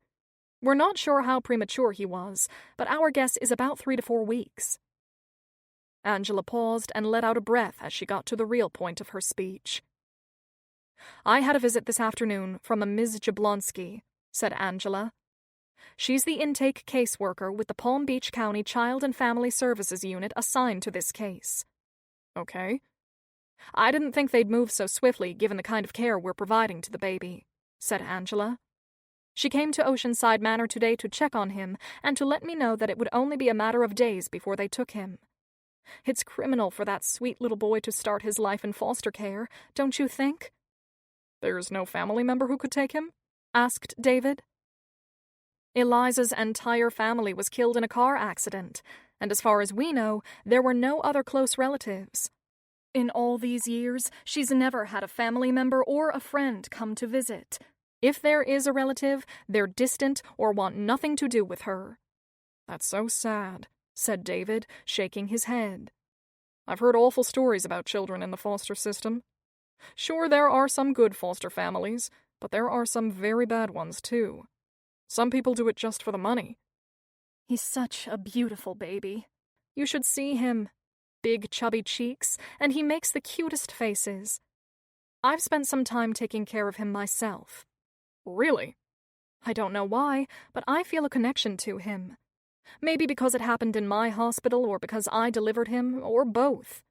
He has no one in the world to look out for him. He's all alone.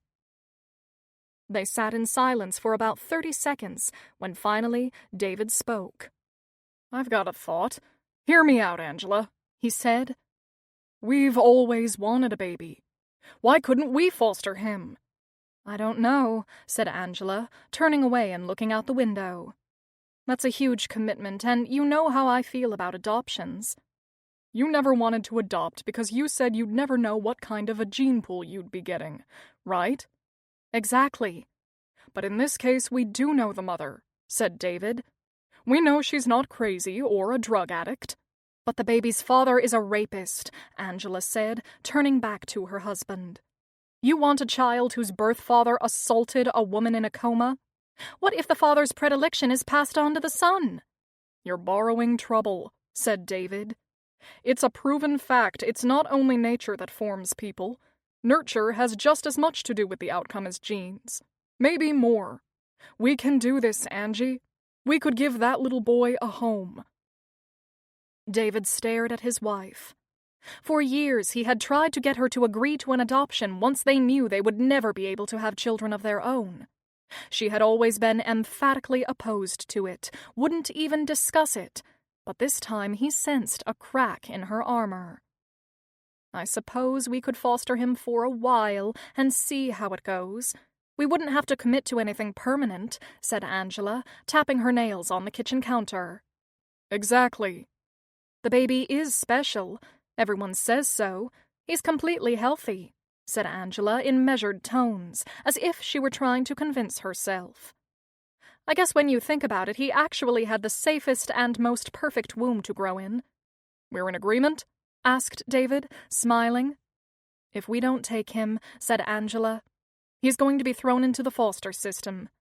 I can't stand the thought of that little boy being shuffled from one disinterested or possibly abusive home to another. We'd have to talk to our lawyer about this, and I'd have to let the board know our intentions." "Of course," said David, getting excited. "We'd need to ask a few logistical legal questions because the baby already has a mother, and we'd have to know what that means in terms of a future adoption." "You would consider adoption?" "I didn't say that," said Angela. "But I would consider temporarily fostering, and we'll see how it goes. That's all I can commit to right now." "I can live with that." "Since the baby's mother is under Oceanside Manor's care, if I say for medical reasons we need to keep him longer, it could buy us the time we need. Then we can do whatever paperwork is necessary to be approved as a foster family by Child Services." "Are you really sure about this?" asked David. "Yes, but you have to be sure too. A lot of the child care is going to fall on you since I'm at work Monday through Friday. Are you certain you're okay with that?" David started to laugh and shake his head in disbelief coupled with joy. "Absolutely. 1000% sure." "In that case, tomorrow morning I'm going to go see Sharon Anderson," said Angela. "You remember, she was often my obstetrical nurse when I first opened my practice." "I do remember her," said David. "Nice woman." "Sharon now works for the Palm Beach Social Services Department. I did her a few favors over the years, and she owes me. If anyone can help us pull this off, she can. I'll bet she can move us to the front of the foster line." Angela looked at her husband. "Are we seriously going to do this?" "I'm all in," said David, smiling. "I can't believe I'm going to be a father at the age of 53. It's a good thing I've got long living in my family tree." "We're just fostering," Angela reminded her husband. "Adoption is a long way off." "I know," said David, grinning from ear to ear. "Am I not allowed to be happy?" Angela crossed the room and threw her arms around her husband and kissed him. "We're going to do this," said Angela, gazing into her husband's blue eyes. "You know something? I always thought you'd be the best dad that ever lived." "I'd like the chance to prove you right," said David, as they hugged each other again. 32. Day 7. Before she went to work in the morning, Angela made a detour to the Office of Social Services of Palm Beach County to pay a surprise visit on her old colleague, Sharon Anderson. 15 years before, when Sharon was a nurse, she had worked alongside Angela in the delivery room and assisted on many births. When Sharon turned 40, she shifted gears, went back to school and got her master's, and after that her PhD in social work.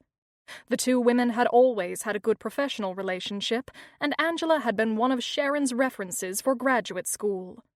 When Sharon applied for her current job within the State Division of Social Services, Angela wrote a beautiful testimonial letter for her that helped the nurse land the position. Now, Angela was going to ask her to return the favor. If anyone could help, Sharon could. When Angela popped her head into Sharon's beige government-issued cubicle, the social worker was both surprised and delighted. After they exchanged a hug and a few family inquiries, Angela got to the point of her visit. "I need your help," Angela said in a loud whisper. "Does it have anything to do with all that business I've been hearing about on the news?" said Sharon. "What a tragedy." "It's been a nightmare, and it is related," said Angela, choosing her words carefully. "Not to the police investigation, but it is connected.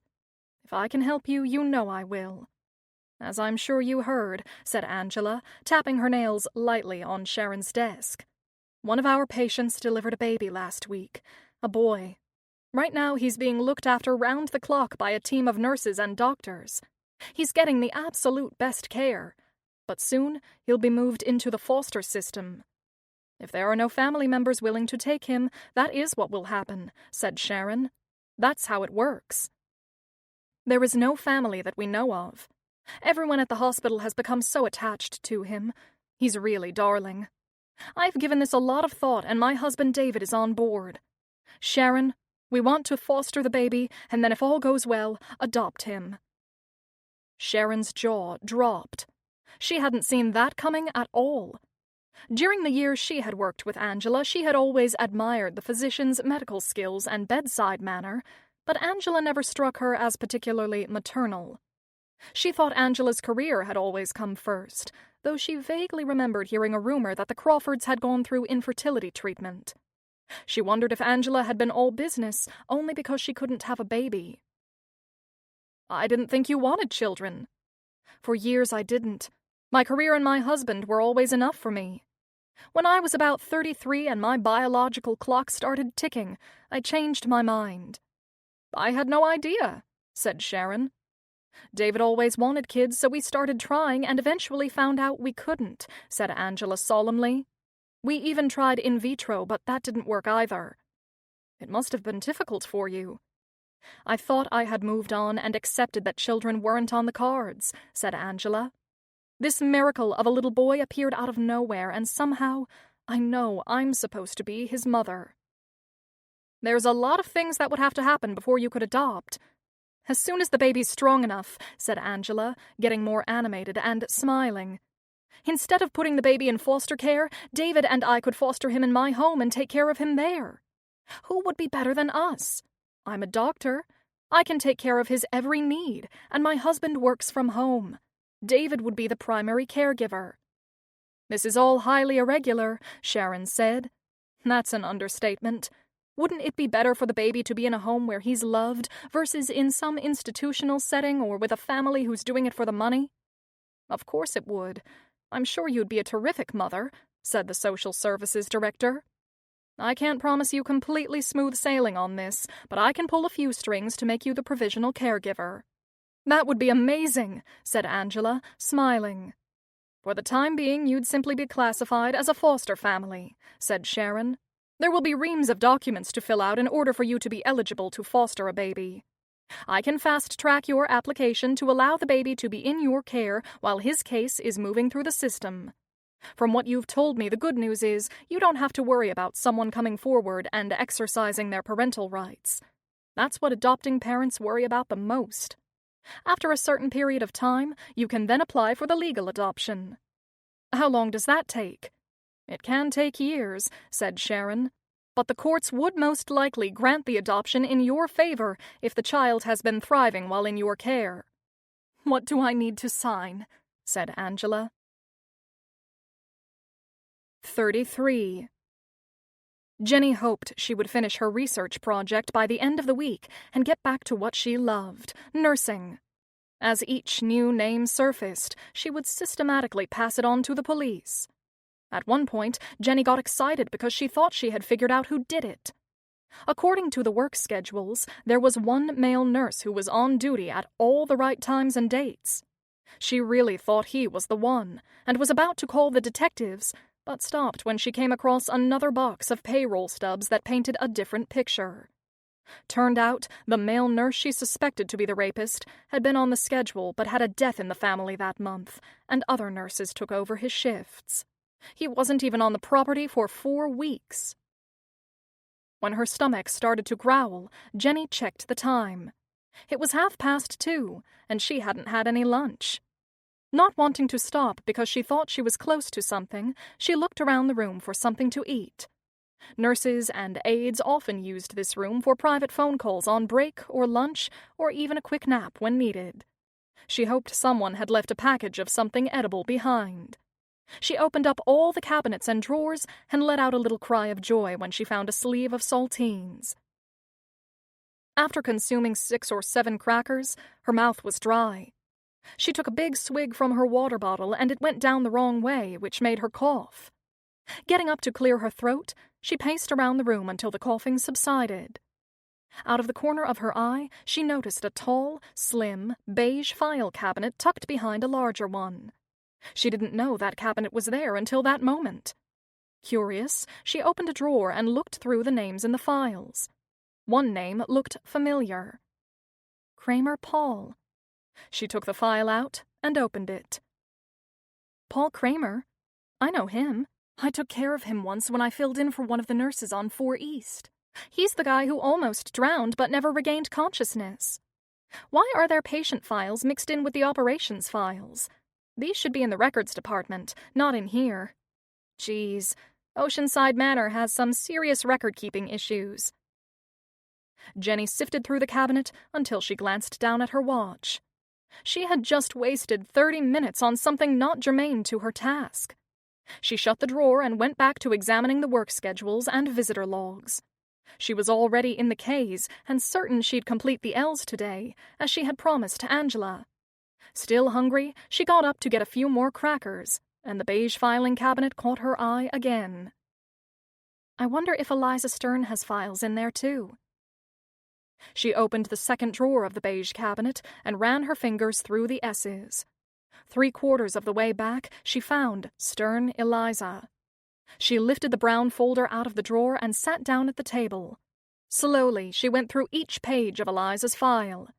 It covered the last 2 years. She carefully read all the notes written in Eliza's charts. Month after month, no changes. With dozens of papers in the file, in no particular order, Jenny flipped each one over, finding nothing out of the ordinary. More than halfway through, she admonished herself for having just wasted nearly half an hour messing with Eliza's medication files. She was supposed to be going through staff and personnel files, and she kept getting sidetracked. This has nothing to do with my assignment. If I keep going off task, I won't finish on time. Dr. Crawford is counting on me. About to close the folder and get back to work, she turned over one last document. It was a routine weekly medication chart from a week in June of the previous year. She looked over the medication directives. Everything looked totally normal, appropriate for a patient in Eliza's condition, except for one thing. Last June, according to this piece of paper, Eliza had received a new prescription of vitamins and supplements. Who would have ordered that? And why? None of the other patients get that nutrient mixture. She looked on the form for a nurse's signature signing off on the new protocols, but there was nothing more than a squiggly line that she couldn't make out. That's so weird. Why would someone give Eliza that? It makes no sense. Jenny Googled the common supplements and vitamins prescribed on Eliza's chart to see if they had other uses. They didn't. According to Google, there was only one reason someone would take them. 34. The overcrowded bullpen in the police department was buzzing with activity. While she studied her computer screen, impatiently clicking on various links that led to dead ends, Blade shook her head, rubbed her eyes, and groaned. "Stop moaning, Anita," her partner said without looking up from his computer. "You sound like a wounded animal." Blade made a face and turned back to her screen. After a few minutes, she pushed her chair quietly back, turned and stared at McHugh's back. "I know you're looking at me, Anita." "How did you know? Sometimes you freak me out. You're like a witch." McHugh turned and faced his partner as he clasped his hands behind his head and smiled. Blade was fiercely chewing the inside of her lip. He knew his partner's moves as well as he knew his girlfriend Marie's. When Blade was hiding something, she picked at her nails and looked at her feet. When she was frustrated, she chewed on the inside of her right cheek, and when she had no patience for bullshit, she sweet-talked the bullshitter like a southern belle just before she went for their jugular. "What's eating you?" asked McHugh with a paternal smile. 11 men have refused to give their DNA, said Blade. That's a lot of people to not be able to rule out. We've got to get them to give a sample or we'll never close this case. "Let's wait and see what comes back from the lab from all the samples we did get," said McHugh. "You never know, we may already have our daddy."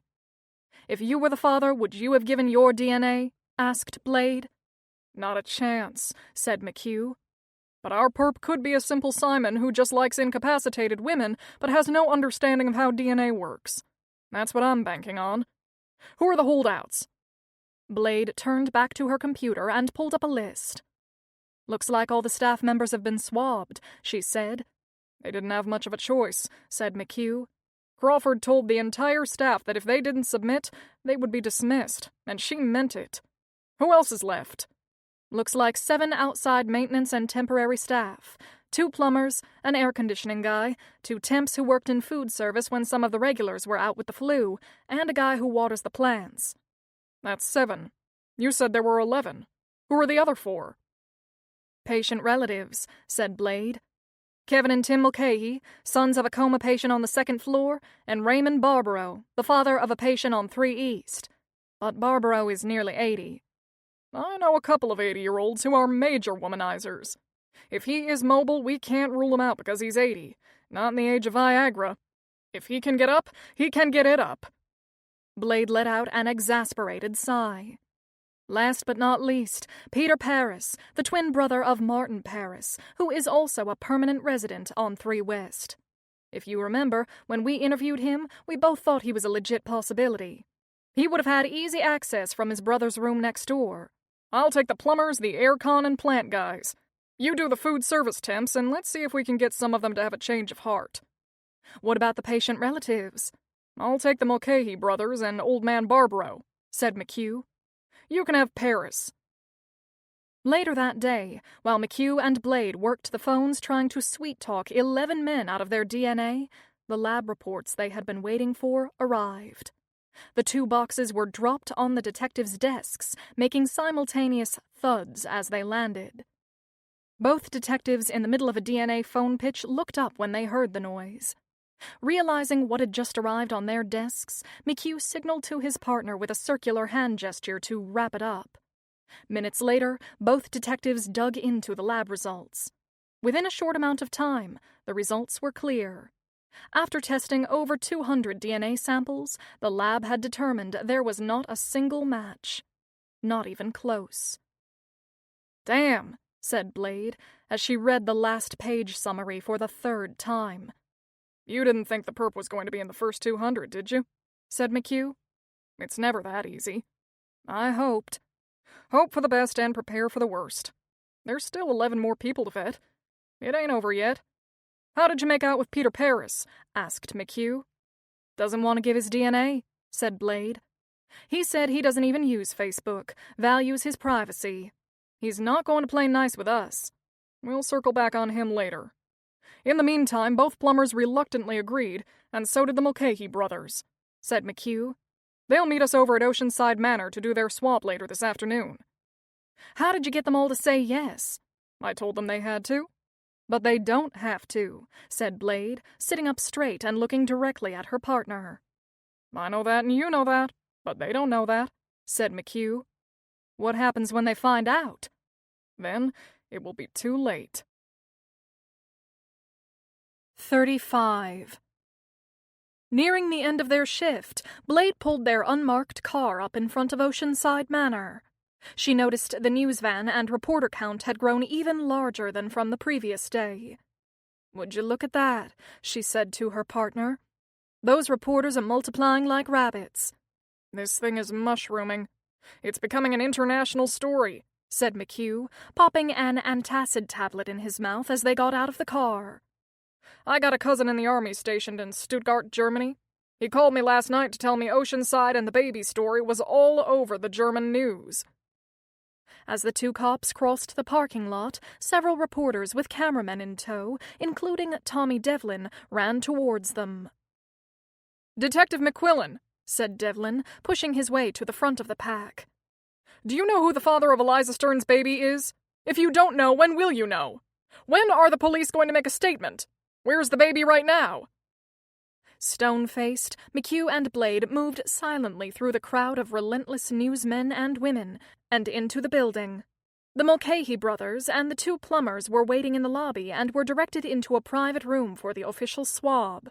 When that was completed, the detectives went to check on Eliza Stern. Climbing the steps to 3 West, they found the new mother where she always was, in her bed, forever silent. "If she only knew all the chaos that's going on," said Blade. "Hundreds of people are trying to unravel what happened to you, Eliza. If only you could tell us." "She'll never get to hold her son," said McHugh, shaking his head. After they left Eliza's room, the detectives walked down to the administration floor. They had a few new questions for Angela. It was after 5, and the doctor's assistant had already left for the day, leaving the path to her office wide open. "Wasn't expecting you, detectives," said Angela, looking up and seeing the 2 police officers in her doorway. "Any news?" "We were in the building and had a couple of questions for you," said Blade. "Got a minute?" Angela took off her reading glasses and smiled ruefully. "Not really," said Angela with a sigh. "What can I help you with?" McHugh shared the top-line DNA results with the administrator. "That's disappointing," said Angela. "I thought for sure we'd get closure from the DNA. Now what?" "We've still got about a dozen more people to check out. We're not close to being done on that angle," said McHugh. "I asked Jenny to triple-check the data she's been working with," said Angela. "Though unlikely, it's possible she may still turn up something or someone new." McHugh nodded. "Is there any way we may have overlooked someone? Could a person have used another way into the building that we might have missed? Is there an outside vendor that might have been overlooked, or a temporary worker that was accidentally omitted?" "We've checked all the names 6 ways from Sunday," said Angela. "We gave you the names of some people that fell outside of the time frame for conception, just in case we were slightly wrong on the dates. We even put the pizza delivery guy on the list, and we're positive he never went past the front desk." Blade looked over Angela's head and noticed for the first time that the medical degrees on the wall were not hers, but for a Francis Farwell. "Dr. Crawford," said Blade. "Francis Farwell. He's the Oceanside Manor administrator who's on sabbatical in Ecuador, right?" "Yes. Frank is my boss. I'm filling in for him while he's gone," said Angela. "Clearly that was the worst decision of my life." "Exactly when did Dr. Farwell leave for Ecuador?" asked Blade, leaning forward. Angela flipped through the pages of her desk calendar. "Here it is. Frank's last day on the job was May 30th. I think he left for Ecuador on June 1st or 2nd, said Angela. "Then technically Dr. Farwell could have been here when Eliza Stern was attacked," said McHugh. "That's exactly what I said to him after he told me this was my mess to clean up and not his," said Angela, scrunching up her face. "Is there a picture of Dr. Farwell around here?" asked Blade, looking around the room. "When I moved in, that loquacious windbag had multiple pictures of himself on all 4 walls of this office," said Angela, getting up and walking over to a large wooden credenza. "His degrees on the wall were one thing, but I wasn't planning to look at Frank's fat, bloated face every day for more than a year." She reached into the drawer and lifted out a stack of framed pictures and handed them to the detectives. The photos showed a rotund, middle-aged man with thinning red hair. McHugh felt his ears get hot and itchy as he locked eyes with his partner. "Your ears are bright pink," said Blade. "We're going to need a sample of Dr. Farwell's DNA," said McHugh. 36. Day 8. The day after discovering the notes about the new vitamins and supplements given to Eliza Stern, Jenny went to Eliza's room to look around. For what? She didn't know. When she entered, she saw that the baby's crib was empty. "He's probably down the hall at the nurse's station. They don't put that kid down for a minute. He's going to get spoiled with so much attention." Every day, Eliza's room morphed further into babyland. The walls were now covered in moons, stars, and rainbows. A baby lamp had been added, and a giant black and white panda sat on the floor next to the crib. With each nursing shift, additional baby items were left by well-meaning staff. Lourdes Castro finally put a stop to it because there was simply no room to move. Methodically, Jenny searched Eliza's room, opening every drawer and closet, looking for some kind of amorphous clue. After searching for 15 minutes, she was chilly and buttoned her sweater and thought to check Eliza's temperature. She placed the back of her hand on the immobile woman's forehead. Eliza's skin was cool to the touch, and Jenny looked around for something to cover her patient. Opening the closet, she saw a pink blanket way up on the top shelf. She pushed a chair over, climbed up, and reached for the blanket. After she pulled it from the high shelf, she spotted a small medicine bottle wedged way in the back in a gap between the shelf and the rear of the closet wall. Reaching in, she pulled out an unopened bottle of liquid medication. The label was clear, and she knew what the drug was. Why the hell would this be in here? Can it be used for something else? She pulled out her phone and searched on the uses for the drug in the bottle, and could find only one reason to have it. That's the second time this week I found something that wouldn't be used for this patient population. She put the bottle of liquid into her pocket and looked around to see if there was anything else she had missed. She searched every inch of Eliza's room a second time, but found nothing more. I've got to talk to Dr. Crawford tomorrow. None of this makes any sense. 37. When Jenny got to her apartment that night, it was late, but her boyfriend Danny was waiting outside for her with a pizza, Diet Coke, a box of glazed donuts, and a kiss. "I am so glad to see you," said a smiling Jenny, returning the kiss. "Another long and crazy day."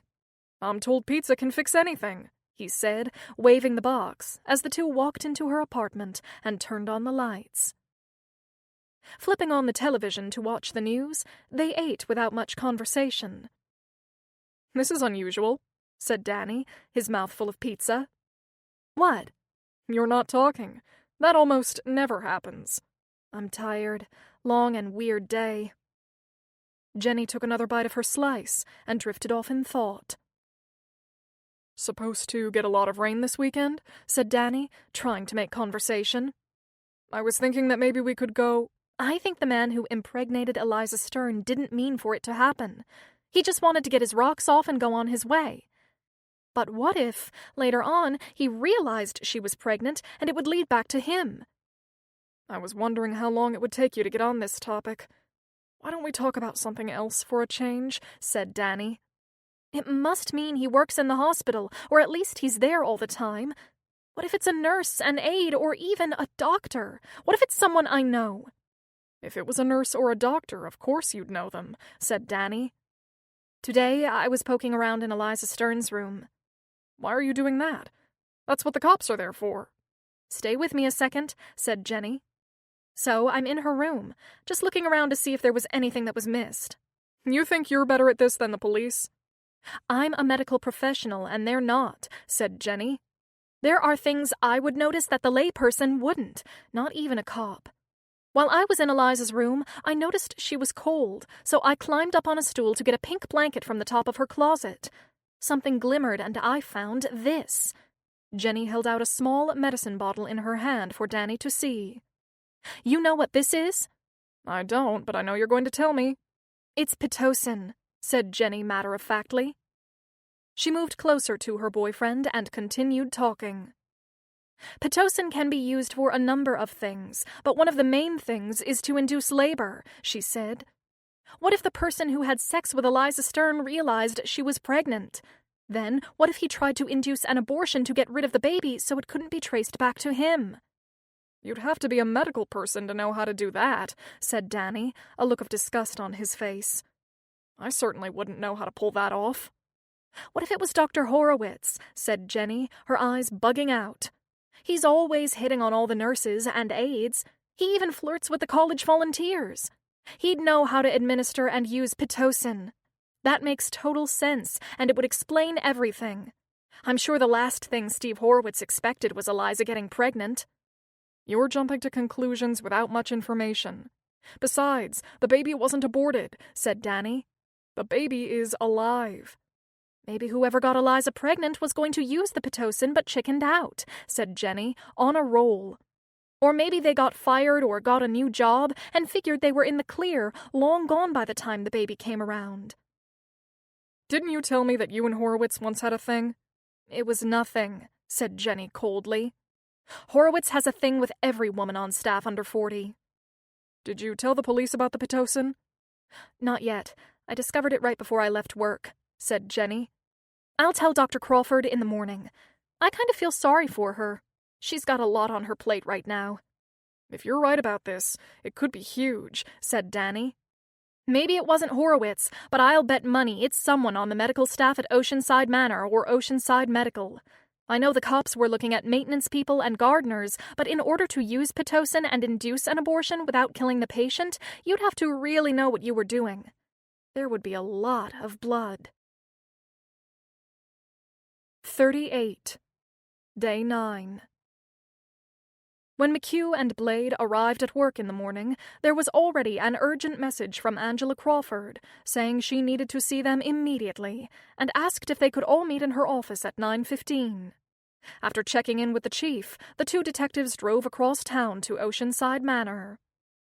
At 10 after 9, Vera sat them in Angela's office and the two detectives waited patiently for the administrator to arrive. "Looks like Her Highness had more important things to do today," said Blade, looking at her watch. "It's 9:41. She did say to be here at 9:15, right?" "Calm down, Anita," said McHugh. "The lady is clearly frazzled. On top of everything else, she has this whole facility to run. She's under a lot of pressure." "Look at you, Mr. Magnanimous," said Blade, laying on the drawl. "Since when did you become so patient and less parsimonious with your valuable time?" "Magnanimous, parsimonious, a few new Scrabble words, perhaps," said McHugh with a grin. "Has Eve been making you practice with your vocabulary flashcards again?" Blade stuck her tongue out at her partner. A moment later, there was a commotion outside the office. It was Angela, barking orders at staff. "Schedule a call tomorrow afternoon with Bob Beckman any time after 2. Cancel my lunch today and reschedule it for next week. Hold all my calls until the detectives leave." A moment later, Angela burst into her office carrying several tote bags filled with files. "Detectives, I'm sorry for being so late. The Stern situation has completely dominated my life this past week. Things have been unfortunately falling through the cracks. You called us, Dr. Crawford, so we're here," said McHugh. "Any developments on the case since we last talked?" said Angela. "Nothing significant since yesterday. We're still interviewing people," said Blade. "You said there was something important you wanted to talk about," said McHugh.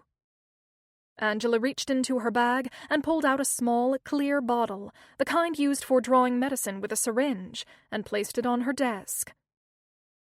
The two detectives stared at the bottle and looked at each other and shrugged. "Do you know what this is?" asked Angela.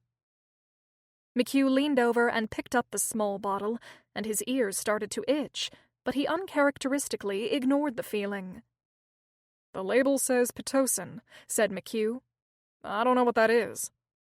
"Jenny, the nurse who is doing all the research for us, found it yesterday in Eliza Stern's room. It was stuck in the back of a closet shelf. She gave it to me early this morning." "What is Pitocin used for?" asked Blade.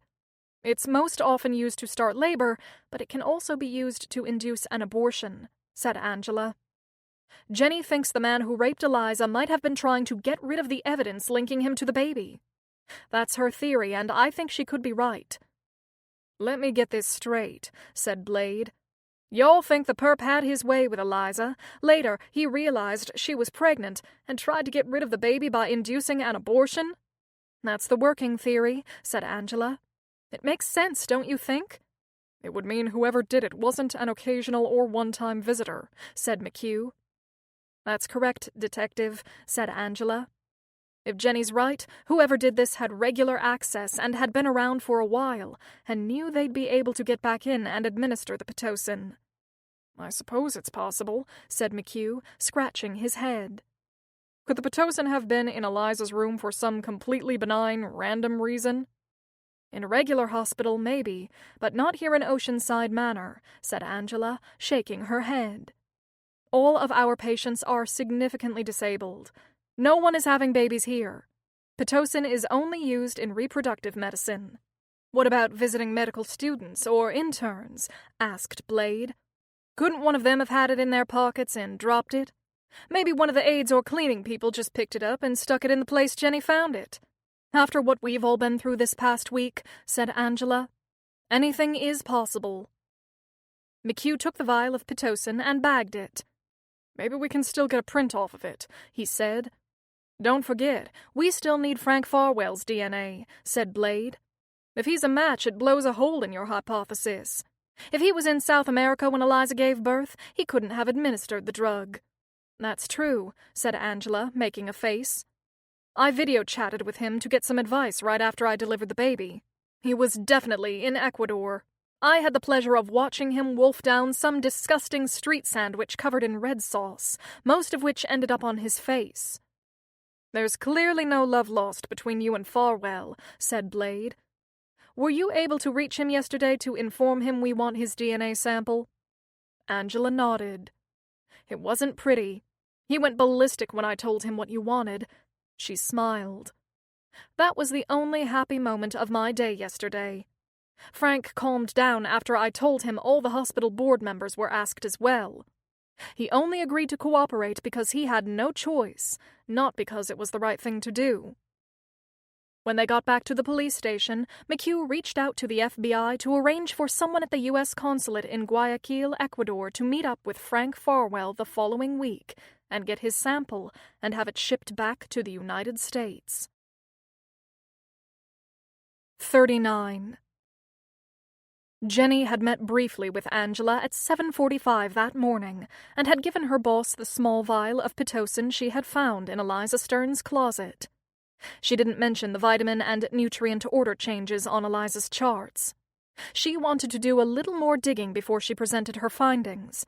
By 8:45, Jenny was back at work in the little supply room. She took out the old paper change order for Eliza Stern's vitamins and nutrients and spent the next hour poring over papers in the remaining bins and cabinets.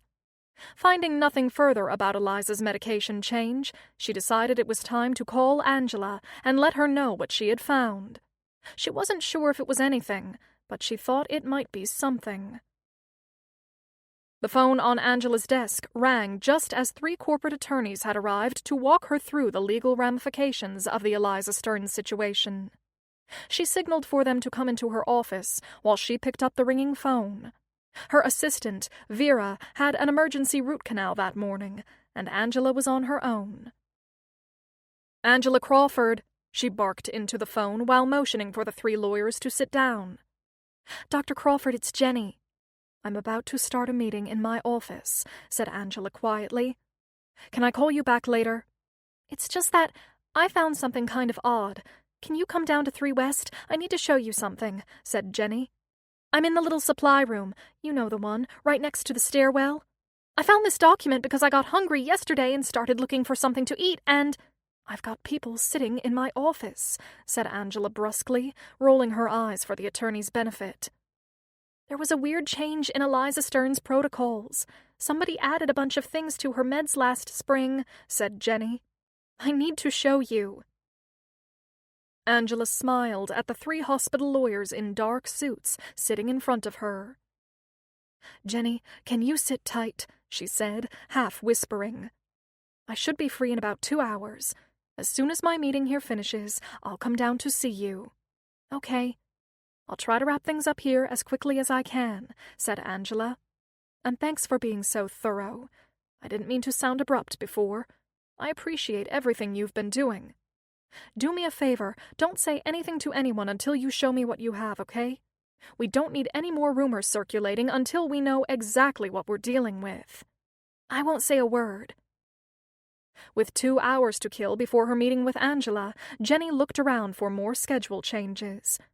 The more she thought about it, the more peculiar it seemed. It makes no sense. Unless... 40. Cracking open the stairwell door, the intruder took one last look up and down the halls to make sure no one was around.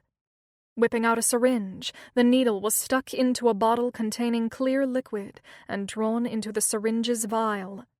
When it was completely full and the air was squeezed out with a squirt, the cap was replaced.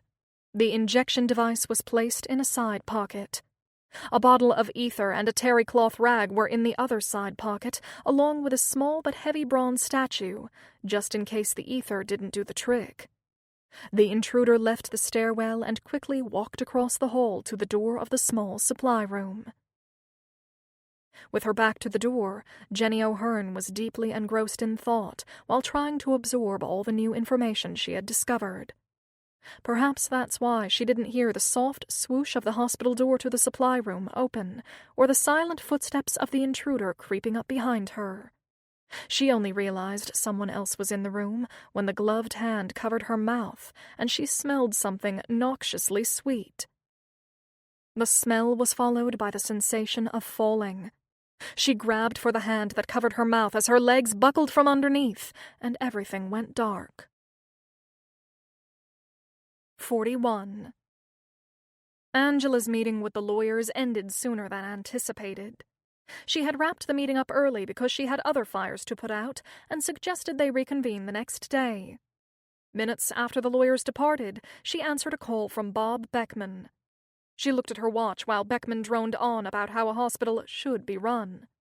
She yesed him to death to shorten the pointless conversation so she could get down to the supply room and see what Jenny wanted to show her. It had already been more than 2 hours since the young nurse had called her. "I understand, Bob," said Angela, trying to get off the phone. "I can assure you we're doing everything possible. I've met with the lawyers and with the PR group, and I've got everything under control. Everyone on staff has made themselves completely available to the police. I'm confident we'll soon figure out who did this and why." "I already know why. You've got a pervert running around over there." "I've got a 12:30 budget meeting that's just about to start," Angela said, lying to get off the call. A moment later, Beckman mercifully hung up on her, as he always did, and Angela went to find Jenny. She walked down the halls from the east wing over to the west, passing several nursing stations. "Good afternoon, Dr. Crawford," could be heard every few yards. "Good afternoon," Angela replied. She took the elevator up to the 3rd floor. When she got to the nurses' station on 3 West, Lourdes Castro was on duty. Angela inquired about a few different patients and got a status update on one patient who had been in a fair amount of distress the night before. "Mr. Wong is okay today," said Lourdes. "Last night something was off, but he seems fine now." "How's our baby?" said Angela. "He's wonderful," said Lourdes, her face breaking into a smile. "There's a pediatrician from the hospital checking him out right now in Eliza's room. At least Eliza's baby is thriving." "I'll stop by and see him and Eliza after I meet with Jenny," said Angela. "Can you show me where the small supply room is that Jenny is working in? She wanted to show me something." "I'll take you there," said Lourdes. Angela followed the older nurse down the hall. They turned left at the intersection, past an exit sign and the stairwell, and were soon standing in front of another door. "This is it," said Lourdes as she pushed the door open. "Jenny, Dr. Crawford is here to—" "Oh my God, Jenny!" Jenny O'Hearn's lifeless body lay on its side on the cold white terrazzo floor. Angela ran over and grabbed her wrist to check for a pulse. "There's no pulse!" she screamed to Lourdes. Angela checked again. Nothing. When she rolled Jenny over, she saw a hypodermic needle and a tourniquet on Jenny's upper arm. "Lourdes, get help! Call a code blue and have the emergency room get me a dose of Narcan! Stat!" "Oh my God, Jenny!" wailed Lourdes. "This can't be happening, not to Jenny!" "Now, nurse, now!" screamed Angela. Lourdes ran down the hall shouting orders at various aides, while Angela started CPR and tried to get Jenny's heart going. 20 seconds later, Lourdes returned. "They're coming!" she shouted, out of breath. "The EMS crew should be here in less than a minute." Angela continued to administer CPR, but without the Narcan, she knew it was probably pointless. "Oh my God, that poor sweet girl," said the older nurse, looking down at Jenny's pale, limp body. "Is she breathing?" "No," said Angela between breaths. "Oh my God!" cried Lourdes again, tears running down her cheeks. "Nurse, I'm trying to save her life," said Angela, still pumping Jenny's chest. "Either help me or get out." 30 seconds later, an EMS team rushed into the room, followed by Dr. Horowitz. Soon the EMS guys moved into position. "How long has she been this way?" asked one of the EMS technicians, while the other took over the CPR. "I found this," said a panting Angela, holding up a vial of Dilaudid and the tourniquet. The technician looked at it and nodded. "Overdose," he said to his partner, as he pulled out a shot of Narcan and plunged it into the middle of Jenny's upper thigh. Everyone waited as the EMS guys continued CPR and assisted with the breathing. After 3 minutes, the Narcan elicited no response from the young nurse. "She's not responding," said the EMS tech. "Give her another dose," demanded Angela. "Sometimes patients respond to a second dose, isn't that right?" Dr. Horowitz pulled out a second Narcan syringe, and this time plunged it into the muscle on Jenny's upper arm, while the techs continued CPR. 2 more minutes passed, and finally Jenny took a breath. "We've got a pulse," shouted the EMS technician with a smile on his face. "Thank God," said Lourdes, wringing her hands. The technicians busied themselves with additional testing and prepared Jenny to be moved. "Do you know how long she's been like this?" asked the EMS tech. "I spoke with her 2 hours ago," said Angela. "This must have happened sometime since then. Did anyone see her in the halls in the last hour or two?" Lourdes started to cry. "I can't believe it. This isn't right. Jenny didn't use drugs. I would know if she did. We were very close. She's like a daughter to me." Angela shook her head and sighed. "Thank God you two got here when you did," said Steve Horowitz. "Another 5 minutes and I don't think we would have saved her." The EMS team loaded Jenny onto a gurney and prepared to move her out of the room over into the ER next door. "Is she going to be all right?" asked Lourdes. "She looks so pale." "She wasn't breathing for a long while," said the technician. "We won't know for a while. What we do know is that she's alive right now." They pushed Jenny's body out the door and raced down the hall with Dr. Horowitz right behind them. "This doesn't make any sense," said a crying Lourdes, leaning against a wall to steady herself. "I'm telling you, Jenny didn't use drugs." Angela closed the door and turned to the weeping nurse. "This goes no further because I'm breaking confidentiality rules, but about Jenny and drugs, that's not true. Jenny was treated for substance abuse a number of years ago." Lourdes' mouth dropped open. "It was brief.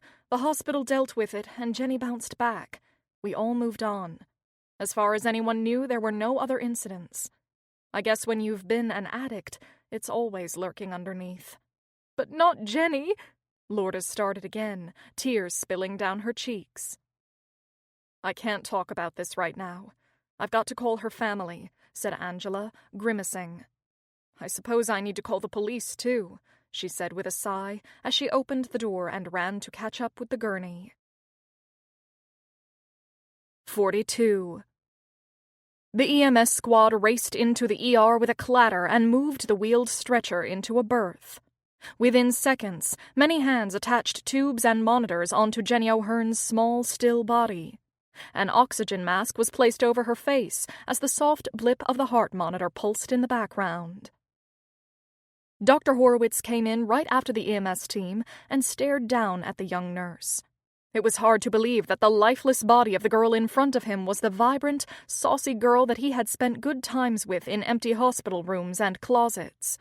At that moment, he knew he probably shouldn't have tainted her, and felt a pang of guilt. All the young nurses looked up to the doctors, and it was so easy to pick them off. Jenny was so eager to please that he barely had to wink at her before he had her in his arms behind some old filing cabinets in the back of an empty storage room. His wife was pregnant with twins, and she had made it clear that she was always hot and uncomfortable and didn't want him to touch her. What was he supposed to do for the entire 9 months? He told himself his affairs with Jenny and the other nurses and aides were really just to help his wife out, so he didn't have to bother her with his physical needs. Still, he actually liked Jenny. "How is she?" said an anxious Steve Horowitz to the attending ER doctor. "Hard to say until we run some tests," said the ER doctor. "We know she injected Dilaudid, but we don't know how much or how long she was lying there unconscious. The EMS team said they gave her 2 shots of Narcan. That's not good. She was really gone." "I'm going to stay here with her for a while," said Horowitz. "I just don't get it. She wasn't currently using drugs. I would have noticed. I know what that looks like, and Jenny's eyes were always clear." "I've been working in the ER here in Oceanside for 10 years, said the ER doctor as he walked to the doorway. "There's a big drug problem down here in South Florida, and a lot of opportunity to get drugs in this town if you want them. I'm sorry to say, I see this all too often." "I had heard she had dabbled with drugs a few years ago," said Horowitz, "but I saw no signs of it now." "Some people hide it really well," said the doctor, about to walk out of the room. "Especially a nurse. They'd know how to get it and how to hide it." Steve Horowitz sat by Jenny's bedside for 20 minutes, remembering how their long flirtation went on for weeks until it came to a head. "But you're married, Dr. Horowitz," Jenny had said, pulling away from him after he cornered her in a vacant hallway. "That doesn't change the fact that I still find you extremely attractive," he had said. "I'm married, not blind." Jenny laughed and walked away as she wheeled a food cart down the hall to a patient's room. Later that same day, he walked into a break room and found she was the only other person in there. "You got a new haircut since this morning," he said. "Did it on my lunch break." "I like it. It looks good." "Thanks," she said, smiling as she looked into his eyes. "It's sexy. Very French." Jenny giggled. "Merci." He remembered that moment well. The air felt so thick he could almost cut it with a knife. He felt his heartbeat quicken and his palms grow moist. She continued to stare up at him with her big aqua-blue eyes flecked with yellow and blinked several times, making her appear even more innocent and vulnerable. When she licked her lips, he reached over and gently grabbed her upper arm and pulled her towards him. "You're so beautiful," he whispered, while she looked up and parted her lips. He wasn't sure if that was a signal for him to kiss her, but decided it was. He leaned over and took her mouth into his. After several seconds passed, Jenny pushed him back and straightened her hair and shirt. "We can't do this," she said, shaking her head as she walked out of the room, leaving him alone and wanting more. After that, Steve Horowitz couldn't get Jenny O'Hearn out of his head and spent the next 2 weeks in hot pursuit until she, overwhelmed and flattered by the physician's persistence, succumbed. For both of them, it had been worth the wait. After that, at least for a time, they couldn't keep their hands off each other. For the next few months, the two of them would steal away into a supply room, a walk-in closet, an empty car, wherever they could grab a few seconds alone. Jenny was charming, sweet, and childlike, which turned Horowitz on. In his arms she felt tiny, like a little doll, as opposed to his fat wife who looked and felt like a baby elephant with 2 kids growing in her swollen belly. For Jenny, Dr. Horowitz was the ultimate trophy. A doctor. He was on the top of the totem pole. Every nurse wanted to snag a doctor, preferably a single one who they could marry. Despite the fact that Steve Horowitz had a wife already and would soon have 2 children, there was something about him that Jenny couldn't resist. Maybe it was his MD, or maybe it was just that he was so insistent she was the most intelligent, beautiful, and sexy creature he'd ever known. His adoration was intoxicating. For a while, Jenny was all in with her secret married doctor boyfriend, and he was of a similar mind. At least until his twins were born. Horowitz had promised himself that once the babies arrived, he'd stop all his nonsense and reacquaint himself with his fat and often demanding wife. Then everything came crashing down. The last time they had been together, Jenny had asked him about their future. "What's going to happen now?" "I told you, I just need a little more time," said Steve, getting prickly. "My wife needs a lot of support at the moment. You've got to give me a little breathing room." "You said you and your wife barely spoke to each other, and if she hadn't gotten pregnant, you were going to divorce her. You swore to me the only reason you were staying with her was because she was a high-risk pregnancy," said Jenny. "Can we talk about this another time?" said Steve, looking around worriedly as other hospital staff passed by within earshot. "Wait until after the babies are born. I promise then we can make our plans." "Despite what everyone around here says about you, and they say a lot," said Jenny, "I believed you. Be straight with me if we're not going to be a couple. I think we should end this before it goes any further." Horowitz remembered how he had enjoyed every minute he had spent with the young nurse, every stolen kiss, each transgression. It had been exciting, fun, silly, sexy, and secret. Now he was looking down on this same woman, attached to so many tubes, electrodes, and machines, and no one knew if she was going to live or die. There was a knock behind him, and he turned his head. Lourdes was standing in the doorway. "Any change?" she asked. "No, she's not regained consciousness," said Steve. "What did the doctor say?" asked Lourdes. "He didn't know anything. It's a waiting game.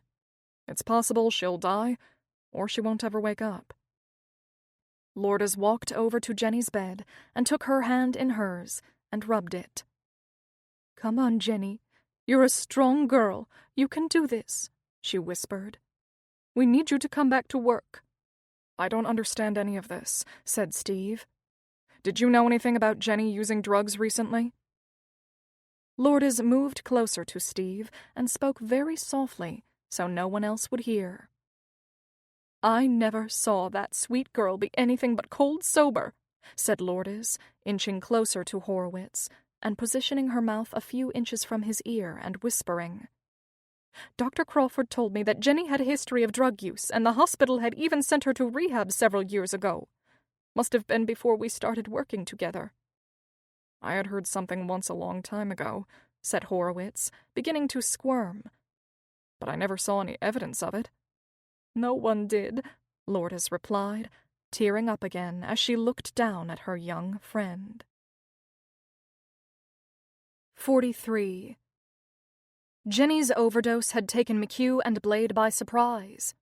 As the 2 detectives walked briskly towards Oceanside Manor's front entrance, in his peripheral vision, McHugh saw Tommy Devlin and his cameraman interrogating a man wearing scrubs. "Would you look at that, Anita?" whispered McHugh to his partner, and tilting his head in Devlin's direction. "Freakin' Devlin already smelled this one. How did he do that? We got the call about the nurse's overdose 10 minutes ago, and Devlin beat us down here. The guy is practically psychic. It's downright creepy." "Maybe he was already here," said Blade. "From what I can tell lately, this parking lot is where Devlin reports for work every morning. I suspect he also has a lot of friends around town who tip him off when something happens. He's been relentless and riding this story for everything it's worth. I heard he wants to be on TV permanently." From the other side of the parking lot, as if Devlin had a sixth sense they were talking about him, he ditched the guy in scrubs and made a beeline over to them. "Detectives, you got a minute?" asked Devlin with a smarmy smile. McHugh gave Blade a weary look and turned to face the reporter. Actually, we don't, said McHugh as he and Blade continued into the building. Not a problem, shouted Devlin as the two cops walked past him. I'll be waiting here when you come out. I'm sure you will, said McHugh over his shoulder. When they approached reception, they were told to go next door to the ER at Oceanside Medical. As they turned to leave, Angela Crawford came walking directly towards them, passing through small groups of hospital personnel, all talking in hushed tones. I was the one who found her, Angela said, tears in her eyes. She called me a few hours before saying she'd uncovered something peculiar regarding Eliza Stern. I was in the middle of a meeting with the hospital's lawyers, so I told her I'd come to see her in a couple of hours. When I arrived at the room with Nurse Castro, Jenny was on the floor with a syringe of diluted in her arm. Was she breathing? Asked Blade. No, I checked for a pulse and couldn't find one, said Angela, visibly shaken. I screamed for help and told them to call the emergency team from the hospital next door right away while I started CPR. A few minutes later, Dr. Horowitz relieved me and administered a shot of naloxone. You'd know it as Narcan, an opioid antagonist used for the reversal of an overdose. We're unfortunately all too familiar with Narcan. Did Miss O'Hearn respond right away? Asked McHugh. No, said Angela. Dr. Horowitz had to administer a second dose. At first, there was no response, but finally she coughed and took a breath. Being a nurse in a hospital, she would have had access to these kinds of drugs here, asked McHugh. In a normal hospital, she would have some access, although controlled substances are highly monitored. We're not a traditional hospital, we're a resident care facility, said Angela. We don't have a lot of those types of medications here, but there's probably a small amount of diluted available. It's an opioid used for pain. To answer your question, it is possible she got it here somewhere. And could she have gotten access to it over at the hospital too? Asked McHugh. It wouldn't be easy. Those kinds of drugs are all locked up, but I guess it's possible, said Angela. Were you aware of Ms. O'Hearn ever using drugs before? Blade asked. There are hospital privacy laws.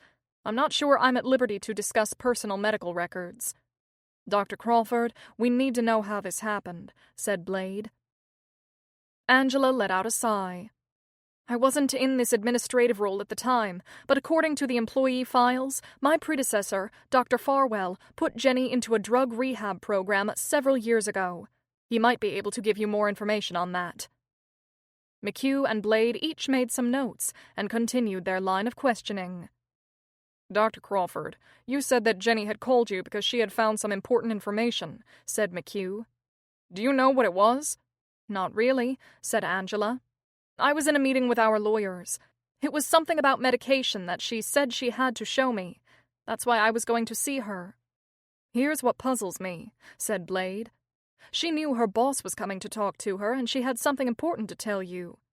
Why would she have chosen that moment to take such a powerful drug, knowing you were on your way? Those are both questions I keep asking myself, said Angela, shaking her head and getting teary. She wouldn't tell me on the phone exactly what she'd found. She said I had to see it. Jenny taking the drugs when she knew I was coming to meet with her struck me as odd, even reckless. If I had known her drug problem had resurfaced, I could have done something to help her. I just didn't know. Drugs are unpredictable, said McHugh to Blade. How many overdose calls do we get every week? Too many. I'm sure none of those people thought they would end their party night in a hospital, and those are the lucky ones. Let's hope Miss O'Hearn survives, said Blade.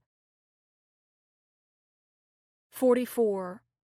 I want you to know, detectives, that my daughter wasn't using drugs, said Jenny's father before anyone else spoke in the hospital waiting room. He, like her boyfriend Danny and her mother, was exhausted and looked pale. Something about this whole thing is all wrong. I'm very sorry for what happened to your daughter, said McHugh. By all accounts, Jenny was well liked, highly regarded by her peers, and... I'm telling you, Jenny wasn't using drugs, interrupted Danny. She was a vegan. She was totally into unprocessed food, yoga, and meditation. She didn't even drink much. McHugh felt his ears warm up and start to itch. His internal alert system was starting to ring. According to hospital files, said McHugh, Jenny had a drug problem several years ago. The hospital even put her in a rehab program. Detective, I'll admit my daughter did occasionally use light drugs recreationally when she was in high school and college, and while she was seeing that loser Brian Finn, said Jenny's father. She mainly smoked pot and drank too much. A few years back, after she started working at Oceanside Manor, she went out to a club with some friends. One of them gave her something, a pill. It was stupid, and she should have said no, but she took it. The reason the hospital put her into rehab was because the morning after she took the pill, the drugs hadn't worn off completely, and Jenny was supposed to be at work at 7 a.m. Still feeling the effects of the drug, she went to work anyway because she feared she might get fired if she called in sick. Apparently, she had been warned about taking sick days already.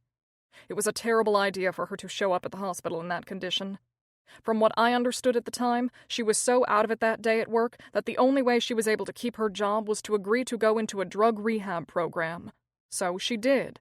But really, Jenny did not have a persistent drug problem. In fact, she never touched anything after that night. Did your daughter have any enemies? Asked McHugh. She didn't get along with her ex, Danny said. Oh yeah? Who's that? Asked McHugh, poised to write down a name. Brian Finn, a real asshole, said Danny, as if he tasted something terrible in his mouth. How do you know that? Asked Blade. Once, Jenny and I ran into him in the lobby of a movie theater, said Danny. He asked me what it felt like to be the transitional boyfriend. You know, like she was only dating me to get over him. Like I said, a real asshole. When did Brian and Jenny break up? Asked Blade. About 6 months ago, shortly before I started going out with her, said Danny. She told me Brian blamed me for their breakup. She said she had tried to end it with him long before I came along, but he wouldn't accept it. I think she dated other guys towards the tail end of her relationship with him, but I never asked. When we met, that was it for both of us. I really love her. Do you know if Brian ever went to the hospital to see Jenny or picked her up from work? Asked McHugh. I didn't know her when she was seeing him, said Danny. Wait a minute. Jenny told me that last year when she got a promotion, the staff on her floor threw a little party in her honor. They gave her a teddy bear dressed in a nurse's uniform. She still keeps it on the dresser next to her bed. I think she told me her ex-boyfriend came to that party. When the detectives went back over to Oceanside Manor, they were swarmed by several dozen reporters and their associated camera crews. The news crews kept coming. The Eliza Stern case and the subsequent overdose of Jenny O'Hearn had driven the reporters into a conspiracy frenzy. McHugh and Blade deflected questions while trying to get from their car into the building. Once safely inside, Blade let out a deep breath. One of those reporters was from Peru. Peru! Said Blade in astonishment. Can you believe that? This story has taken on a life of its own, said McHugh. You think Jenny O'Hearn's overdose is connected to Eliza Stern? It seems like too much of a coincidence. I wouldn't rule it out, said Blade. On this case, anything is possible. 45. Day 14. When the baby was 2 weeks old, a staff pediatrician at the hospital examined him and gave the little boy a clean bill of health.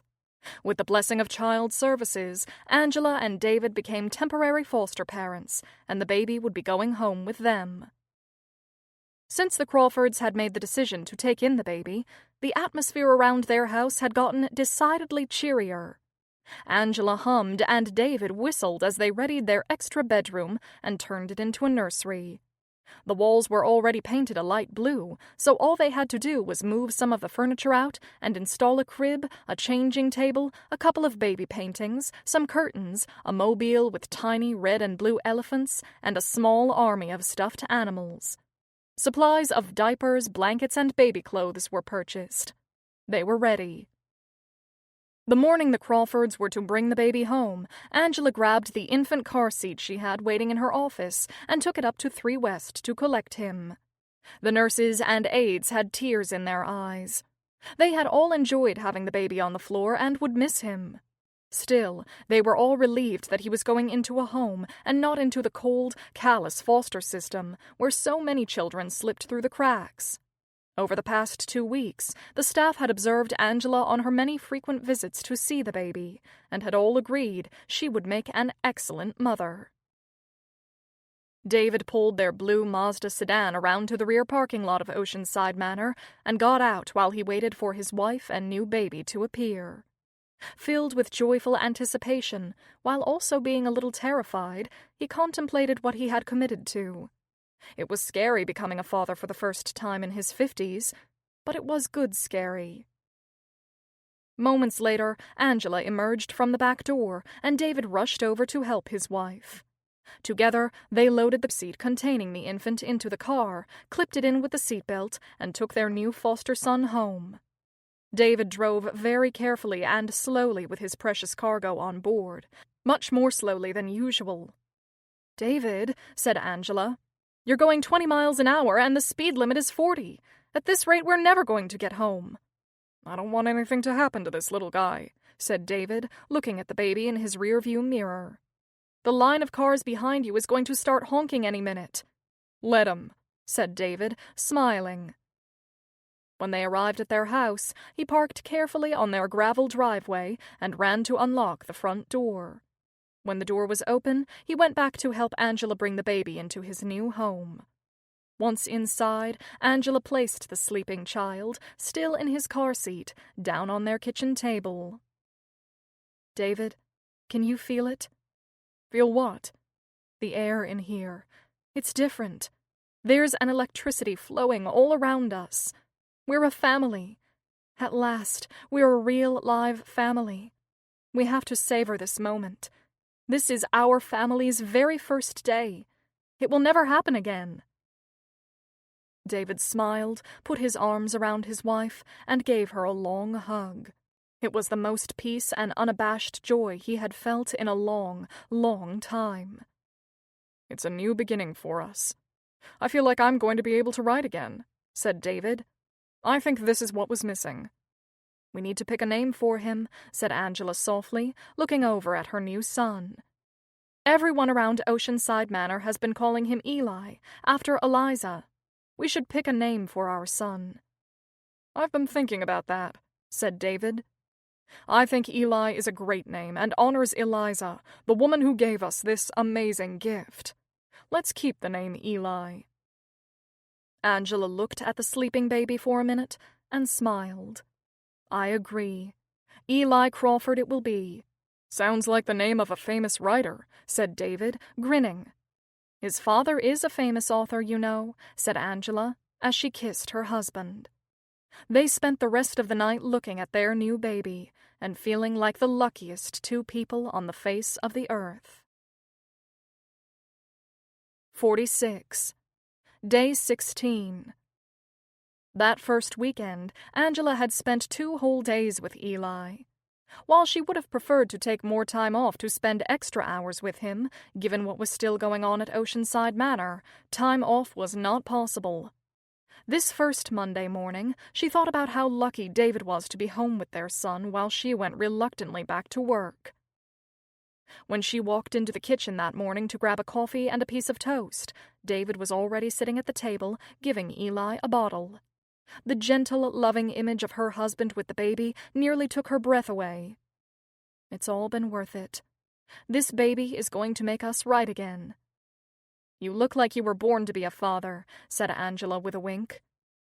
David looked up and smiled back at his wife. "I can't believe how much I love this little guy after only 3 days. It's an incredible feeling.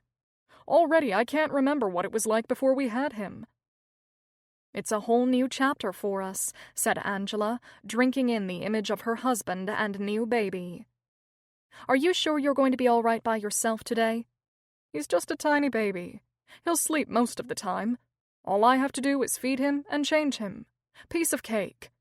"Okay, but tiny babies can make a lot of noise and need a lot of attention," said Angela, as she leaned over and kissed her husband on the cheek. She touched the baby's forehead and looked into the infant's eyes. "His eyes are still blue. You think they'll stay that way?" "Blue or brown, I don't care." "I'll try to be home by 6:30. I'll pick up dinner on my way. Call me if you run into any trouble. Wish me luck. I'm off to the snake pit." Hey, Angie, I was thinking I might even take a crack again at my writing today, when Eli is sleeping, of course.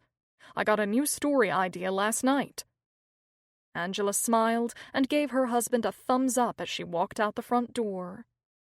When all this crazy stuff at the hospital goes away, my life is going to be perfect.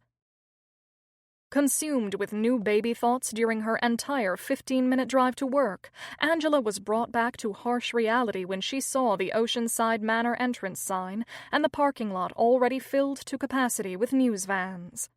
Hordes of photographers with cameras gathered under the palm trees and across the blacktop, making it difficult to navigate to her spot. She turned off the engine, took a deep breath, grabbed her brown leather tote bag loaded with files, and headed into the building. She had a lot going on today, most of it to do with Eliza Stern. Beyond Eliza, Angela still had a facility to run, and for the last 2 weeks, almost everything else had been put on hold.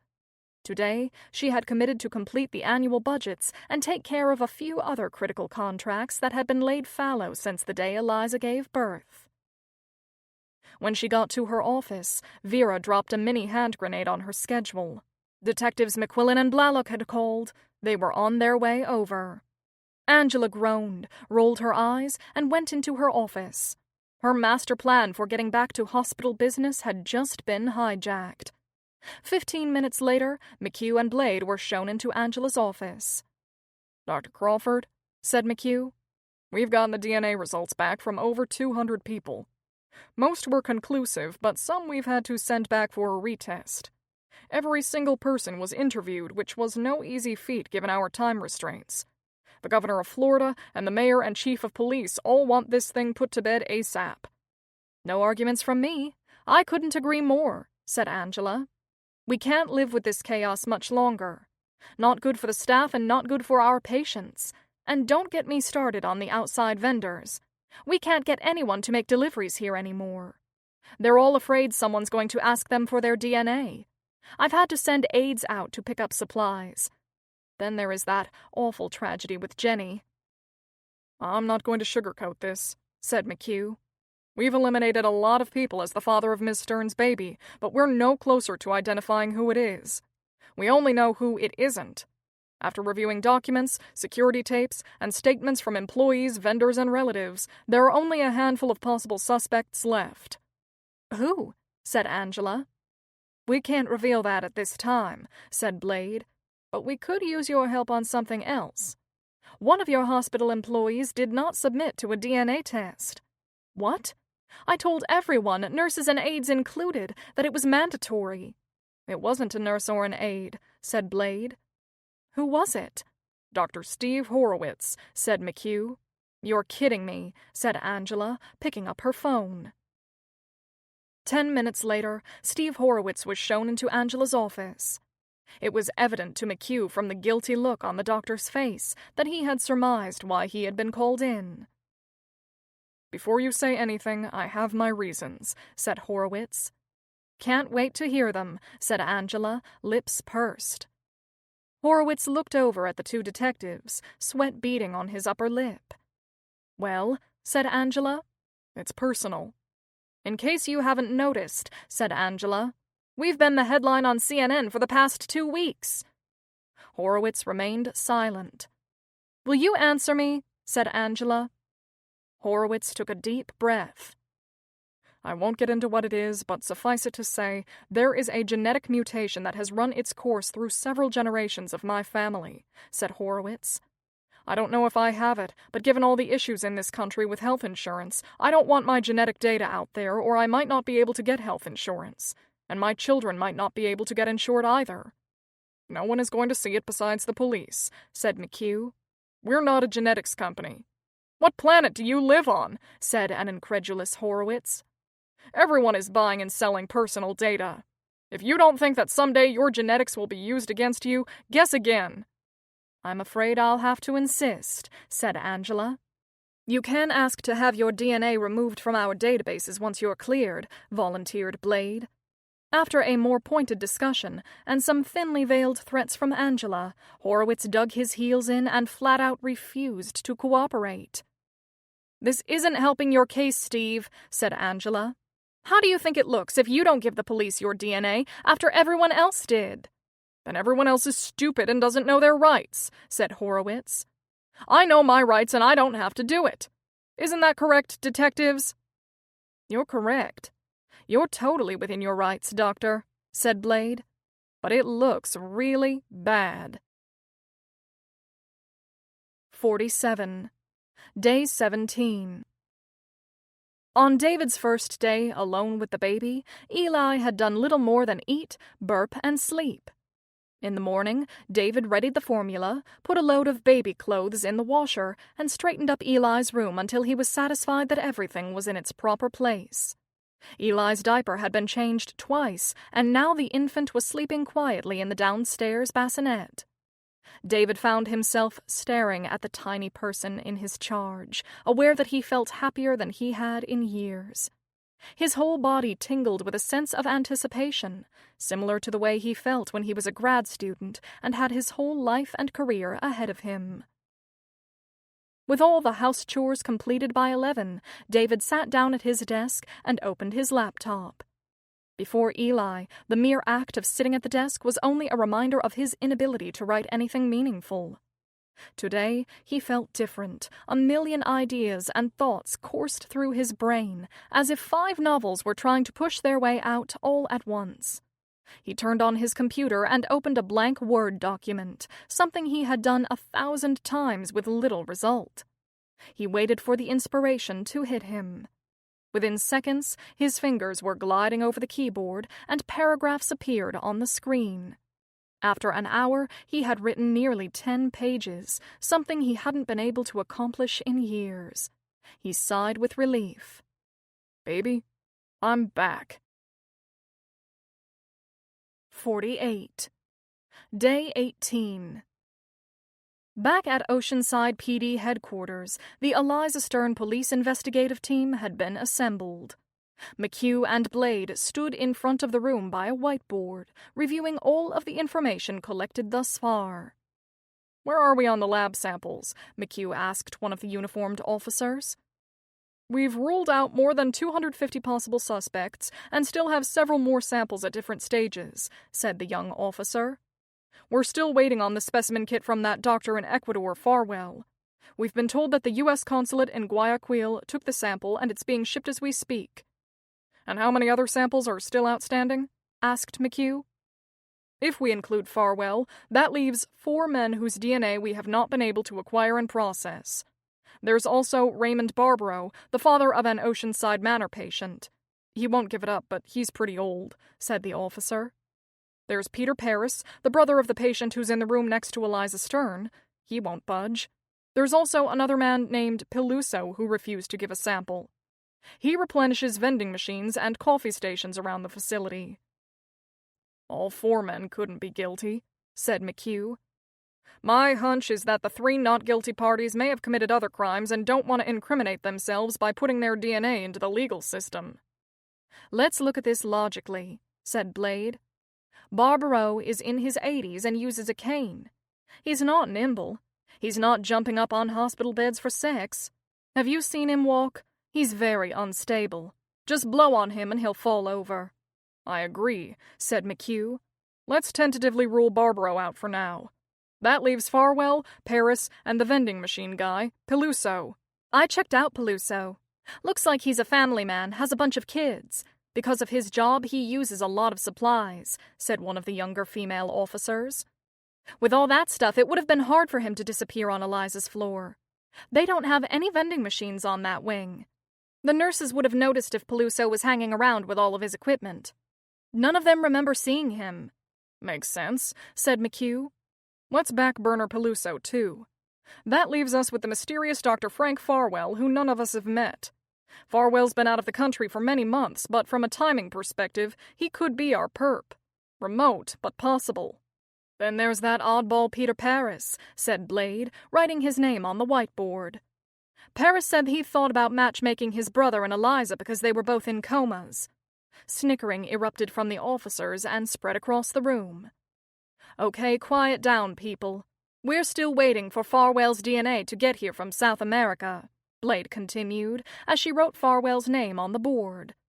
If we wind up ruling him out, the smart money is on Paris. And don't forget, we still haven't cleared the data-averse Lothario Dr. Horowitz. Agreed. Let's move on. What do we know about Brian Finn? Asked McHugh. As a reminder, everyone, that's Jenny O'Hearn's ex-boyfriend, said Blade. According to her current boyfriend, Finn is a bad dude. Did we confirm whether Finn was ever in the hospital during our 3-month window? Not yet, said McHugh. It's probably time to pay Mr. Finn a visit. Minutes later, the meeting was adjourned, each officer with their own set of tasks to accomplish. Since they had found Jenny unconscious in the supply room over a week ago, she remained non-responsive, and the doctors declined to make any predictions. She still had some brain activity, but it was not at the levels the neurologists had hoped for. The big question everyone had was, if Jenny did wake up, would she still function the way she had before? The general consensus was that Jenny O'Hearn's prognosis was not particularly good. 2 hours later, McHugh and Blade walked into J&M's electronics store in Boynton Beach and asked the manager if they could speak to one of his employees, Brian Finn. At first, Finn was belligerent, but after a little relentless badgering from the detectives, he opened up about his relationship with Jenny. He was clearly bitter and said he hadn't seen his ex-girlfriend since she dumped him. Yeah? Said McHugh, looking in his little notebook for effect.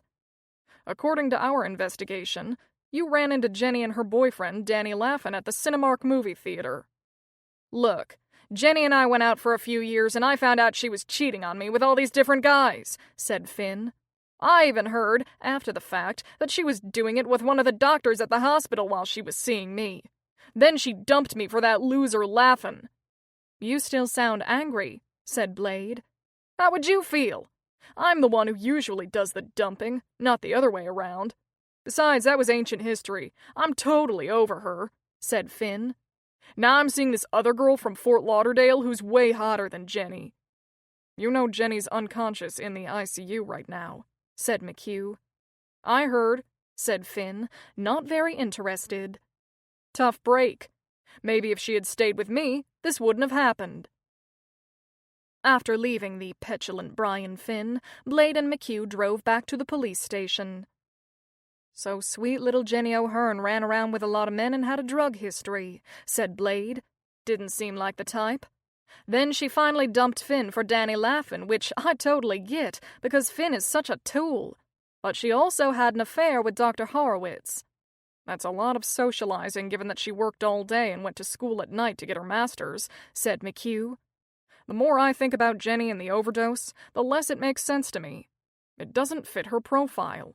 She was too driven. You know how we women are. We're big old multitaskers. Women get things done, said Blade. That's exactly what Marie keeps telling me. We both agree that Finn's a jerk, but my gut tells me he didn't have anything to do with Jenny's overdose or Eliza's baby, said Blade.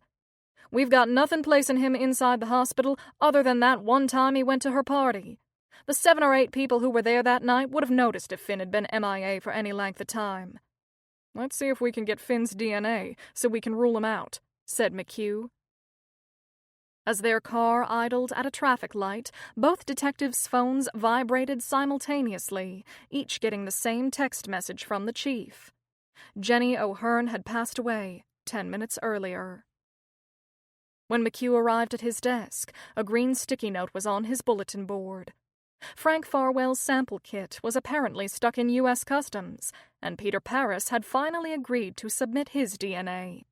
McHugh felt his ears get warm as he shared the update with his partner. Paris is giving it up? Said a surprised Blade. Wonder what changed his mind. The note says his father begged him to clear himself, that he didn't want to lose another son. The old man already had one kid permanently in the hospital and didn't want another one in jail. If Paris has agreed to give it up, then it may not be him, said Blade. And Frank Farwell is a real long shot. If we rule those 2 suspects out, we've got nothing. 49. Day 19. For 3 solid weeks, Tommy Devlin had spent most of his waking hours stalking hospital employees and promoting himself as the resident expert to international news syndicates and U.S. cable news networks. Public interest in the Eliza Stern case had continued to grow, and the Oceanside Bulletin readers were clamoring for more. As each day passed, his editor was adamant that he devote 100% of his time to the Stern investigation and do nothing else. That suited Devlin just fine. Eliza Stern was going to be his magic ticket out of Oceanside and on to the big time. For the past several weeks, the reporter had been fed a lot of bogus leads. Some went to dead ends and some to the ridiculous, like the dead baby found inside the wall story. Thankfully, he had the experience and instinct not to run with loose talk before he checked a story out. Devlin's articles had been on the front page every day since the incident had been made public. His byline had been picked up by hundreds of newspapers around the country. He was starting to make a name for himself, and he liked it. As the leading local investigative journalist for the only Oceanside newspaper, Tommy had been invited to do pundit appearances on CNN, MSNBC, ABC, and Fox News within the first 10 days of his story breaking. Oceanside, once a relatively sleepy beach tourist town, was now a point of global fascination, and Devlin was determined to milk it for all it was worth. Bizarre crimes like this didn't happen every day, and might never happen for him again. He intended to use it to catapult himself into the cable news career that he believed was his destiny. He even got a call from the BBC and an Italian news agency asking for comments. If he played his cards right, he figured this coma baby story could make him a household name, just like Anderson Cooper. After his numerous television appearances, when he walked into the Bulletin newsroom, he was being razzed by the other reporters for being a big TV star. That was all right by him. Eliza Stern's mystery baby had become his golden goose. A producer at NBC had even suggested they might want him to do a segment every night until the case was resolved. Sweet. Today a guest news segment, tomorrow my own TV show. Maybe I'll get a Pulitzer Prize for this story? That would be the bomb. Thomas Devlin Jr., Pulitzer Prize winner. I like the ring of that, and I think there's a cash prize too. Nice. Until he was discovered, he still had his day job at the Bulletin and an obligation to grind out a daily story for his paper with very new little information to work with. This is where his creative writing skills came in handy. Police Investigation Eliminates More Than 200 by Thomas Devlin Jr. The all-hands-on investigation by the Oceanside Police Department into the rape of Eliza Stern and the subsequent birth of a male child has consumed the resources of the Oceanside and Palm Beach County police organizations. DNA samples have been taken and processed from over 200 possible suspects. Because of the large numbers of people to vet, some of the kits were sent to the FBI for processing. Local authorities are working hand in hand with federal law enforcement to find a match. According to the 2 lead detectives, Detective John McQuillan and Detective Anita Blalock, both with Oceanside PD, over 200 people have been ruled out, but there are still more lab tests to complete. All male personnel have been asked to provide samples for testing. It may take some time, said Detective McQuillan, but we will figure out who did this and bring them to justice. Detective Angela Crawford, acting facility administrator at Oceanside Manor, said her entire staff and all records have been made completely available to the police. We are fully cooperating with law enforcement and hope to have a swift conclusion. The chaos that has ensued since this terrible incident has disrupted the lives of both staff and patients and their families, said Dr. Crawford, who has been placed in charge of Oceanside Manor, while Dr. Frank Farwell, chief facility administrator, has been on sabbatical in Ecuador. Dr. Farwell is expected to return to Oceanside sooner than originally planned, due to the severity of this situation. Devlin added a few pictures of the detectives, one of Angela Crawford and a shot of the entrance of Oceanside Manor to his article, and got ready to send it on to his editor. It didn't have much meat on it. The cops were playing this case close to the vest, and it was all he had. As he pushed send, his phone rang. "Devlin," the reporter barked into the phone. "Mr. Devlin, my name is Andrew Fine. I'm a producer on Anderson Cooper's show at CNN. We were hoping you might be available to do a remote segment with Anderson from our Palm Beach studios tonight. Is that a possibility?" Tommy Devlin smiled and looked up to the heavens. Eliza Stern and her baby were going to make him a star. 50. Day 20. After Eli's mid-morning feeding, David put him in his crib and turned on the colorful musical mobile. The baby's bright eyes followed the swirling characters as they went around and around, while Send in the Clowns played softly. "You like that song, don't you?" said a smiling David. "You've got good taste, kid. Only the best for you." Once he was sure Eli was settled, David straightened up the nursery and sat in a chair next to the crib and opened his laptop. The day before, he had written 10 glorious pages, and he felt like today he could do twice that much. He picked up where he had left off and was soon deep in the writing zone. He had finished about 2,000 words when he heard the chime of the front doorbell. He opened the door. A short, stocky woman of about 40, dressed in black, stood in front of him carrying an overstuffed tote bag and an umbrella. "Mr. Crawford," she said. David nodded. "I'm Ms. Esposito," she said as she handed him her card.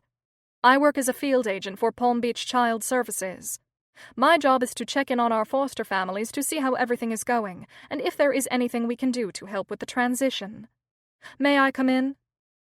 David stepped aside to let the lady enter. Once they were seated in the living room, Ms. Esposito pulled out her notebook. "How would you say things are going, Mr. Crawford?" she said, poised to take notes. "Very well, actually. He's a lovely little boy. My wife and I are quite taken with him. He only wakes once a night, and usually a 20-minute bottle does the trick, and he's out like a light. I'm so glad it has been smooth sailing for you. It's a wonderful thing that you and your wife have done for this little boy, especially after all the horrible publicity. If it weren't for people like you, he'd be in institutional care right now. Not all kids are so lucky. We're glad we were able to do it. Truthfully, we've enjoyed every minute. That's nice to hear. Not all of our foster parents feel that way. He's an amazing baby. Would you like to see him?" said a proud David. "That's one of the main reasons I'm here." David led the social worker up the wooden stairs to Eli's room. The mobile was still spinning slowly, and the baby was awake and watching the moving animals dance in a circle. Ms. Esposito took out her phone and began to take pictures of the room, the baby, and the crib. "I need this for his file, to have a record of how he's being cared for. You don't mind, do you?" "Do whatever you need to do," said David, shrugging. "As you can see, we've set up a nice nursery for him, and he has everything he needs." After the social worker ticked through her litany of personal questions and seemed satisfied, she packed up her things and got ready to leave. "I'll be back to check in on you and the baby every other week," said Miss Esposito. "Will we set up a regular appointment?" "No. We prefer to pop in so we get a realistic picture of what the home life is like," said the social worker. "We don't want families cleaning up or staging the visit." "How long will you continue to visit us?" "Until we feel certain that everything is fine," said the woman. "Doesn't everything look fine to you?" "Yes, Mr. Crawford, it does. Everything looks great. It's just the way we do things," said the woman. "We have to protect our smallest clients who can't speak for themselves." Later that evening, when Angela arrived home, she dropped her bags on the kitchen counter and headed directly upstairs to Eli's room. "Don't wake him," warned David, who stopped his wife at the top of the stairs. "I just got him to sleep." "I haven't seen him all day," said Angela, pouting. "I won't wake him. I just want to hold him." "Angie, if you pick him up, you'll wake him." Ignoring her husband, Angela brushed by and entered the... Allow the music to steady your thoughts and soften your emotions as we prepare to return to the narrative.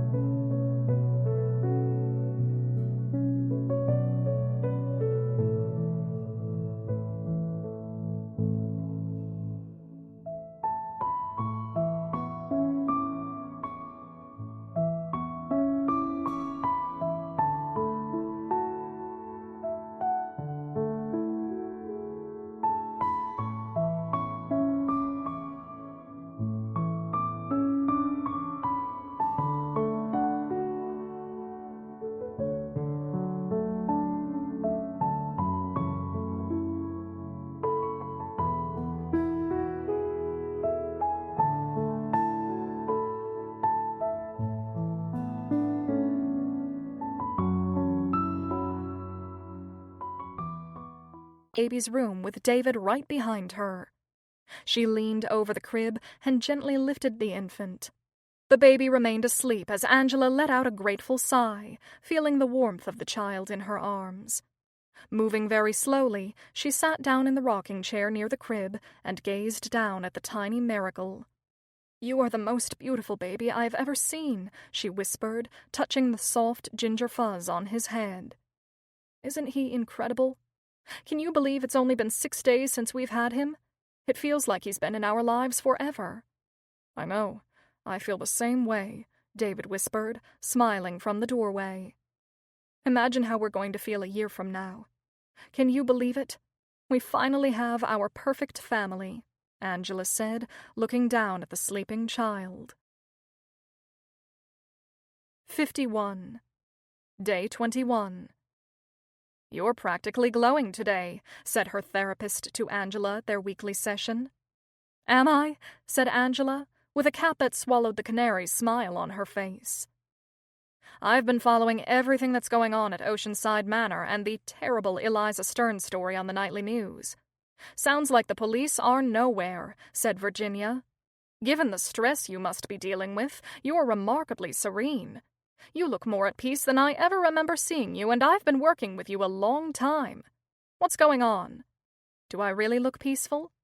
"You're being gamey today, Angela," said the therapist. "That's not like you. You're usually so direct." "The most wonderful thing has happened," said Angela, bursting with excitement as she related how she and her husband were fostering Eliza Stern's baby. When Angela finished, Virginia wore an expression of total surprise. "I sure didn't see that coming," said Virginia. "Do you think that's a good idea, especially with the ongoing investigation and all that goes with it? How will you have time for a baby? Babies don't feed themselves." Angela smiled. "Everything is all set. David is the primary caregiver, and he's loving it. We named the baby Eli as an homage to Eliza. The little boy has no other relatives. You know David and I always wanted kids, but I kept having miscarriages, and the in vitro didn't work. I thought becoming a mother wasn't on the cards for me. When we realized they were going to send that sweet little boy into the foster system, David and I discussed everything and made our decision. It felt like the right thing to do, like it was meant to be. And now we know it was. Everything is just perfect." "You're planning to adopt him, then?" "Of course. My husband is a new man already," said Angela. "You know how we've talked about David having no purpose. Now he's got his old swagger and that twinkle is in his eyes again. The old David is back. He's the same guy I fell in love with again, and he's already proving to be a wonderful father." "You always said you'd never adopt. I suggested it to you many times, remember? I never wanted to. I guess we just fell in love with this baby," said Angela, smiling sheepishly. "Can't a girl change her mind?" "And David? He's over the moon right now," said Angela. "Eli is just what we needed. David started writing again after not writing anything for years. Just this week, he's completed 3 chapters and is so proud of himself. This baby is a miracle on so many levels." "So it seems," said Virginia. 52. Day 25. From the moment she had raced down to 3 West and delivered Eli, everything in her world had changed. For nearly 4 weeks, Angela's life was no longer her own. Oceanside Manor was swarming with cops, technicians, and reporters, day and night. Instead of running an extended care facility, Angela spent all of her waking hours dealing with hospital lawyers, angry patients' families, police, and unending, prying queries from news organizations. In short, she was exhausted. Despite all the chaos, the worst part of her job was her almost daily interactions with the hospital board. Vitriolic Bob Beckman continued to be impossible to deal with, and had Angela permanently in his crosshairs. When she arrived at her office a little before 8, she heard the phone ringing on her desk as she unlocked her door. She looked at the caller ID and rolled her eyes. Taking in a deep breath, she picked up Bob Beckman's call. "Good morning, Bob." There's nothing good about it. I'm calling for an update on this mess. As you know, I want this debacle over, he shouted. Today! You must have me confused with the chief of police, said Angela, losing her composure. I don't get to weigh in on the police investigation timeline. They finish when they finish. It's out of my hands. Shut it down, said the board president as he terminated the call. Angela put her head in her hands. To distract herself from what had just happened, she picked up her cell phone and scrolled to the pictures of Eli she had taken the night before. Looking at them calmed her and made her smile. I have a baby now. David is happy and riding again. I'm not going to let that overbearing bully rain on my parade. All of this has been worth it, even enduring Beckman. After a full morning of budget meetings, Angela took a couple of calls from the police before she ducked out at lunchtime to send a registered letter to her attorney. It contained more documentation required for the Crawfords to remain a foster family to Eli. As she walked out of the post office and down the street towards her car, she passed a store that sold baby and kids' clothing. Drawn inside, before she knew it, her cart was filled with baby clothes and toys. Wow, said the young woman at the register. You sure got a lot of stuff. Is this for a baby shower or something? It's for my new baby, said Angela, beaming. My husband and I are adopting a little boy. Do you want to see a picture of him? The girl nodded, and Angela proudly whipped out her phone and showed the cashier. He's so cute, said the girl. Look at his little cheeks and that red hair. He's an amazing child, said Angela proudly. My husband and I are very lucky. 53. Day 37. 2 weeks later, the police received more disappointing news and results. Frank Farwell's DNA sample kit was still held up at U.S. Customs. No one could give McHugh a straight answer on what the problem was and when it would be released. This is beyond ridiculous, said McHugh to no one in particular, as he slammed the phone into the receiver after an unproductive conversation with a U.S. Customs agent. We're not talking about smuggled drugs or the crown jewels here. It's a lousy sample kit. 7 of the remaining 10 DNA candidates were not a match to Eliza Stern's baby. There were still 3 men left who refused to provide their DNA. You think one of those 3 could be the father of the year? Asked Blade as she pushed her chair back from her desk. If they won't give us their spit, I say we check each of their alibis the old-fashioned way and dig into their personal history. Whoever is responsible for attacking Eliza probably has a history of unsavory behavior. Someone just doesn't start raping unconscious women if they've been leading an otherwise exemplary life. There has got to be some foreshadowing. We find that, and we'll find our perp. There's also a chance that our rapist has stayed completely under the radar and isn't on our list at all, said an aggravated McHugh, tossing a file into his drawer. What if it was just some random creep who walked into the building and didn't sign in? Most of the people who work at reception are just volunteers, not security professionals. Someone could have wandered in, past Eliza's room, saw an opportunity, and on the spur of the moment decided to whack one off. I suppose that's possible, said Blade. If that's the case, we're screwed. One thing I feel certain of, the perp didn't anticipate leaving behind a DNA trail in the form of a baby. All we can do now is focus on the 3 remaining men and hope one of them is our father, said McHugh. Maybe a little gentle pressure from us would help loosen some tongues.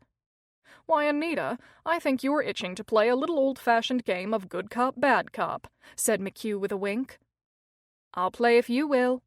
Let's go pay a little visit to Dr. Horowitz, said McHugh. Now that I think about it, we never got to congratulate him or Mrs. Horowitz on the birth of their twin boys. No, we didn't, said Blade with a smile. And you know how much I love kids. You love 'em like a rash. 20 minutes later, the detectives pulled up in front of the Horowitz's large white colonial home, accented with royal blue shutters.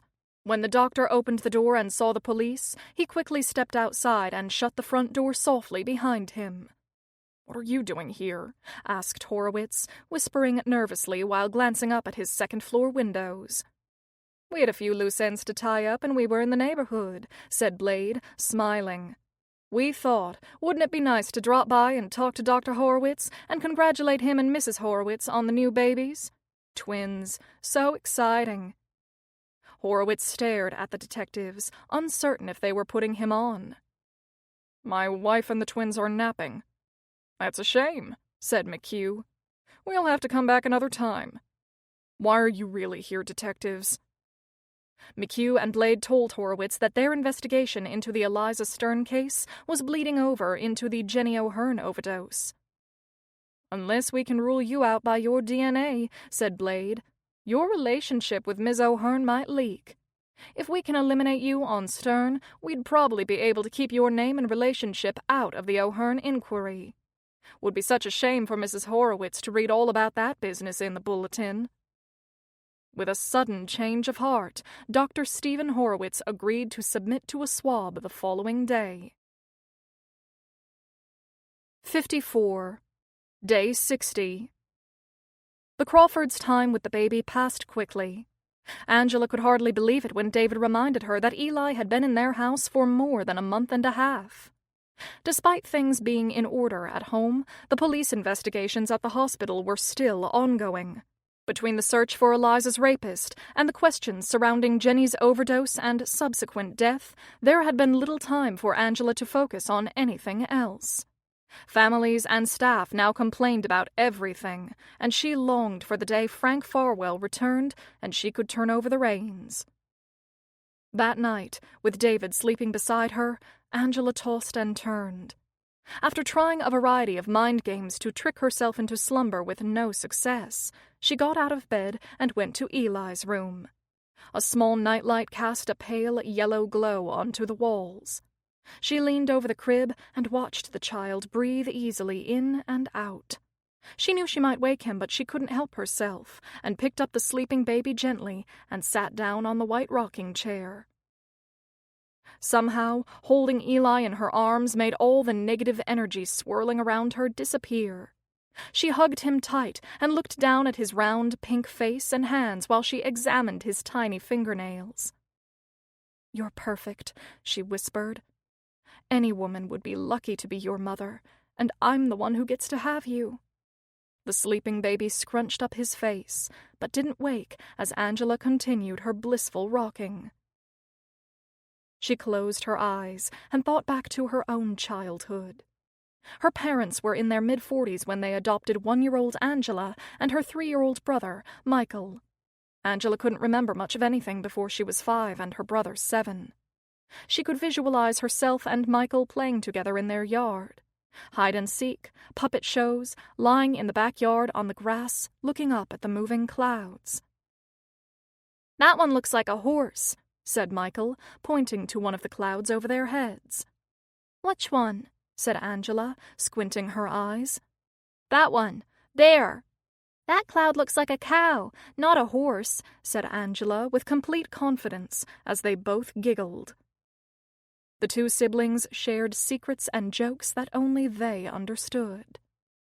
As they grew older, Angela made her own friends and was invited to playdates and parties, while her older brother stayed more to himself. For most of their early years, Michael looked out for his little sister and protected her.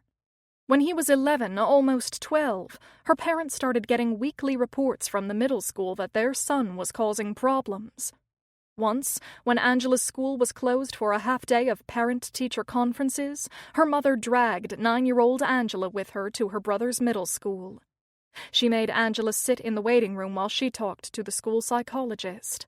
The door to the office wasn't closed, and Angela could hear everything they said, although much of it didn't make sense until years later.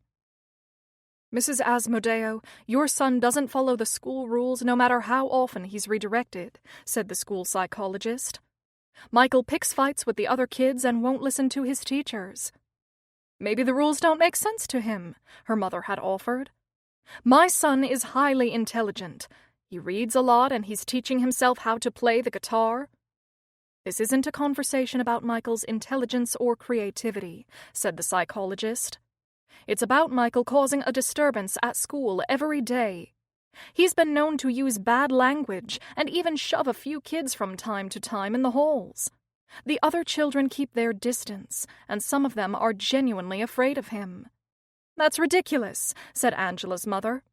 "My son wouldn't hurt a fly." His isolation can't be good for him, and it's probably exacerbating his moods. I've met with your son many times. Occasionally, he says things that don't make sense.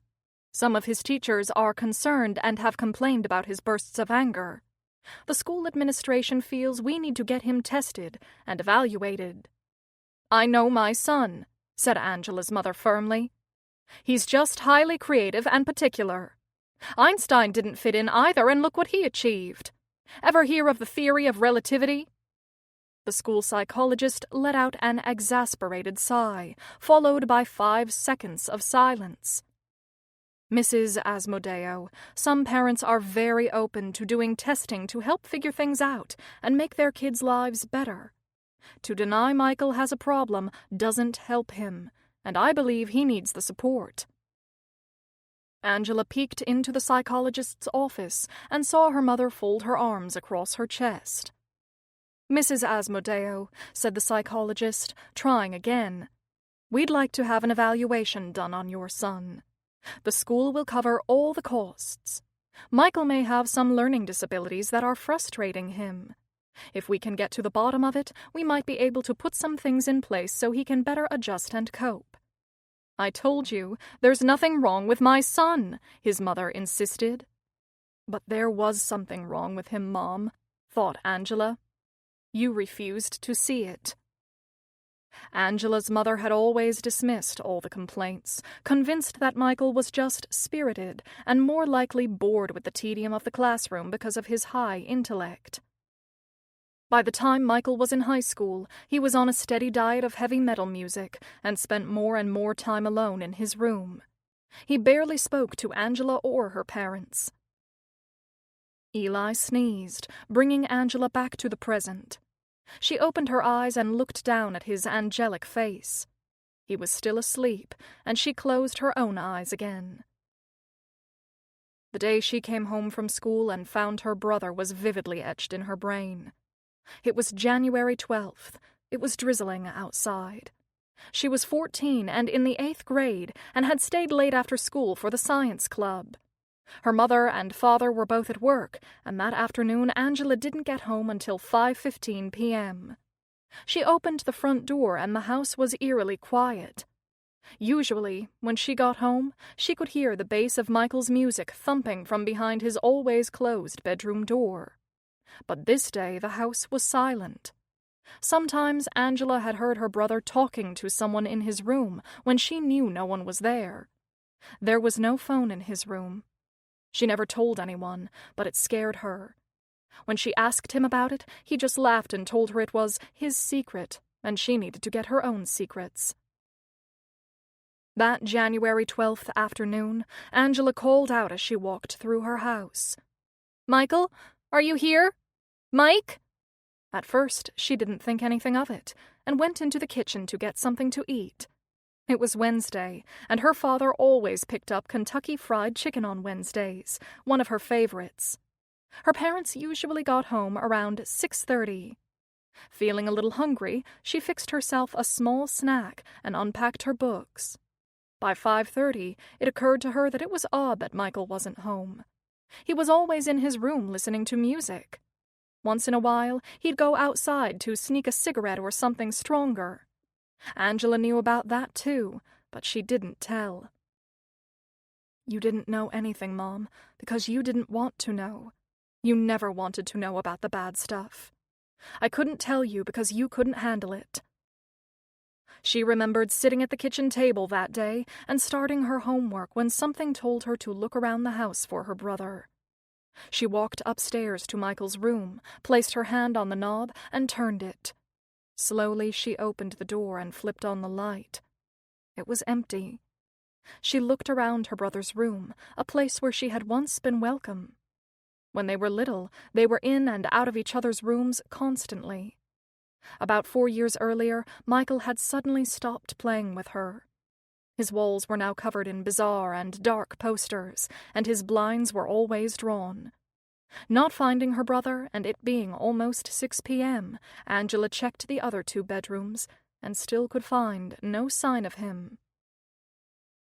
She went back downstairs to the living room, and that's when she noticed the basement door was slightly ajar. She opened the cellar door and called out, "Mike, you down there?" No answer. Something told her to go down anyway. She flipped on the light switch at the top of the stairs. The old wooden steps creaked as she slowly descended. All of her senses were heightened, her hearing and sense of smell on overdrive. The musty smell of mildew increased with each step she took. When she reached the bottom of the steps, she turned and looked around the faux wood-paneled playroom still containing the toy remnants of their childhood. Her brother was swinging by his neck from a pipe on the ceiling. 55. Day 61. To take his mind off work and introduce some R&R into their lives, Marie dragged McHugh on an overnight trip to Universal Studios in Florida. For almost 2 months, McHugh and Blade had been pulling 6- and 7-day work weeks, logging 12 to 15 hours a day. Marie thought her significant other needed some fun time. "You have to let off a little steam, or you're going to explode," said Marie, clucking like a mother hen. "I'm fine," said McHugh. "We're going," said a determined Marie when the detective protested. "You need to think about something else besides Eliza Stern for a change." "I don't feel like driving all the way to Orlando. Besides, it's going to be too crowded." "I'll drive. We're going," said Marie emphatically. "You can even have one of those enormous, disgusting, cardio-stopping turkey legs that you like so much, and I won't say a thing." "Really?" "Really." For 2 months, McHugh and Blade had been squeezed from all sides. The press had been relentless, practically mocking the investigation and the police who were running it. The hospital's administrators and lawyers, along with the Oceanside Manor Board, were demanding an arrest and showed their dissatisfaction daily. The police brass and politicians, including the governor of Florida, were also breathing down McHugh and Blade's necks and wanting answers. Yesterday. As the last of the lab results came in, all the remaining leads had dried up, and there wasn't much left to investigate. They still got the odd tipster call from time to time, which they followed up on, but they never went anywhere. Much to the consternation of the mayor, the Oceanside PD was no closer to an arrest than they were 2 months earlier when the baby was born. The only thing they knew for sure now was, who didn't do it? They had succeeded in ruling out many, but identifying the predator had remained elusive. "Why do you think this crime is getting so much media attention?" McHugh wondered aloud to Blade during the first week of the investigation. "That's easy," said Blade. "It's the ick factor.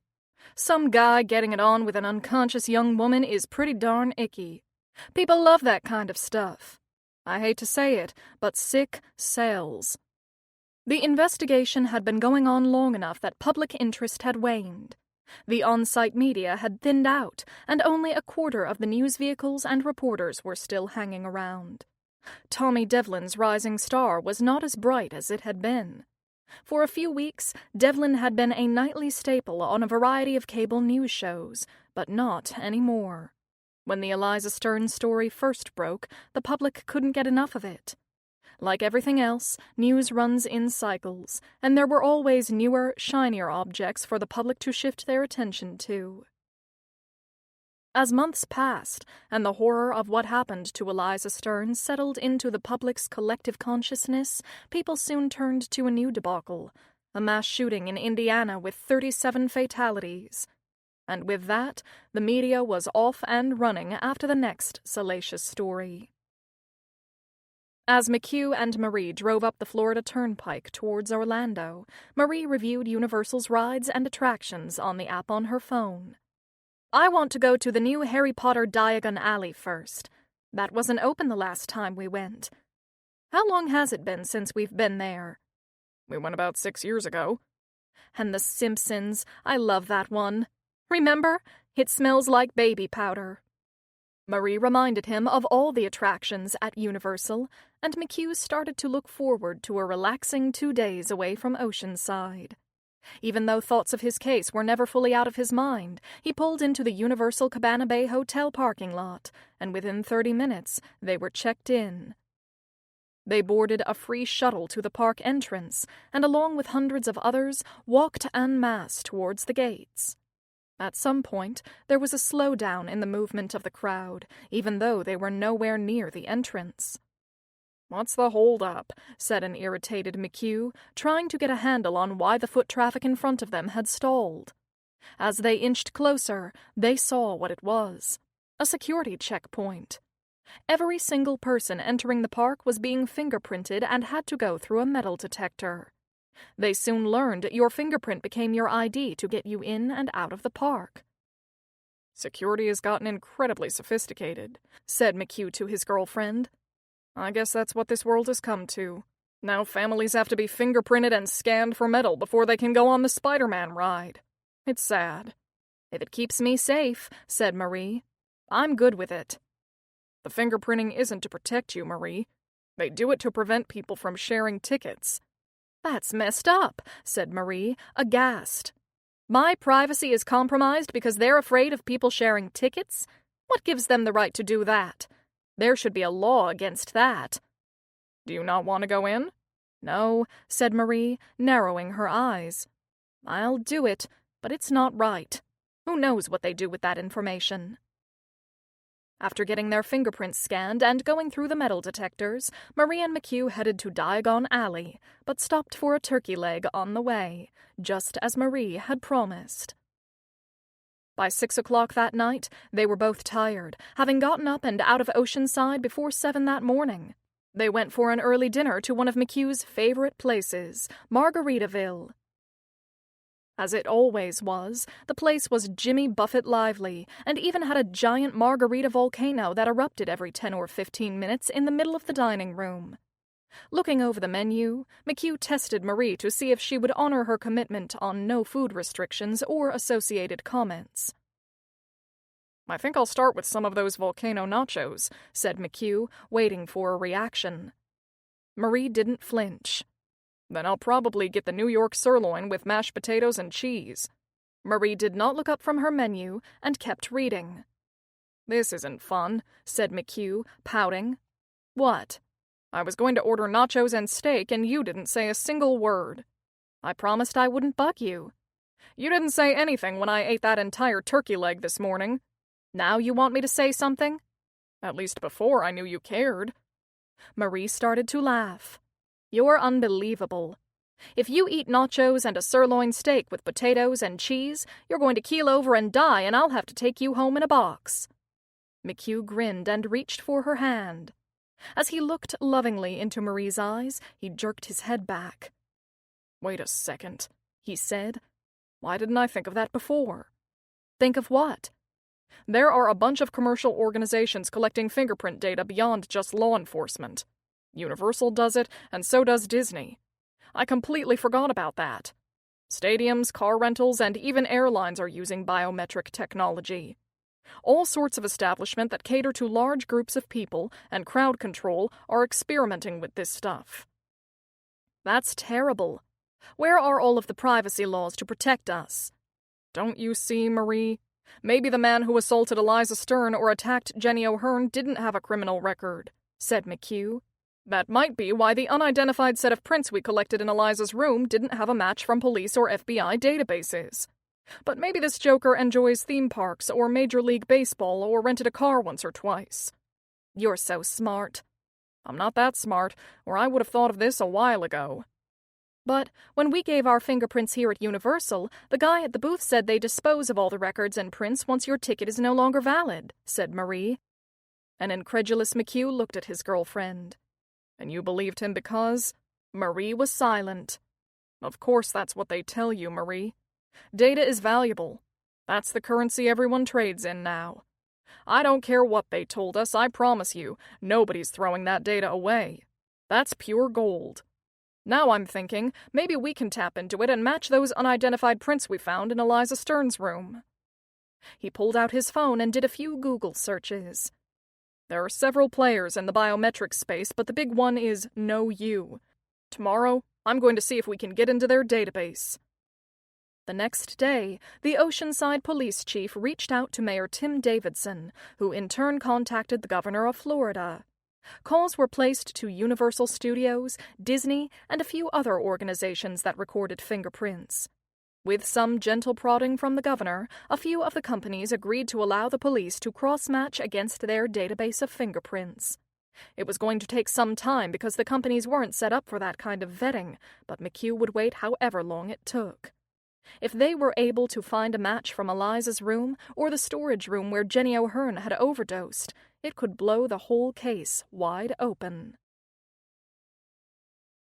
56. The public interest in Eliza Stern's baby had indeed peaked, and the story was no longer headlining the news. People were still curious about what had happened, but without being fed continuous tidbits of information, the short attention span of the public had moved on. Tommy Devlin, who only a few weeks before had been on every network speed dial, hadn't heard from anyone in over 10 days.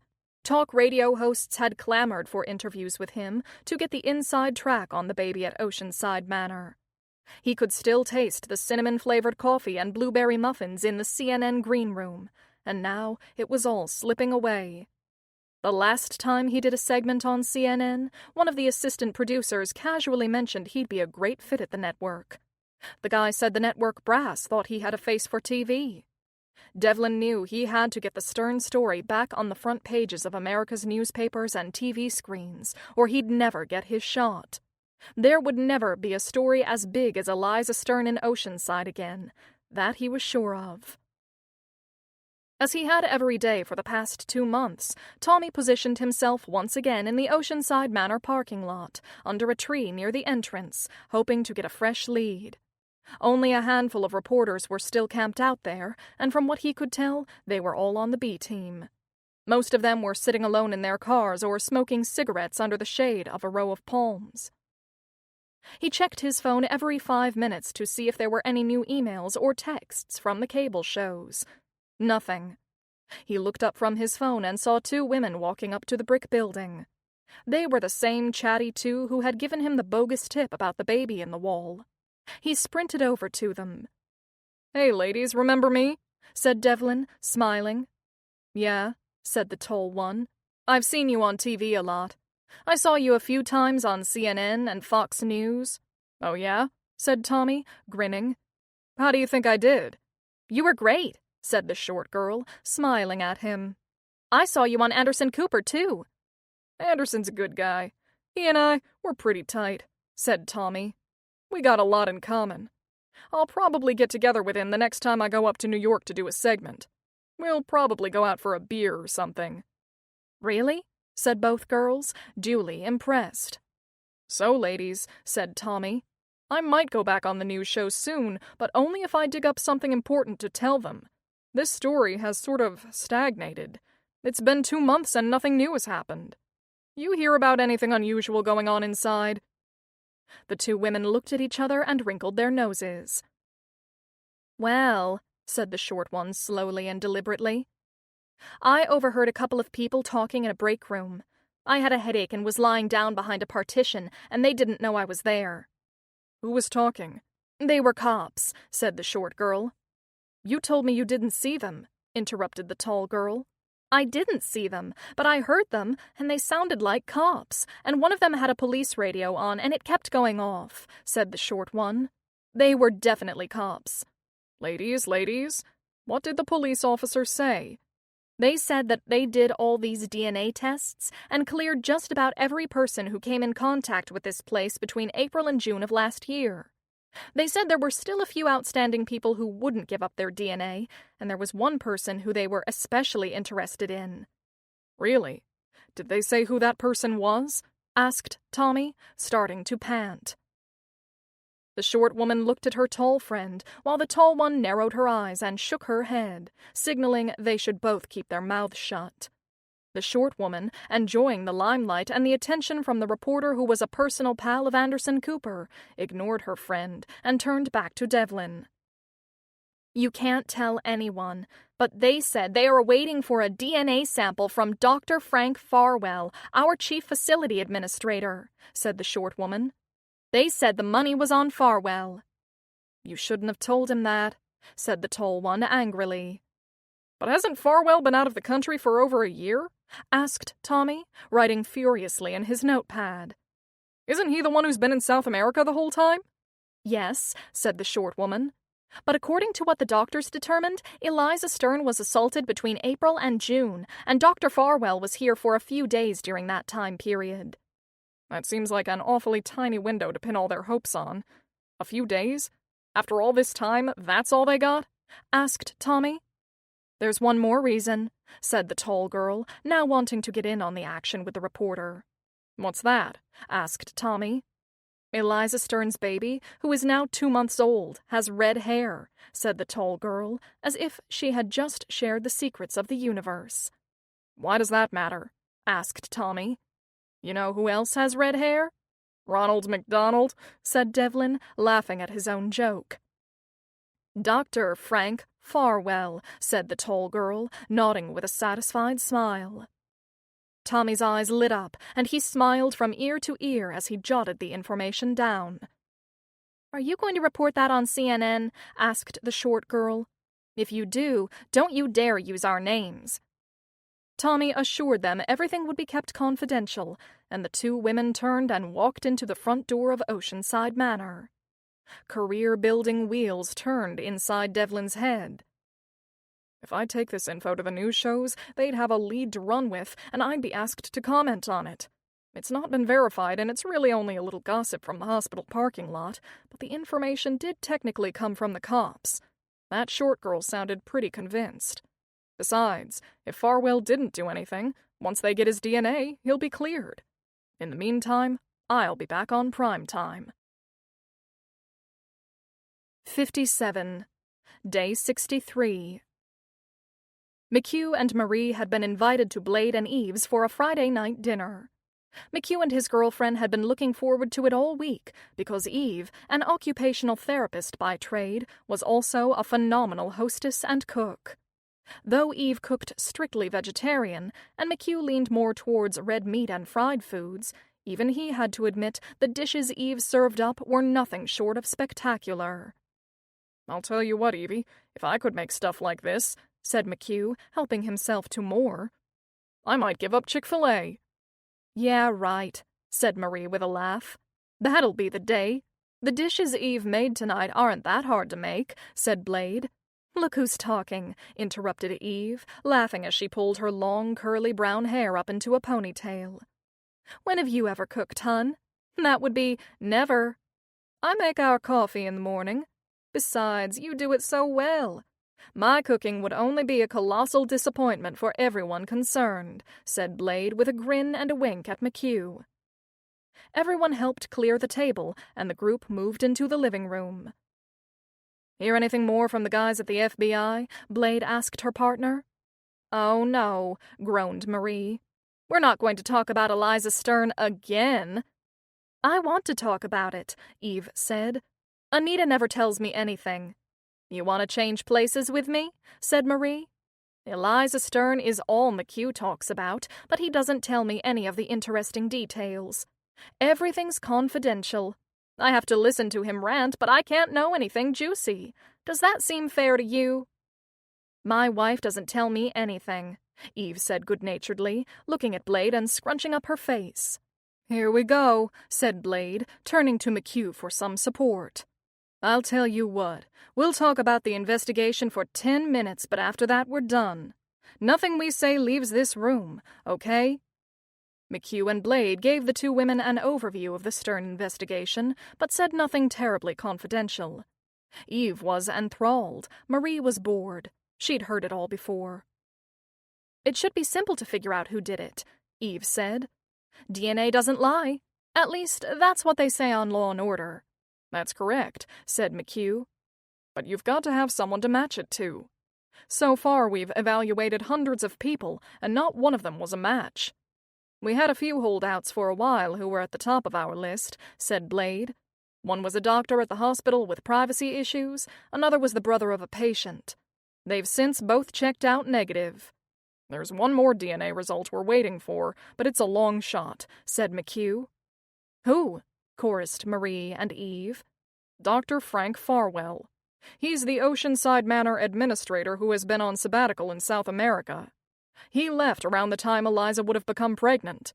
What makes you think it's him? Asked Eve.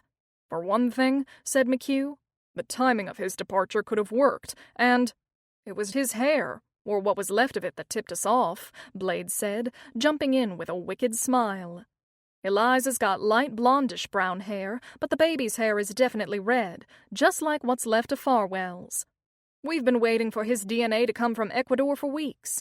It's been held up at U.S. Customs for some unknown reason, but, said Blade with a relieved smile, today it cleared, and we should have it in a day or two, and then it's off to the lab. And what if it's not him? What's next? Asked Eve, leaning forward in her chair. Back to the drawing board, said McHugh. We'll have to figure out another way to make an ID. What about fingerprints? Asked Eve. There were loads of them in Eliza's room, and in the supply room where we found Jenny O'Hearn, said McHugh. The additional reach that we got from the prints at the theme parks enabled us to identify a few more prints that weren't in the police database. We got matches on a couple of hospital aides, 2 nurses, and even Doctors Horowitz and Crawford. Guess they'd all been to Orlando at some point. But those people also had a legitimate reason for being in Eliza's room, so while it had promise, the whole exercise was a bust. In the end, almost every fingerprint match that was suspect was later cleared by DNA. 58. Day 64. After holding on to his uncorroborated information about Frank Farwell for a couple of days, Devlin sat in his 6-year-old blue Honda Civic and called his contact at CNN to share the news. Sure, his first obligation was technically to the Oceanside Bulletin, but Devlin had long ago decided that his real first responsibility was to himself. Loyalty to the Bulletin was not going to get him a TV job. He had an explosive little headline in his sweaty palms, and he was taking it on the road straight to the cable news shows. After he spilled the beans to his contact at CNN, he was put on hold for a couple of minutes. When the guy came back on the phone, he asked if Devlin could get on a plane to New York and be there for the 8 p.m. news hour. That's exactly what Devlin had been hoping to hear. He agreed and dashed back to the Bulletin office to talk to his editor. This time, he was going to work it to his advantage, but he had to set it up just right. A year from now, he intended to be working in television in New York, but he had to protect himself in case things didn't work out the way he planned. He had bills to pay, and if his plan backfired, he still needed to keep his job at the newspaper. He told his editor what he had learned, and how CNN now wanted him on the air that same night. "That's pretty explosive stuff you dug up," said the editor. "Farwell, the chief administrator of Oceanside Manor? Oh boy, that's going to go like wildfire. You feel confident about your sources?" 100%, said Tommy, grabbing his coat. "It came straight from the cops, but I can't say that yet. But it was an official source. I'll write the full story for tomorrow morning's paper on the plane and email it to you when I land in New York tonight. This is going to be huge." As he promised, when Devlin landed at LaGuardia Airport, he stopped in a lounge connected to Wi-Fi and sent the morning article to his editor. Explosive New Developments in the Eliza Stern Sexual Assault Case by Thomas Devlin, Jr. It's been over 2 months since the information was first made public regarding Eliza Stern and the birth of her baby while a patient at Oceanside Manor, an Oceanside Medical Center affiliate. Because Ms. Stern is in an unconscious state, it is believed that she had been sexually assaulted. The young woman has been in a coma for nearly 12 years after a terrible car accident on the Florida Turnpike, where all members of her family were killed. On January 13th of this year, Ms. Stern went into spontaneous labor, and shortly thereafter, a healthy baby boy was delivered. Police were immediately summoned, and a massive investigation has been underway to identify who the perpetrator of this assault was. After reviewing hospital records of visitors and employees, hundreds were interrogated and subsequently provided DNA samples to the police. As of this week, law enforcement had yet to find a match and had only a small handful of people still left to consider. Today, the Oceanside Bulletin was told through a confidential source that the police want to question the chief administrator of Oceanside Manor, Dr. Frank Farwell. Dr. Farwell has been on sabbatical in Ecuador since the middle of last year, but police have determined that he was still in residence at Oceanside Manor for a few days during the time period that Miss Stern was most likely assaulted. Over the past 2 months, the baby boy has developed red hair. Pictures of Dr. Farwell from last year's Board of Directors dinner show him to also be a redhead. According to geneticists, only about 1 to 2% of the population has red hair. When Tommy arrived at the CNN studios, he was warmly greeted by the staff, who rushed him into the green room. The hair and makeup people gave him a brush and a dusting, and he was escorted onto the set to join the host. The interview went extremely well, and Tommy provided enough information and innuendo to tantalize a news-hungry audience while staying on the safe side of the law. Truth was, Devlin had no clue if the information was correct. He didn't care. He just wanted to get back on TV. And it worked. That night, still at the police station, McHugh and Blade were at their desks working a few angles when one of the deputies came in and told them to turn on CNN.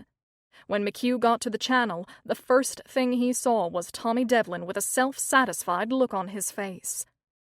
"What the hell is that hack saying now?" said McHugh. "We haven't put out anything new in the last week.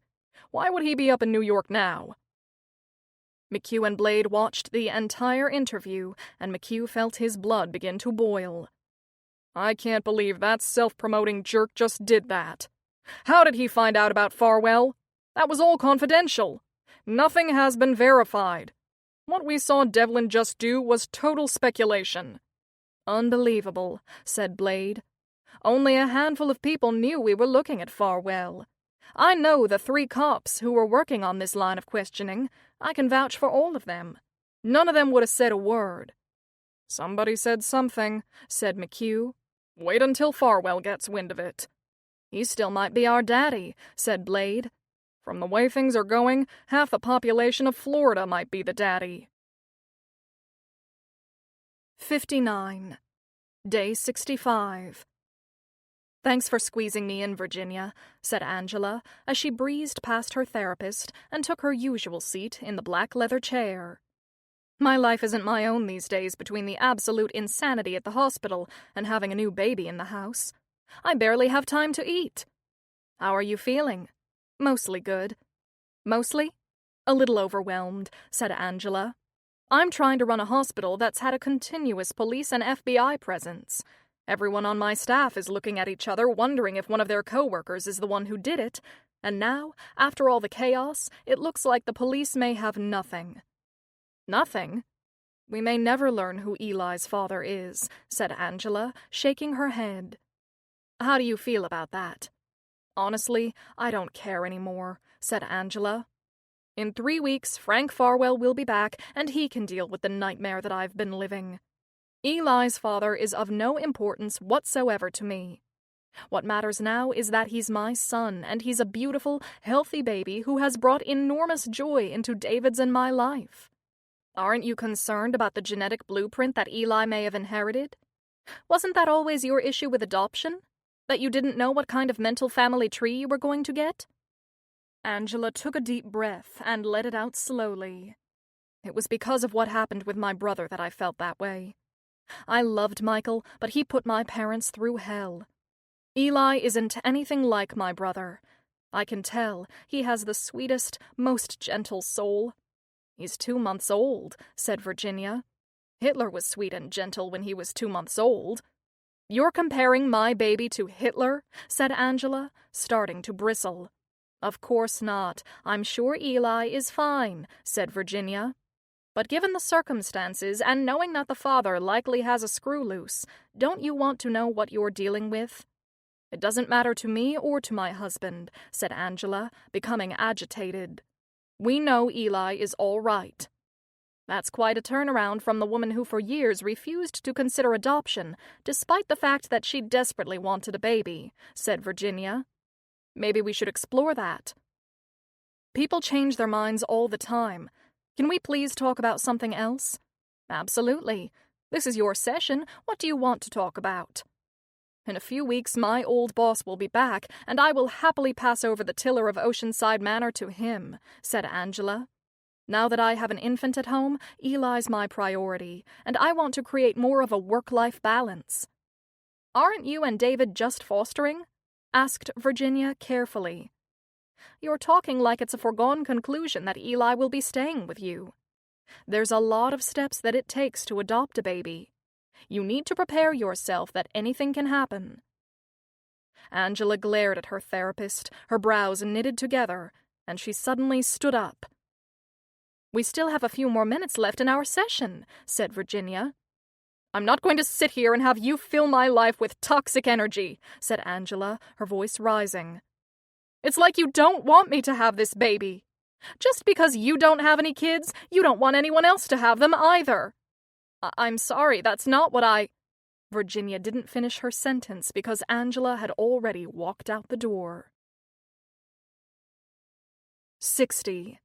Day 70.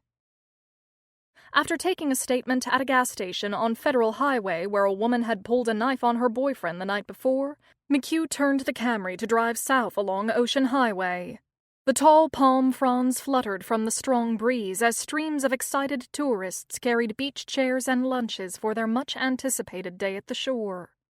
The visitors were all in Oceanside for a holiday, oblivious to any crime that might be happening. That was the way it was supposed to be. A sun-drenched paradise where you left your cares behind.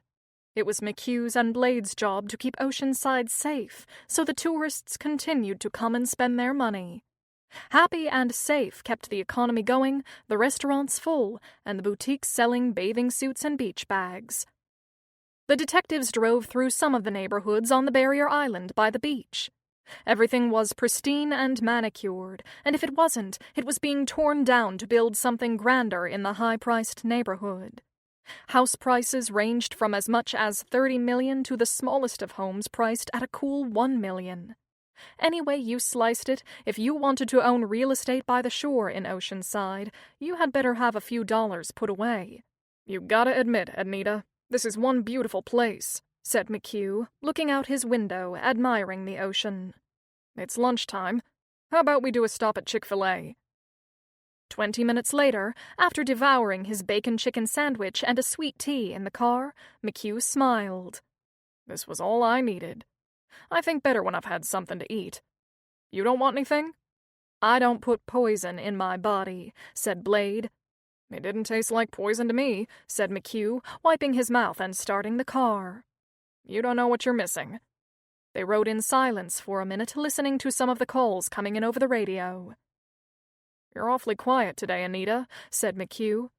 Still glad you took my call when I asked you to come down here for the open detective job? I'm feeling frustrated. I wish we could get some closure on the Stern case. It's driving me crazy that we're nowhere. Let's try thinking about it from a completely different angle, said McHugh as he drove. We got the DNA on everyone who was in the building, but no matches. Right? We matched all the fingerprints we found with hospital personnel, with the exception of 2 full and 1 partial. Correct.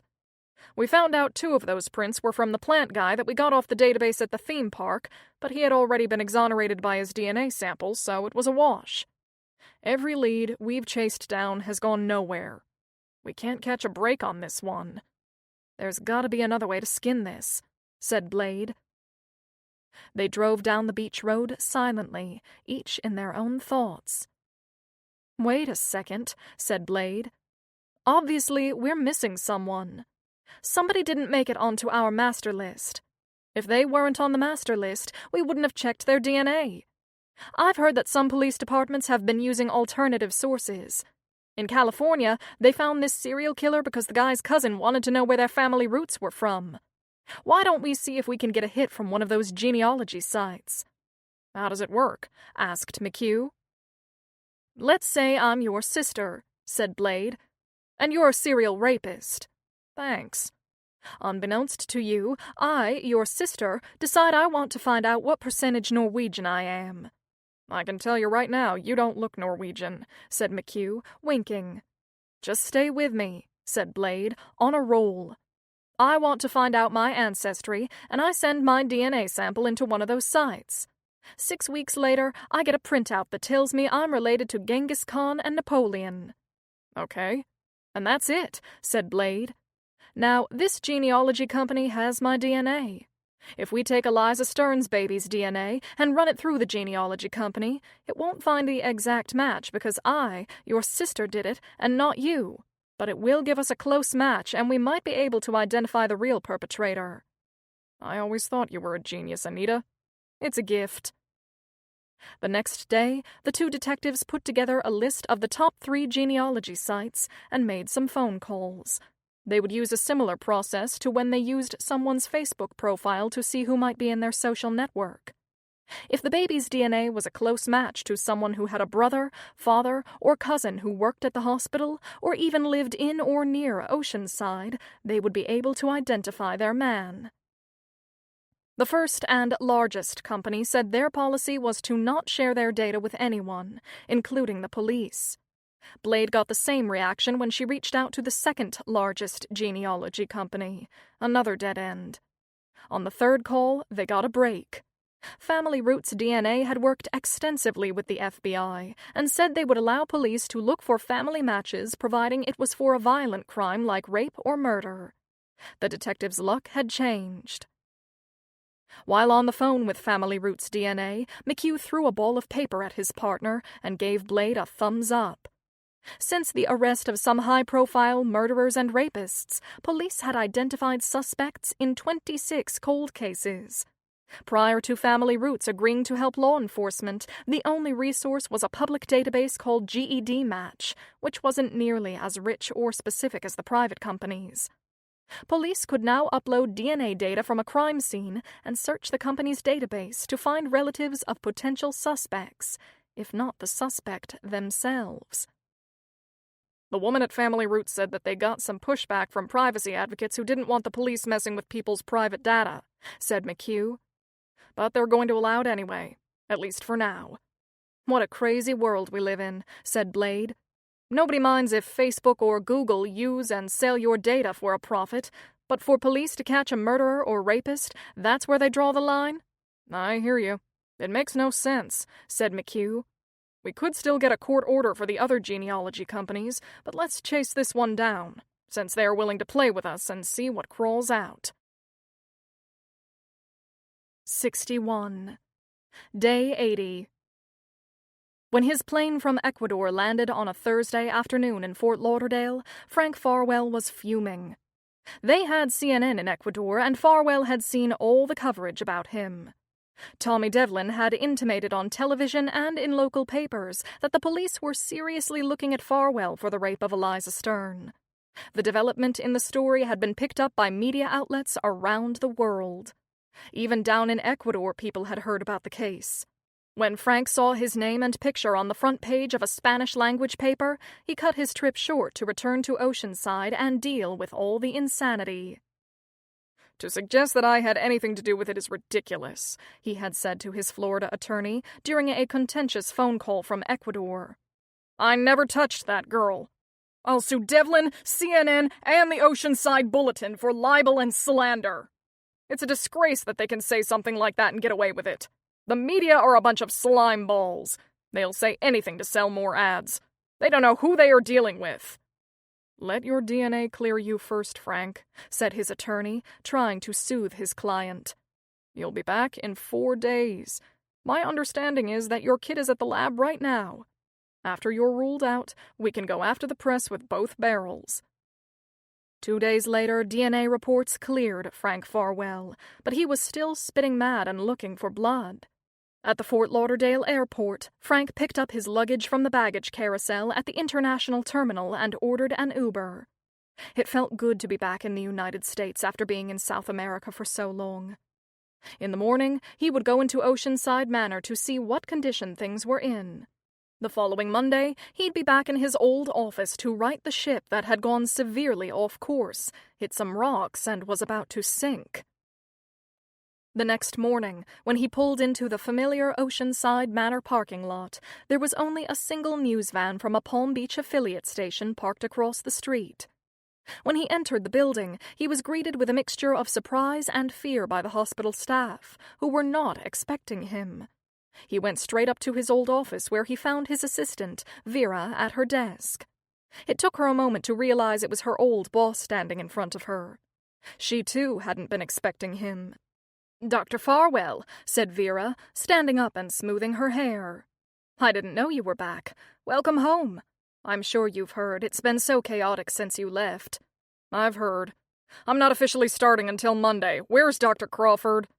"She's in your office," said the assistant, starting to walk towards the administrator's closed door. "Sit," said Farwell, smiling. "Let me surprise her." He walked softly over to the door and gently pushed it open. Angela looked up from her desk. "You're back," she said. "I didn't think you'd be here for a few more weeks." "I didn't have much choice. After Devlin plastered my name all over the news, I had to get back here and contain things," said Farwell. "Enjoy your time running the place?" "Shut up, Frank. You know it's been hell." "Where are we on the whole investigation anyway?" said Farwell. "I think the police have run down all their leads and there's nothing new. It's been quiet the last few days." "Quiet is good." Frank told Angela he intended to start managing Oceanside Manor that Monday, and the two of them would work together for the first week as they transitioned the operations back to him. He asked her to arrange a meeting with the detectives on the case for Monday afternoon so he could get up to speed. He'd deal with the board on Tuesday, a little bit at a time. "I heard," said Farwell, "that you and David are taking care of the baby." "Yes." "You think that's wise, given everything that's happened?" "I don't need a lecture from you two," said Angela, the hair on the back of her neck standing up.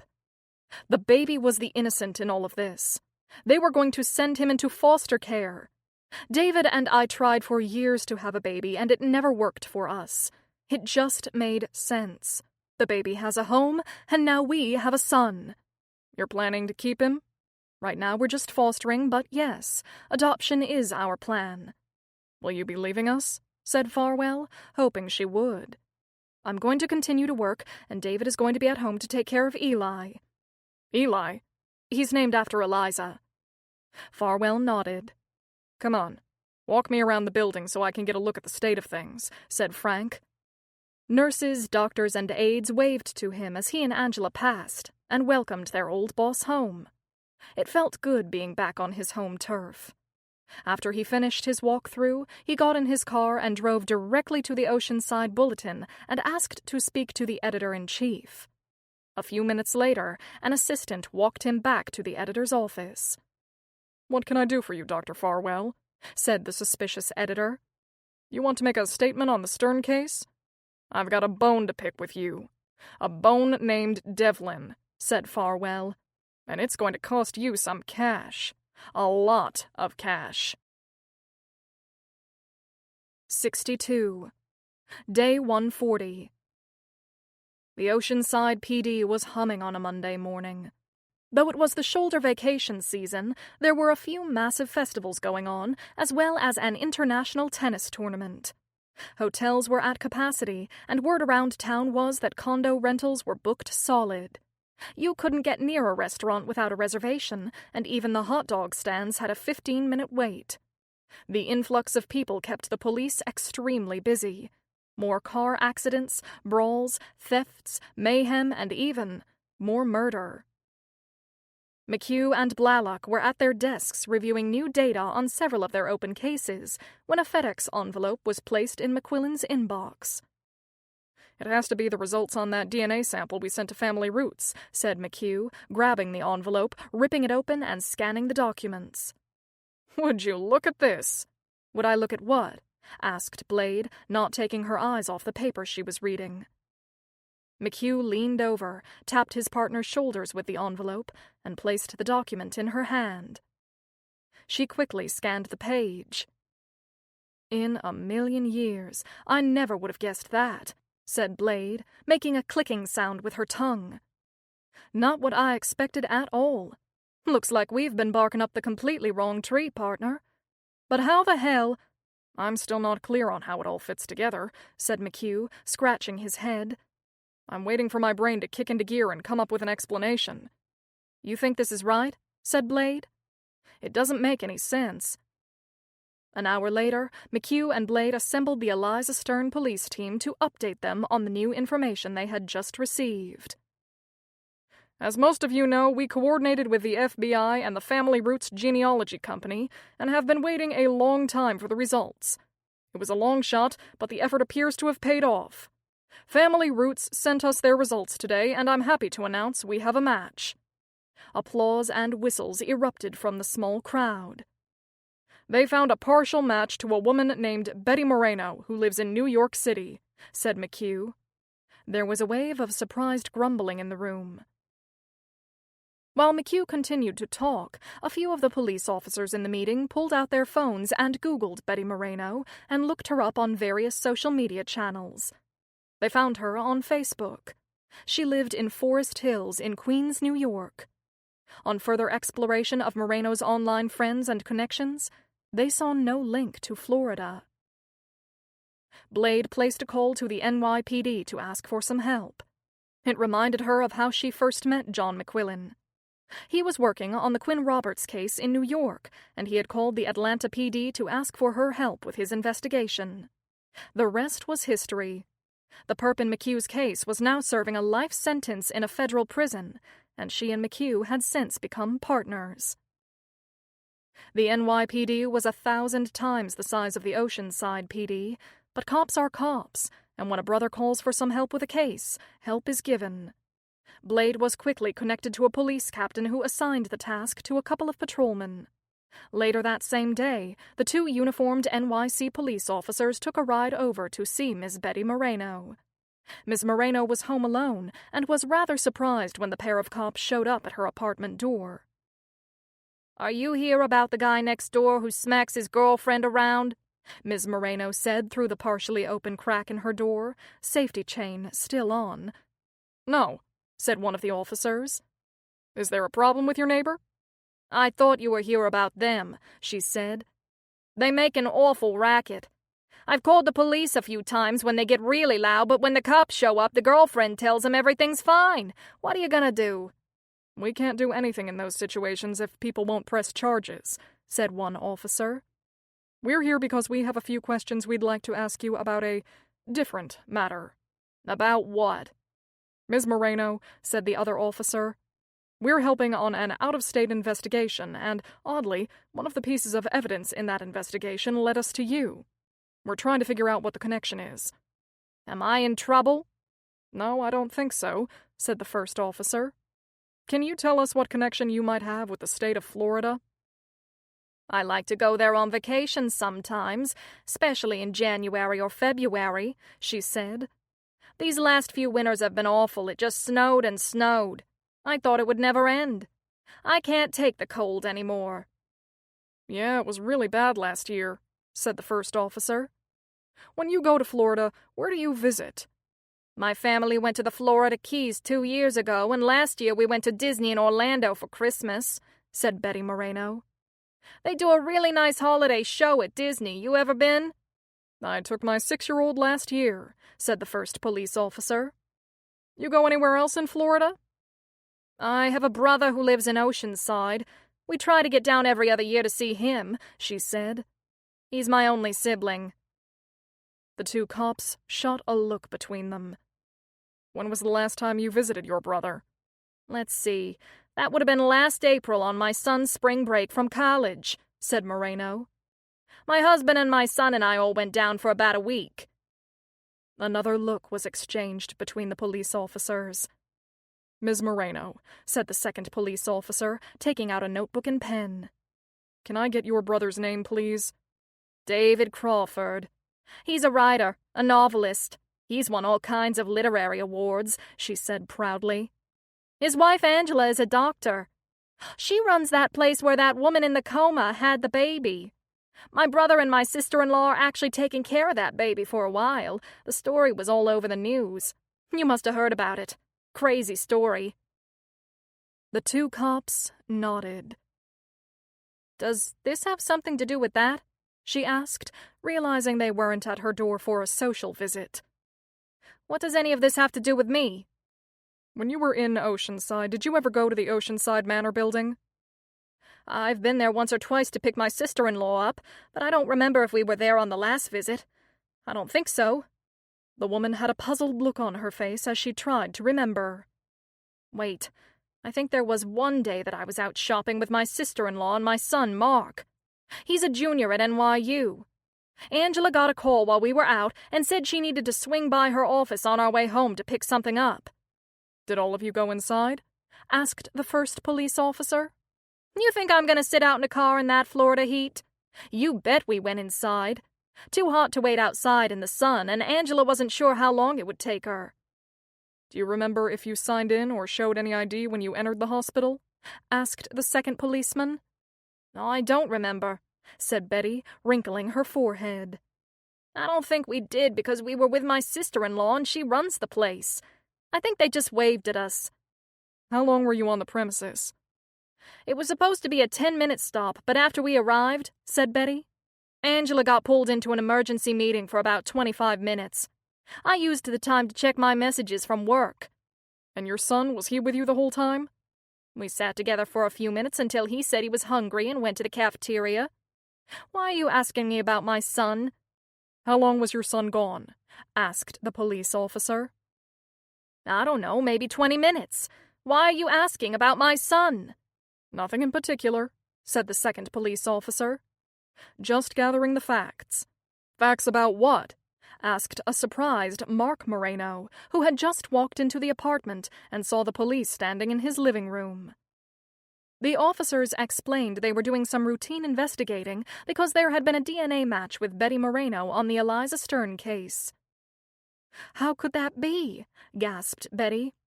"I don't know much about DNA other than what I see on cop shows, but isn't DNA for each person totally unique? How could my DNA be a match?" The two police officers looked at young Mark Moreno, whose face went pale. "I didn't have anything to do with that baby," said Mark Moreno, finally understanding what the police officers were implying. "That's disgusting. Besides, I have a girlfriend. I don't need to tap brain-dead women. I get enough action on my own." When the police left the Moreno apartment, they called McHugh. "I think it's time we make a house call," said McHugh to Blade after he hung up the phone. "I still can't quite figure out exactly how this all comes together. It's like we've got jigsaw puzzle pieces from two different puzzles. You know what I mean?" "I guess more will be revealed when we start pulling at this ball of yarn," said Blade, as they grabbed their bags and headed to their car. 63. When the NYPD reported back to McHugh and Blade about Betty Moreno's connection to Oceanside and the fact that her brother was David Crawford, it opened up a whole new can of worms, including a few they didn't know existed. They now had several new suspects.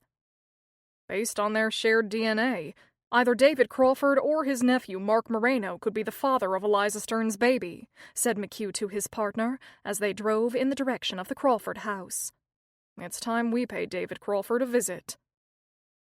David was home alone with his 4.5-month-old son, putting the final touches on the first draft of his new manuscript. Happily jumping and squealing in his swing, Eli was the picture of a well-cared-for baby. The phone rang. It was David's sister in New York, and she was hysterical. "2 cops were just in my apartment asking questions about you and my son and that woman from Angela's hospital who had the baby, the one you and Angela are fostering," said Betty Moreno in a panic. "What's going on? They practically accused Mark of raping that woman. My son didn't do anything. You know him. He's a good kid. He's just a college student, for God's sake." "They think Mark had something to do with Eliza Stern?" said David. "That's insane. They're grasping at straws because they've got nothing and they're trying to save face. Angela told me they haven't one solid lead and she's furious. Wait until she hears about this ridiculous harassment." "Are you positive everything is all right?" asked his frightened sister. He calmed her down, got her off the phone, and started to call his wife when he was interrupted by the chime of the front doorbell. When McHugh and Blade flashed their police IDs, David was caught off guard and let them into the living room. "What a coincidence," said David, taking a defensive pose. "I was just about to make an official complaint about the police." The two detectives explained that they were the team that had been working with his wife on the Stern investigation. "Why are you bothering my family?" said David, getting angry. "My sister in New York just called me, freaking out because a couple of NYPD cops had gone to her place and suggested that my 20-year-old nephew was a suspect. Why are you harassing my family? You scared the shit out of him and my sister. Mark has never even been to Oceanside Manor." "Now that's where you're wrong," said Blade, looking down at her notes. "According to your sister, she and your nephew stopped by Oceanside Manor with your wife when they were down here during your nephew's spring break last year." "I didn't know that," said a surprised David. "That proves nothing. Besides, my nephew is a good kid. He wouldn't do something like that. He's an honor student at NYU. The baby squealed, interrupting the conversation. "Cute kid," said McHugh, looking over David's shoulder at the smiling little boy in the swing. Out of habit, the detective quickly scanned every item in the living room. Family photos were scattered about. There was a large, recent picture in a silver frame of David, Angela, and Eli posing together. "You didn't answer my question, detective," said David, getting in McHugh's face. "Why are you bothering my nephew?" While McHugh systematically answered his questions, Blade examined other family photos in the far corner of the room and spotted Angela and David's wedding picture. "That's a beautiful wedding portrait of you and Dr. Crawford," said Blade, tilting her head towards the photo so McHugh would take notice. Angela was wearing a long white beaded gown and veil. The creamy color of the dress perfectly offset her olive complexion and dark, wavy hair. Next to her, a young, smiling David, dressed in a black tuxedo, had his arm snugly around his new bride's waist. Time had been kind, and neither looked much different from their 20-year-old wedding picture, except for one thing. David's hair, now prematurely a silver white, used to be red. Blade and McHugh noticed the hair color at the exact same moment and shared a subtle look. "Mr. Crawford, the reason the police went to visit your nephew and why we're here today is because the DNA strand from that little boy there," McHugh said, pointing to the baby, "had a partial match to your sister. Obviously, she can't be the father of the baby, so that leaves either you or your nephew." "Are you crazy?" said David, getting agitated. "I've already told you I've never been inside that building. Ask anyone who knows me. I hate hospitals. I haven't gone to a hospital since my father died 15 years ago. I've never even laid eyes on Eliza Stern. What the hell do you want from me?" "We want your DNA," said Blade. "Do I need a lawyer?" asked David, picking up Eli and holding him close as if to protect the baby from the police. "Mr. Crawford," said McHugh, rubbing his face, "if you had nothing to do with this, give us your DNA and clear your name. It's that easy." Eli had a dirty diaper and started fussing. David excused himself for a minute and took the baby upstairs to change him. "You think he's good for it?" said Blade, whispering to her partner. "Maybe, but I'm not 100% there yet," said McHugh. "You know my ears get all twitchy when I hear bullshit. They ain't twitching right now. Regardless, I still want his DNA." A moment later, David appeared with a clean and happy little ginger-haired boy. "We'd like to send a technician over here to do a DNA swab," said McHugh. David didn't respond. Blade stepped towards him and spoke in a confidential whisper. "I heard through the grapevine that you and your wife are planning to adopt this little boy," she said. "That's correct," David replied, without emotion. "I don't work for social services, but from what I understand, if there's the tiniest cloud of doubt about you because of this case, it could negatively affect the approval of an adoption," said Blade in a most helpful tone, Southern accent kicking in. I've been around this kind of thing for a long time, and in my experience, if there is even the slightest hint of impropriety, the adoptions get turned down. Now, you wouldn't want to risk losing Eli, would you?"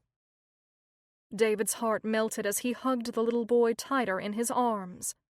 Between a rock and a hard place, he didn't think he should have to supply his DNA to anyone.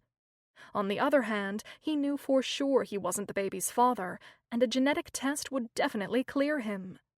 He couldn't risk losing Eli by being uncooperative. He agreed. "It's a big waste of time," said David angrily. "But if it puts an end to all this craziness, I'll do it. While you're jerking around with me, the real criminal is wandering free, maybe attacking other women." McHugh made a call, and a technician was dispatched to the Crawford residence. 30 minutes later, they had David Crawford's DNA en route to the lab. "Thanks for helping us out," said McHugh. "You did the right thing. If it's like you said, this test will rule you out and we can focus our investigation on other people," said McHugh. "Like my nephew?" asked David. "My sister said you took his DNA too. The kid said he had nothing to hide and willingly gave it to us. We're just covering all our bases," said McHugh. Outside, as the detectives got in their car, McHugh scratched his head and stared off into space. "Was it me?" he said to his partner. "Or did you notice that little Eli is a carbon copy of David Crawford? They have the exact same face. It's hard not to miss." When Angela got home that night and found out the police had asked for her husband and nephew's DNA, she was furious. "Why did they want your DNA?" she demanded. "Why was I not informed? They're trying anything because they've come up with nothing, and now they're harassing me. Us. I know what they're doing. They're getting back at me for being in their face every day, just for doing my job." "You're being paranoid. Forget about it," said her husband. "Everything will be fine. My DNA will clear me. We both know I've never been inside your building." 64. Day 148. "How are things going?" asked Angela's therapist. "You and David adjusting to being parents?" Angela looked at Virginia and smiled. "Being a mom is the greatest thing I've ever done," she said, digging into her bag and pulling out a few photos of Eli and handing them to Virginia. "He's gorgeous," said Virginia, examining the pictures. "You know this is weird, and I've only met your husband once, but Eli kind of looks like him. Does anyone else think that?"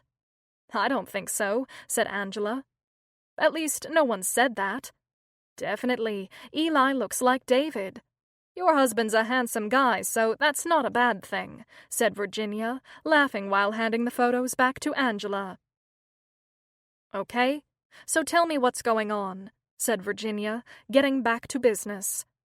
"Have things simmered down at work now that your boss has come back from South America?" "Yes and no," said Angela, looking at the chipped red nail polish on her hands. "I'm back in my old job as assistant admin.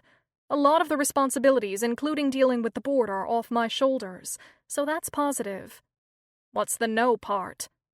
"The police investigation into Eliza Stern is ongoing, and it affects everyone," said Angela, wringing her hands. "Staff are unnerved, people look at each other funny in the hallways, wondering if the person they are talking to is the one.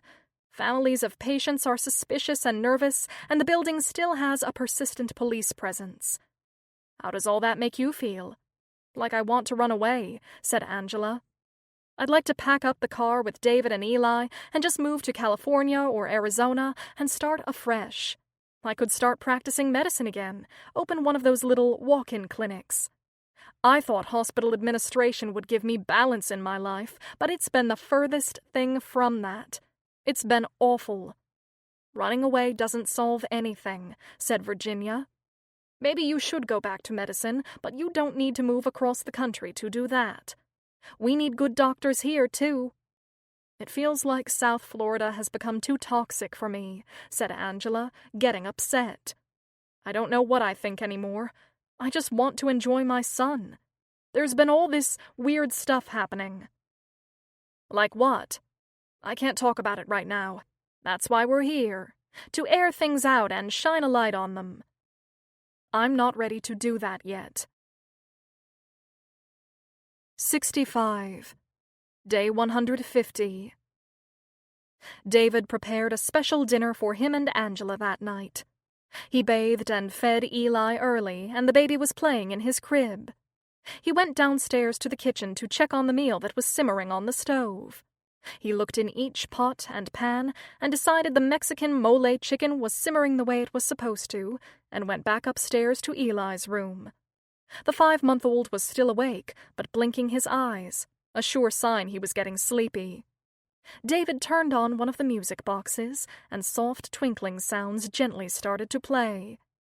The air in the room smelled like baby lotion, and David felt a sense of overwhelming joy and gratitude. At 53, he had never imagined he'd have a baby in his life, or that being a parent could have added so much to his entire outlook. A door had been opened to his soul, and sunshine was streaming in. The dark cloud that had hung over him for so long was gone, and life was full of new and wonderful surprises. In the mornings, he practically jumped out of bed to pick up the baby. He relished the hours walking, feeding, and reading to Eli. His relationship with his wife had returned to the way it had been when they first got married. They were playful and silly again, and touched each other frequently, something they had rarely done over the past couple of years. The biggest surprise of all was how parenting Eli had somehow ended his decade-long writer's block. He hadn't anticipated that. Words now poured out of him, almost too fast for his fingers to type and get them all down on the page. Though Eli had only been with them for 5 months, David had finished his new novel and reconnected with his old agent, Corbin Rotero. Everything was different, for the better. David saw Eli's eyes close and tiptoed out of the room.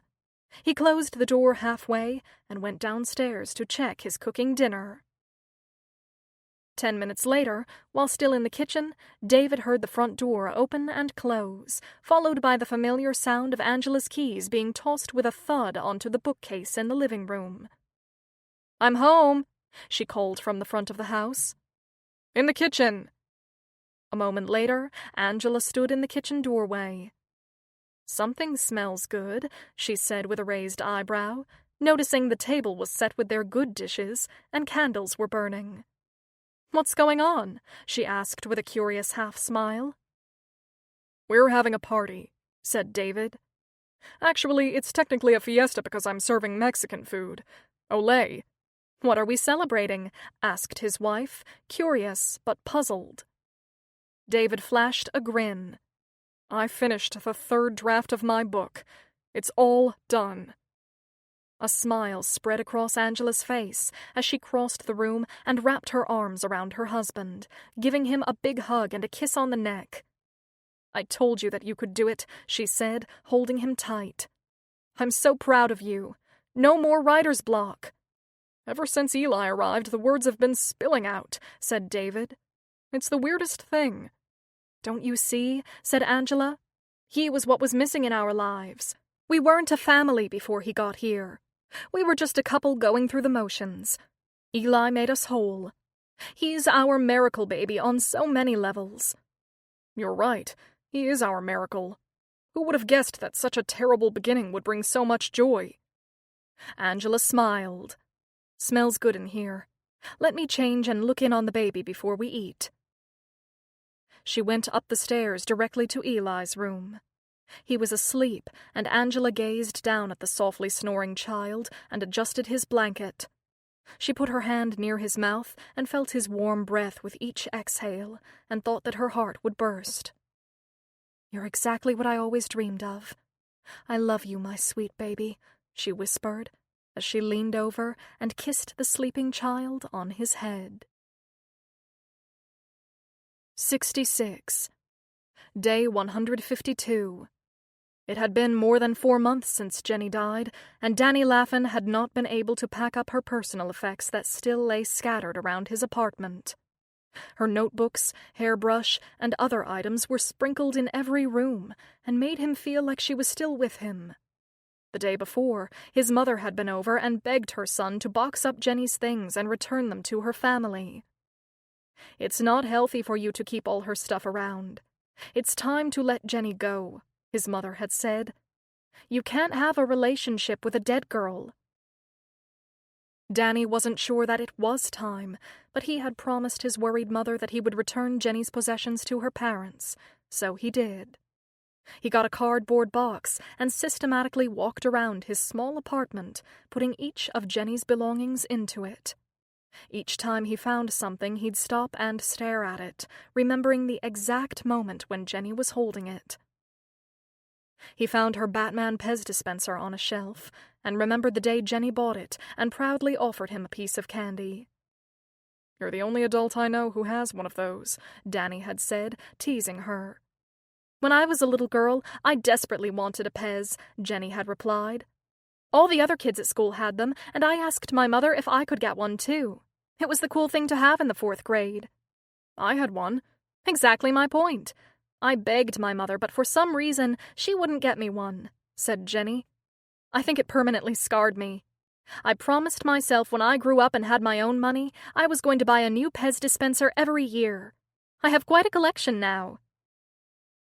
Tears filled Danny's eyes as he remembered random moments with Jenny. He brushed the droplets away with his fingers and continued with his task. He found a half-eaten bag of Skittles, a couple of hair clips, and untold numbers of ponytail bands, and wondered why there were so many of them. He picked them up and threw away most of the little things. He found a brown leather tote bag. It was the one Jenny used to take everywhere. Inside the satchel was a small makeup pouch, a copy of a book Jenny had been reading, 34 Days by Anita Waller, 3 blue pens, a water bottle, a Spider-Man Pez dispenser, and a notebook. The bag had been sitting untouched in the corner of his bedroom ever since Jenny died. Until this point, he couldn't bring himself to look in it. Too painful. He put the trash bag down and sat on his couch with the notebook and opened it. Pretty quickly, he realized the contents were not just note-taking from school, but it was essentially Jenny's private journal. Shaking, he started to read from the first page, which was started nearly a year earlier. Most of the entries were Jenny's simple musings on things in her daily life. What she ate for lunch, how a meeting went, how a patient was doing. Nothing major.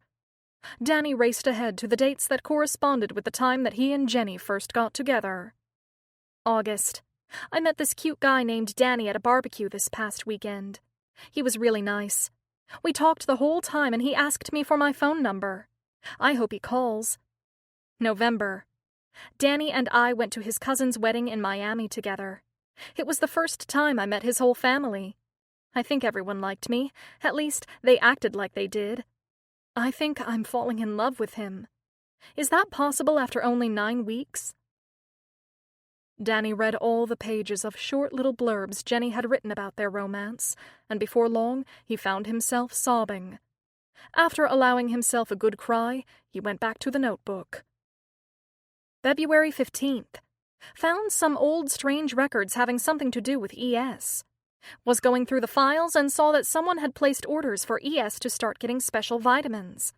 There was also a change in the food order for her, starting in early May of last year, bumping up her daily calorie intake and her nutrients cocktail. I Googled the vitamins that were ordered, and they're the same ones used in pregnancy, prenatal vitamins. Did someone know she was pregnant? Also, while I was in her room, I found a bottle of Pitocin. At first, I thought that maybe the person who sexually assaulted her was trying to abort the baby to get rid of the DNA evidence after they realized she was pregnant, but now, I don't know. The vitamins shoot a hole in that theory. Danny didn't understand what it all meant, but thought Jenny might have been on to something important, and he called Detective McQuillan. 67. Day 153. After Danny Laffin showed McHugh and Blade the entries in Jenny's journal, the detectives drove back to police headquarters in silence, each trying to work out the convoluted evidence. McHugh made an unexpected left turn, and Blade looked at him. "That's not the way back to the office," said Blade. "No, it's not. Where are we going?" "Something is on the tip of my tongue." I need to think, Anita, said the older detective. It feels like all the pieces of the puzzle are right in front of us, but we're not putting them together right. So where are we going? Taco Bell, said McHugh matter-of-factly. You know I think better when I'm eating a taco. It helps my neurons connect. McHugh ordered the Crunchwrap Supreme with nachos. Blade had water. That looks disgusting, said Blade, shaking her head as she watched her partner gleefully unwrap his meal. Have you ever tried a Crunchwrap Supreme? Said McHugh, after taking a big bite and smiling as he chewed. No, and I never will. You don't know what you're missing, he said, grinning and wiping red sauce from the corner of his mouth. Already I feel my brain starting to put the disparate pieces of this case into a better order. Seriously? Said Blade with a raised eyebrow.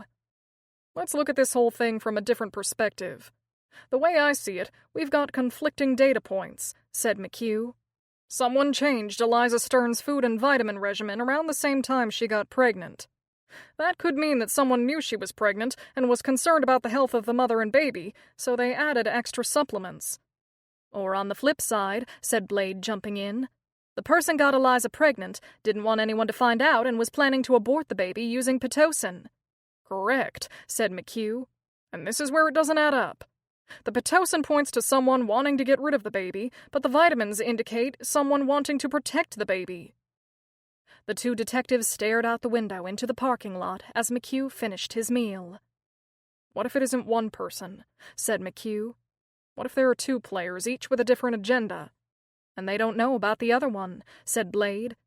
Two people operating independently with completely distinct but opposing objectives. Maybe a nurse or an aide realized Eliza was pregnant, but didn't want to get involved in the drama or lose their job, said McHugh. But they still wanted to make sure the baby would be healthy, so they surreptitiously changed the food and vitamin orders. What if that person also knew who impregnated Eliza, but had a thing for the father and didn't want to get him in trouble, said Blade. Now you're getting complicated, said McHugh, wrinkling his chin.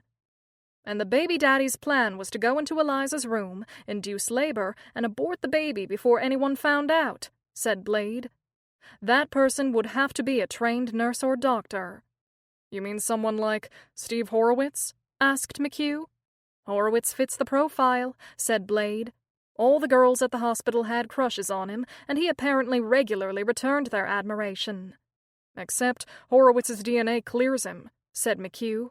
He's not our father. Maybe another doctor? McHugh took the last bite of his Crunchwrap and licked his lips. I've got a completely different thought, he said. We screwed up. We missed something, Anita. There's one person's DNA we never checked. Who? Eliza Stern. 68. An hour later, McHugh requested a police technician accompany him to Oceanside Manor to get a DNA sample from Eliza Stern. When they got to the reception desk, McHugh asked to see Frank Farwell and was told to go on up to the administrative offices. Farwell was waiting outside of his office in the hall when the detective and the technician got off the elevator. McHugh instructed the technician to sit in the waiting area while he met privately with Farwell. Are you here because you have good news for me? Asked Farwell. Did you find out who did it? Not yet, but things are moving again, said McHugh. I'm here because we'd like to do a DNA swab on your patient, Eliza Stern, and I need your permission. Why do you want her DNA? It should have been checked from the beginning, said McHugh. We've taken samples from half the population of Oceanside. Miss Stern's DNA should have been part of the original mix. It's just routine stuff. Farwell shook his head. When is this going to end, McQuillan? Hasn't the woman been violated enough? We need closure on this. Until that happens, things are never going to go back to normal. Miss Stern's DNA? Fine. You have my permission. 5 minutes later, the police technician had the sample and sent it on to the lab. 69. Day 164. 2 weeks had passed, and the results of Eliza Stern's DNA test arrived in a large tan envelope and was placed in the inbox that McHugh and Blade shared. Both detectives saw it at the same time and reached for it. You want to do the honors, Anita? I would love to, said Blade with a snort as she pulled the oversized envelope from his fingers and quickly sliced it open with a rather large pocket knife. You carry a knife, too? Said McHugh with a smile. A gun isn't enough for you? You can never have too much firepower, said Blade as she put her knife into her pocket and pulled the lab documents out of the envelope. Carefully, she scanned the results on the page. Well, said McHugh, leaning forward and scratching his ears. Would you look at that, Blade said, eyes still on the report. What do you know? I don't know anything, said an impatient McHugh. How about letting me in on it? Enjoying the drama of the moment, Blade took her time. She sat back in her seat and crossed her arms.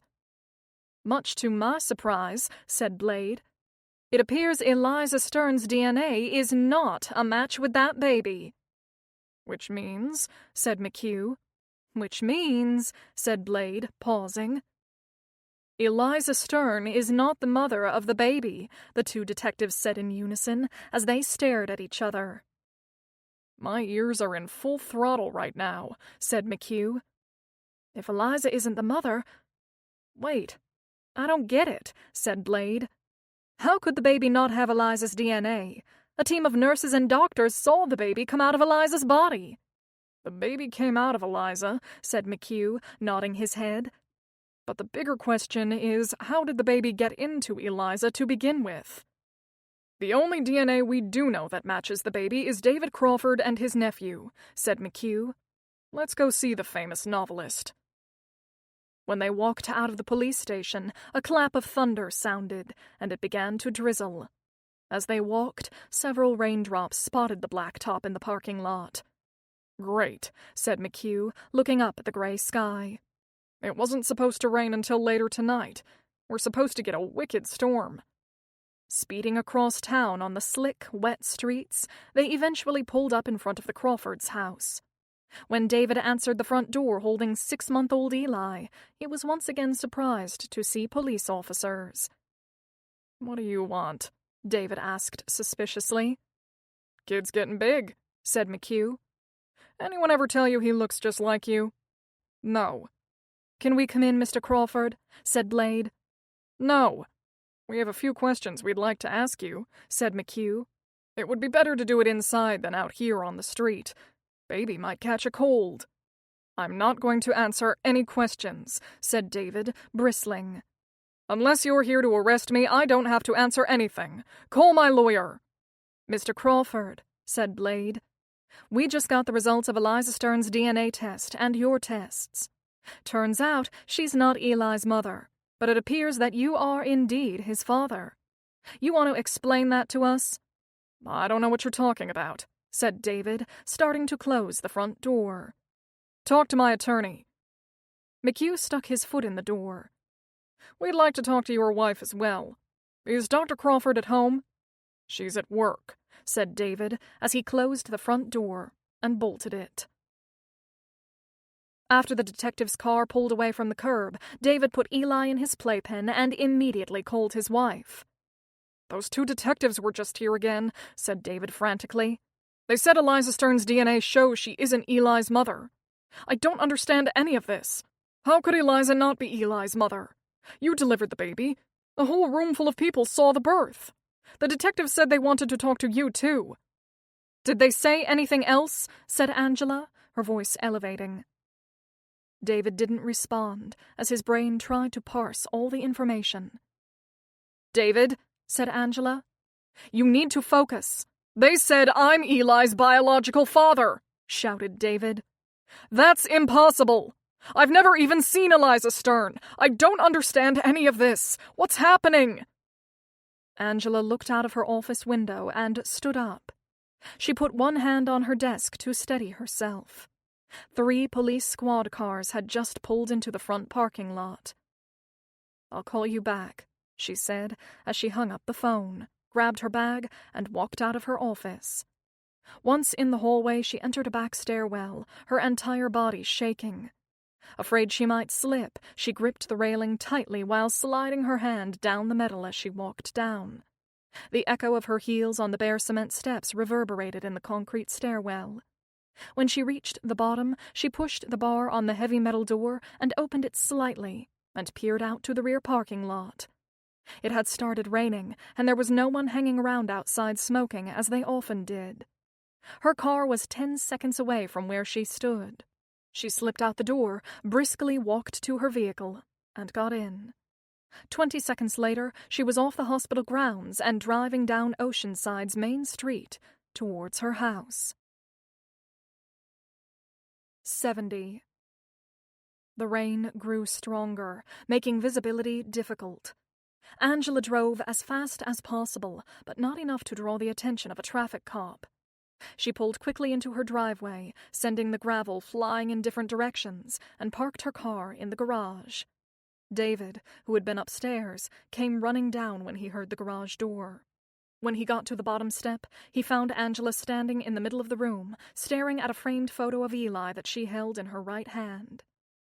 "Angela?" His wife didn't respond. He grabbed her arm to get her attention. "What's going on?" shouted David. "It's over!" screamed Angela, tears mixed with black mascara running down her cheeks as she pulled away from him. She turned and went to the hall closet next to the front door and pulled a suitcase down from a high shelf. "I've got to leave right now. The police will be here soon." "What are you talking about?" said David. "What have you done?" "I did it for us," she yelled as she ran up the stairs. "For our baby." David followed her up the stairs and grabbed her at the top step. "What are you talking about?" "Don't you get it yet?" she said, crying and hyperventilating. "After the in vitro didn't work and I had my hysterectomy, there was no other way for us. Eliza was just lying there with this young, healthy uterus, a lifeless body attached to machines. I gave her a purpose." "I don't understand," said David, with a look of total confusion. "No one was supposed to know," said Angela, her voice catching on every third word while she stuffed random items of clothing into her bag. "I got our frozen embryos in a nitrogen canister from when we did the in vitro program." David stared at his wife in disbelief. "I monitored Eliza's menstrual cycle and picked the optimal day for conception. I scheduled the staff on skeleton crew that week so there wouldn't be anyone around during the night shift. The one person who was on, I made certain was called off the floor for a few hours. That gave me time to implant our embryo into Eliza." "Angela, the woman was in a coma. She was defenseless." "I didn't hurt her. You've got to believe me. I took every precaution. Eliza's fine and we have Eli. I did it for us, so we could have our own baby." "You did this for you!" shouted a horrified David. "How are you going to deliver the baby before anyone found out? This is insane!" "I was going to induce labor at night several weeks before the due date and make sure no one was around. After the baby was born, I was going to bring him home and tell people we adopted him." David's mouth dropped open. "But Eliza went into labor early, which ruined everything and caught me off guard. That's when everyone realized she was pregnant. Before that day, no one knew." "This can't be true," said David, wringing his hands and running them through his hair. "What lie were you going to tell me when you walked into our house with a baby?" "I was going to tell you the truth." "Give me a break. You thought I'd be cool with this whole perverted thing? I thought once you knew the baby was actually yours, you'd be happy about it and get used to the idea," said Angela, pleading. "Everything was going great until that stupid eager beaver nurse had to play detective," said Angela. "I didn't think she was that smart. I had to stop her." "Did you do something to Jenny O'Hearn?" "She found out about the prenatal vitamins I'd been giving to Eliza and discovered the bottle of Pitocin that I accidentally left in Eliza's room. She started putting two and two together. I had to protect our baby." David's face contorted into a mask of horror. "We would have lost our son," said Angela. "Your son, Eli." "This is sick," shouted David as Angela walked away from him towards the stairs. "Don't you dare judge me," said Angela, raising her voice. "I was the one holding down the job, working 12 hours a day. We were drowning financially while you wallowed in your literary fantasy world. Don't change the subject.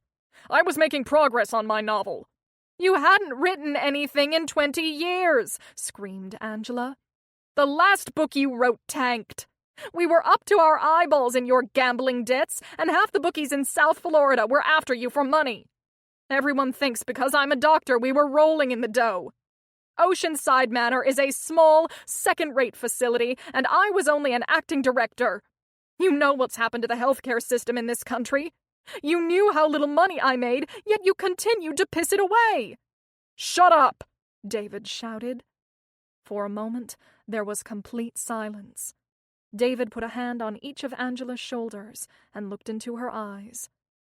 I asked you a question, and I want the truth, he said. What did you do to Jenny O'Hearn? Angela looked away and chewed on her lip. I was in a meeting in my office with the hospital legal people when my phone rang. My assistant was out, so I excused myself and answered the call. Cut to the chase, Angela. It was Jenny. She had been hunting around in Eliza's room and had gone through some boxes of records. She said she found some of Eliza's old charts from last year and noticed an odd combination of supplements and vitamins had been added to Eliza's daily cocktail of food and liquids. She said she wanted me to come have a look at something she found. Then what happened? Said David, stone-faced. Of course I knew what she found. I added prenatal vitamins and additional nutritional supplements to Eliza's daily regimen so that our baby would get everything he needed to grow, said Angela. When Jenny started poking around, I knew it would only be a matter of time before she made the connections, if she hadn't already. She would have figured out that someone was monitoring a pregnancy. She had all the facts, she just hadn't put them together yet. You don't use those vitamins for any other reason besides pregnancy. Did you do something to her? Asked David. Why would you say that? Said Angela. It was well documented in her employment files that Jenny used to have a substance abuse problem. You expect me to believe that Jenny arbitrarily decided to use drugs again just as she was about to mess up your demented scheme? Said David, with a look of disbelief. You think I'm that stupid? He glared at his wife as his mind tried to make sense of the incredible story he had just heard. I don't even know you, he shouted. What have you done? It was for us, Eli, said Angela. Our flesh and blood son. You did it for you. Don't drag me into this. Things are so much better for us now. You're writing again and we have Eli. We're finally a family. You're a monster, screamed David, running his hands through his silvery hair. You always wondered if you had inherited the same crazy as your brother, and I always assured you that you and he were different. I was wrong. You're just as insane as Michael. David turned and walked out of the room into the den, slamming the door behind him, leaving Angela sobbing in the living room. He sat down on the couch and rubbed his temples. His head throbbed as he tried to make sense of everything he had just learned and figure out what to do next. He ran through every possible scenario, but none of them ended well. 71. For nearly 10 minutes, David contemplated his next move, grappling with the realization that the baby he had been taking care of was really his son. Eli is my real son. I'm his biological father. He's truly mine. Deep in thought, he heard the grinding of the garage door motor and jumped up and ran into the living room. Angela! He shouted, looking around. There was no answer. He ran up the stairs to Eli's room and saw both the baby and the diaper bag were gone. He ran back down the stairs and out into their front yard. He could see the faint glint of Angela's red taillights in the distance.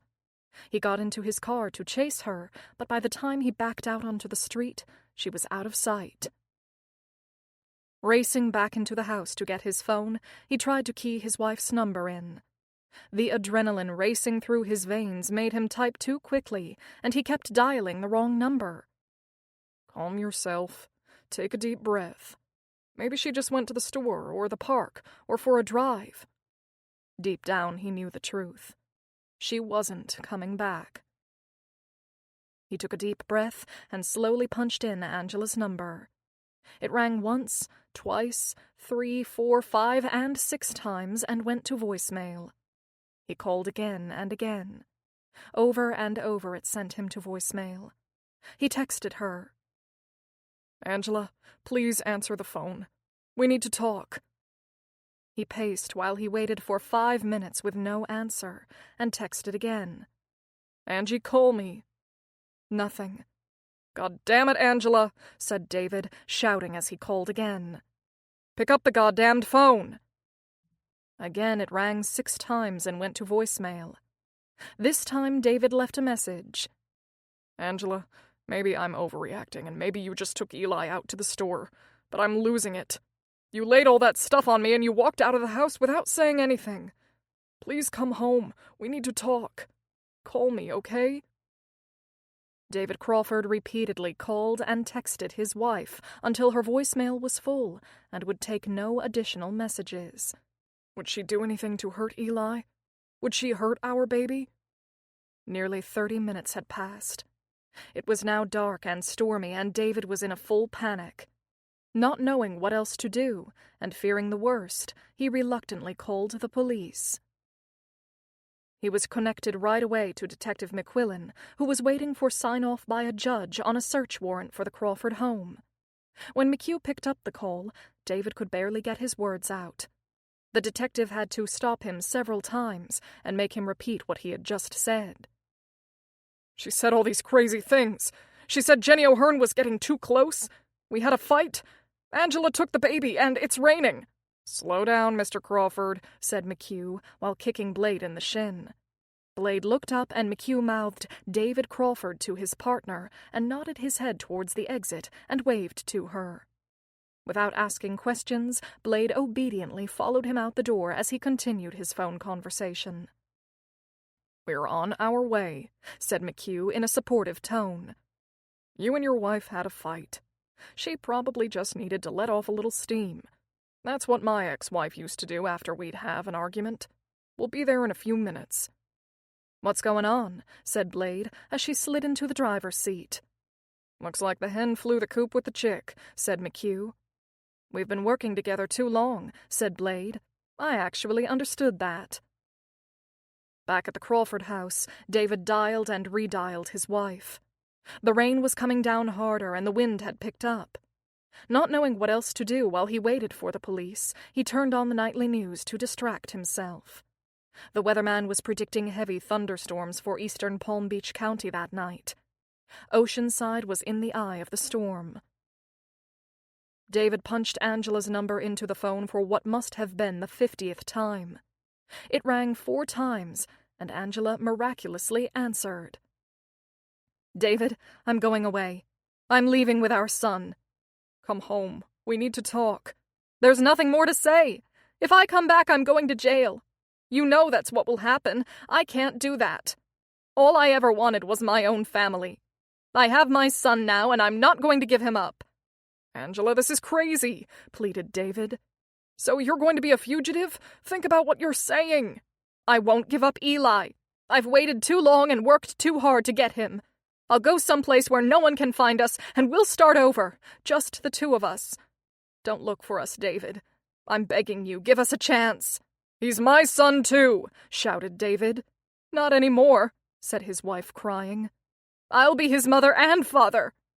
Eli and I are going far away, where no one will ever find us, and—" David heard the earth-shattering sound of metal crashing, then only the blaring of the car alarm and the faint sound of a baby crying. 72. Less than a minute after David's phone call with Angela went dead, McHugh and Blade pulled up in front of the Crawford house with their sirens blaring. McHugh immediately called the Palm Beach County Police, and they put an APB on Angela's car and asked for reports of any car accidents in the last 30 minutes.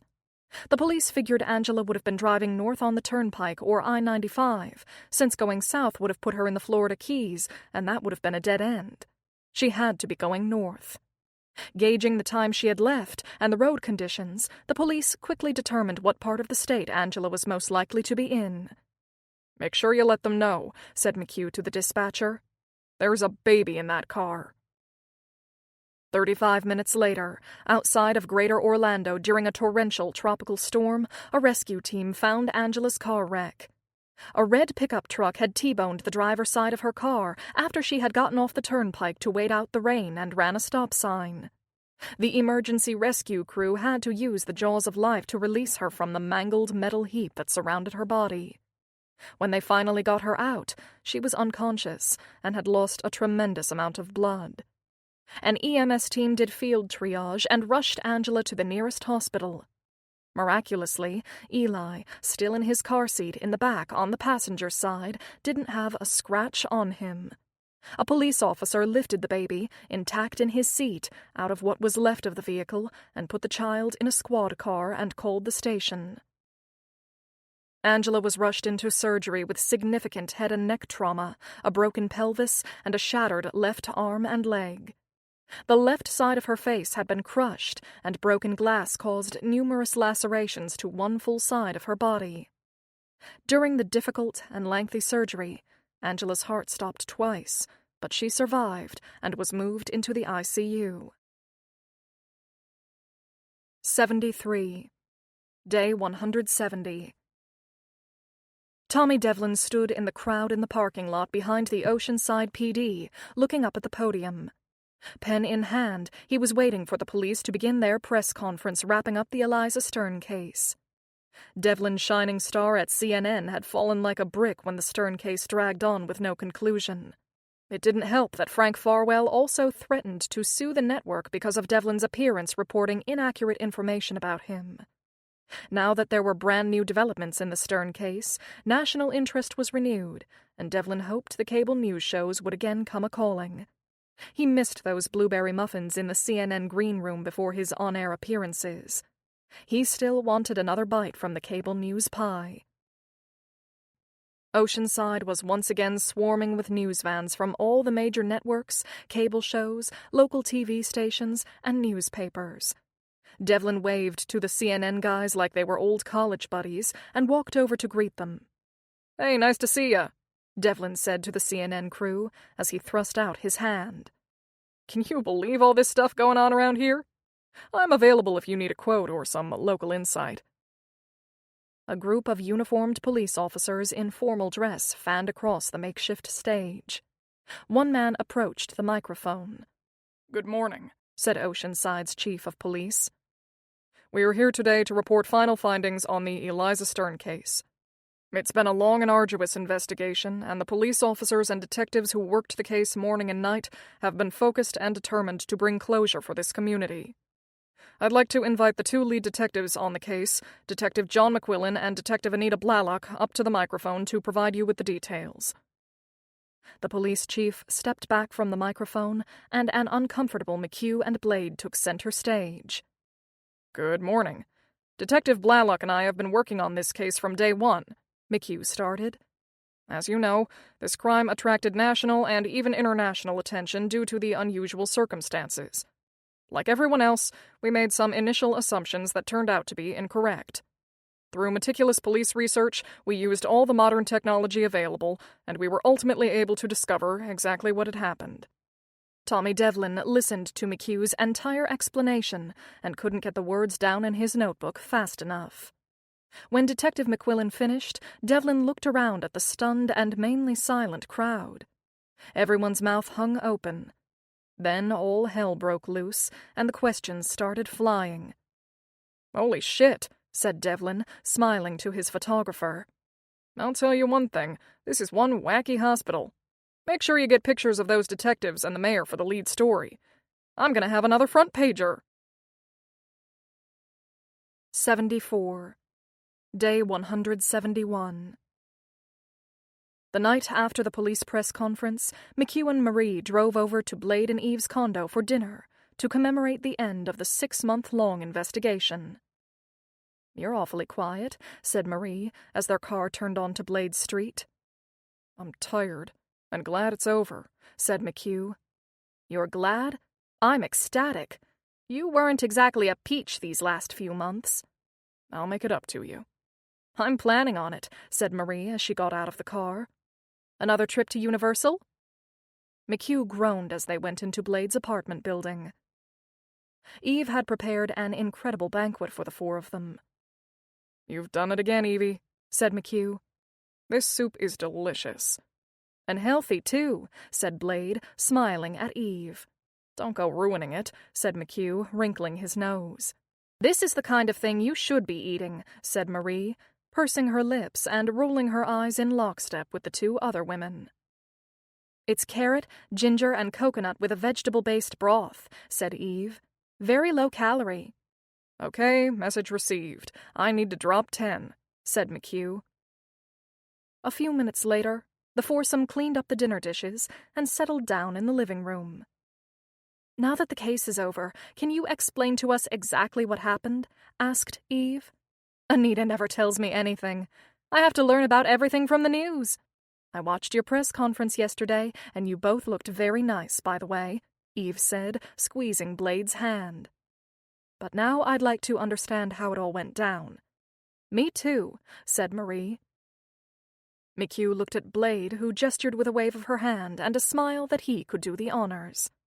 He nodded his head and leaned forward. "Apparently, Dr. Crawford and her husband had been in an in vitro fertilization program for several years at Oceanside Medical Center," said McHugh.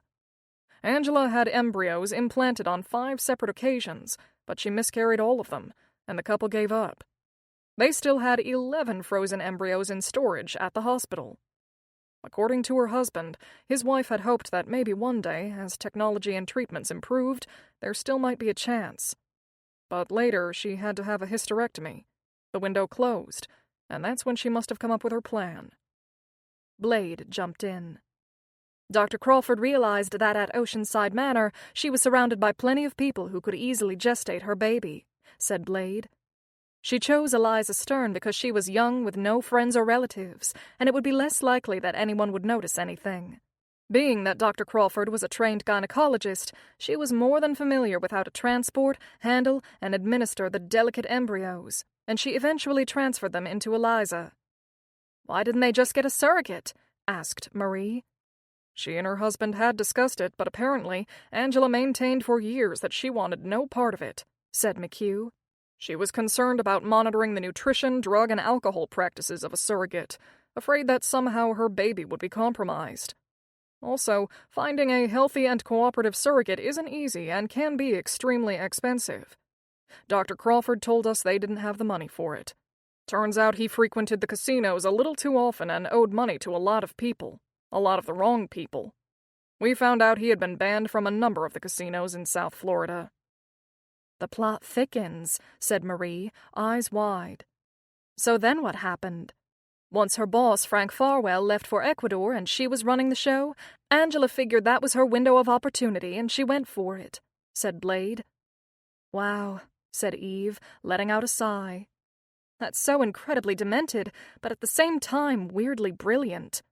"Once she knew Eliza was pregnant," Blade continued, "she adjusted the feeding plan on Eliza's charts to include everything a pregnant woman needed to grow a healthy baby." "Wasn't she afraid one of the doctors or nurses would see the girl's stomach getting bigger?" asked Marie. "One would think so," said McHugh, shaking his head. "But when we talked to a few other OBGYNs, they said that with minimal calories, and because the patient was on her back, the baby bump might not be very noticeable." Marie and Eve looked at each other in amusement. "Angela's orders provided the precise number of calories needed to sustain a baby, but to minimize the weight gain," said Blade. "It must have worked because no alarm bells went off with the staff. She had it all figured out, only she didn't anticipate one thing," said Blade. "What was that?" said Eve in a whisper. "Eliza went into labor early, way ahead of schedule," said Blade. "Angela had already hidden a bottle of Pitocin, a synthetic form of oxytocin used to induce labor, in Eliza's room, and planned to deliver the baby at an opportune time by using the drug. When Eliza went into labor on her own, it caught Angela completely off guard. She was the only doctor around when the nurses realized Eliza was in labor. They called Angela, and she wound up delivering her own baby."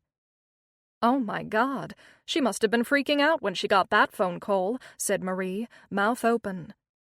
"When the investigation began, everyone in the world assumed the perpetrator was a man," said McHugh.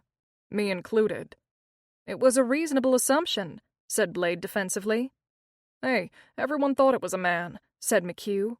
"We missed that one. Since Eliza Stern had no family, the baby was headed into foster care. That's when Angela stepped forward, like a fairy godmother, pulled a few strings, and offered to foster the baby.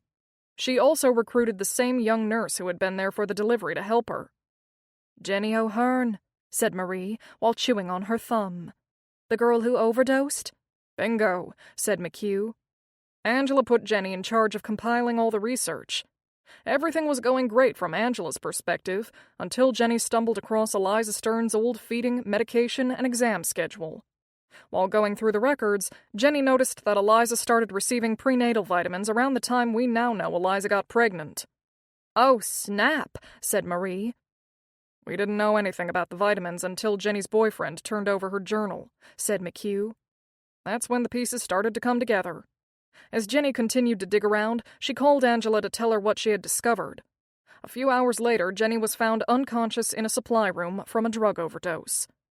"Angela Crawford did something to the nurse, too?" asked Eve. "Based on the last conversation David Crawford had with his wife, he suspected Angela had attacked Jenny," said McHugh. "It was noted in the hospital records that Jenny had a history with drugs. Angela was one of the few people who had access to that information. It was easy enough to make people believe Jenny had a relapse. We believe Angela gave Jenny an overdose of Dilaudid, an opioid pain medication. That poor girl was just collateral damage in Angela's quest to be a mother." It was touch and go for a while, and Angela remained in intensive care at the Orlando hospital for a very long time. Almost every part of her body had been injured, and she required numerous surgeries. In time, her body started to mend, and her broken limbs appeared to be healing to her surgeon's satisfaction, though she still had a long way to go. After 12 weeks, her doctors determined she was stable enough to be moved closer to home, and signed orders to have her moved back to Oceanside. She was sent by transport to Oceanside Manor, where she would receive additional care and be closer to her husband and son. 6 months later, on his last day of work at the Oceanside Bulletin, Tommy Devlin strutted into his editor's office with great fanfare and turned in his final column about a student brawl on the south side of town. The older newspaperman shook Tommy's hand and thanked the reporter for all his hard work. Out in the bullpen, expectant staffers gathered around a cake that had been placed on an empty desk. "Looks like your coworkers are throwing you a little going-away party," said the editor, eyeing the commotion going on outside his door. "I guess it's not every day one of our own gets the nod from CNN." "Cool, right?" said Tommy, grinning proudly. "Soon I'll be doing some serious journalism." His boss threw him an indignant look. "I mean, I was doing that here too," said Tommy. "But CNN is international TV. It's a whole different ballgame." Tired of the conversation, and not entirely sorry to see the career-climbing, hard-to-manage Devlin move on, the editor waved to the waiting crowd outside his door. "You'd better get to your party," he said. "Good luck." Tommy gave a wave and turned to leave when his editor asked him one last question. "By the way, Devlin, where's your new job?" Tommy spun around with a big smile. "They haven't told me yet. I guess they're still trying to figure out where to best use my talents. HR asked me if I'd relocate, so I assume I'll be going to either Atlanta, CNN's headquarters, or better yet, New York. That would be sweet. Hanging in New York with Anderson Cooper, like old times," said Devlin. "He and I were pretty tight. Watch me take a bite out of the Big Apple." "They're waiting for you to cut the cake," said the weary editor. Tommy saluted and walked out of his editor's office for the last time and greeted his co-workers.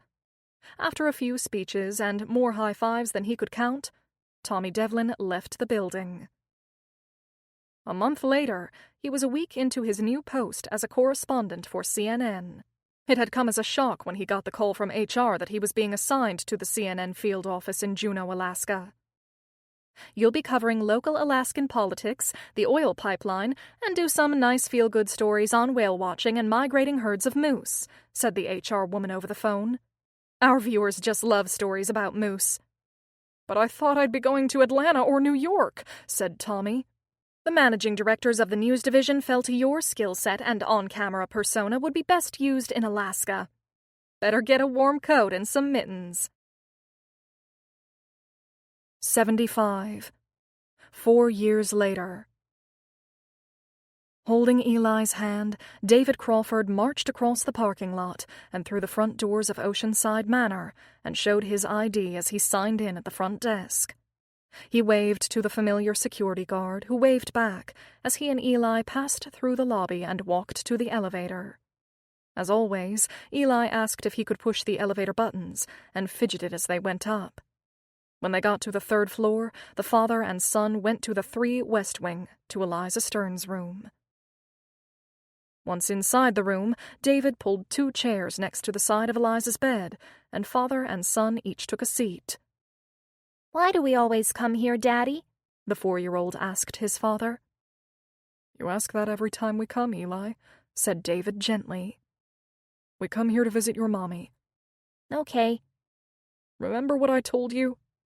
This nice lady right here," he said, pointing to Eliza, "is the mommy who carried you in her tummy for so many months so that you could grow big and strong and be born and become my son." Eli nodded. After 10 minutes of mainly silence, David said it was time to go. "Say goodbye to Mommy Eliza," the boy's father said.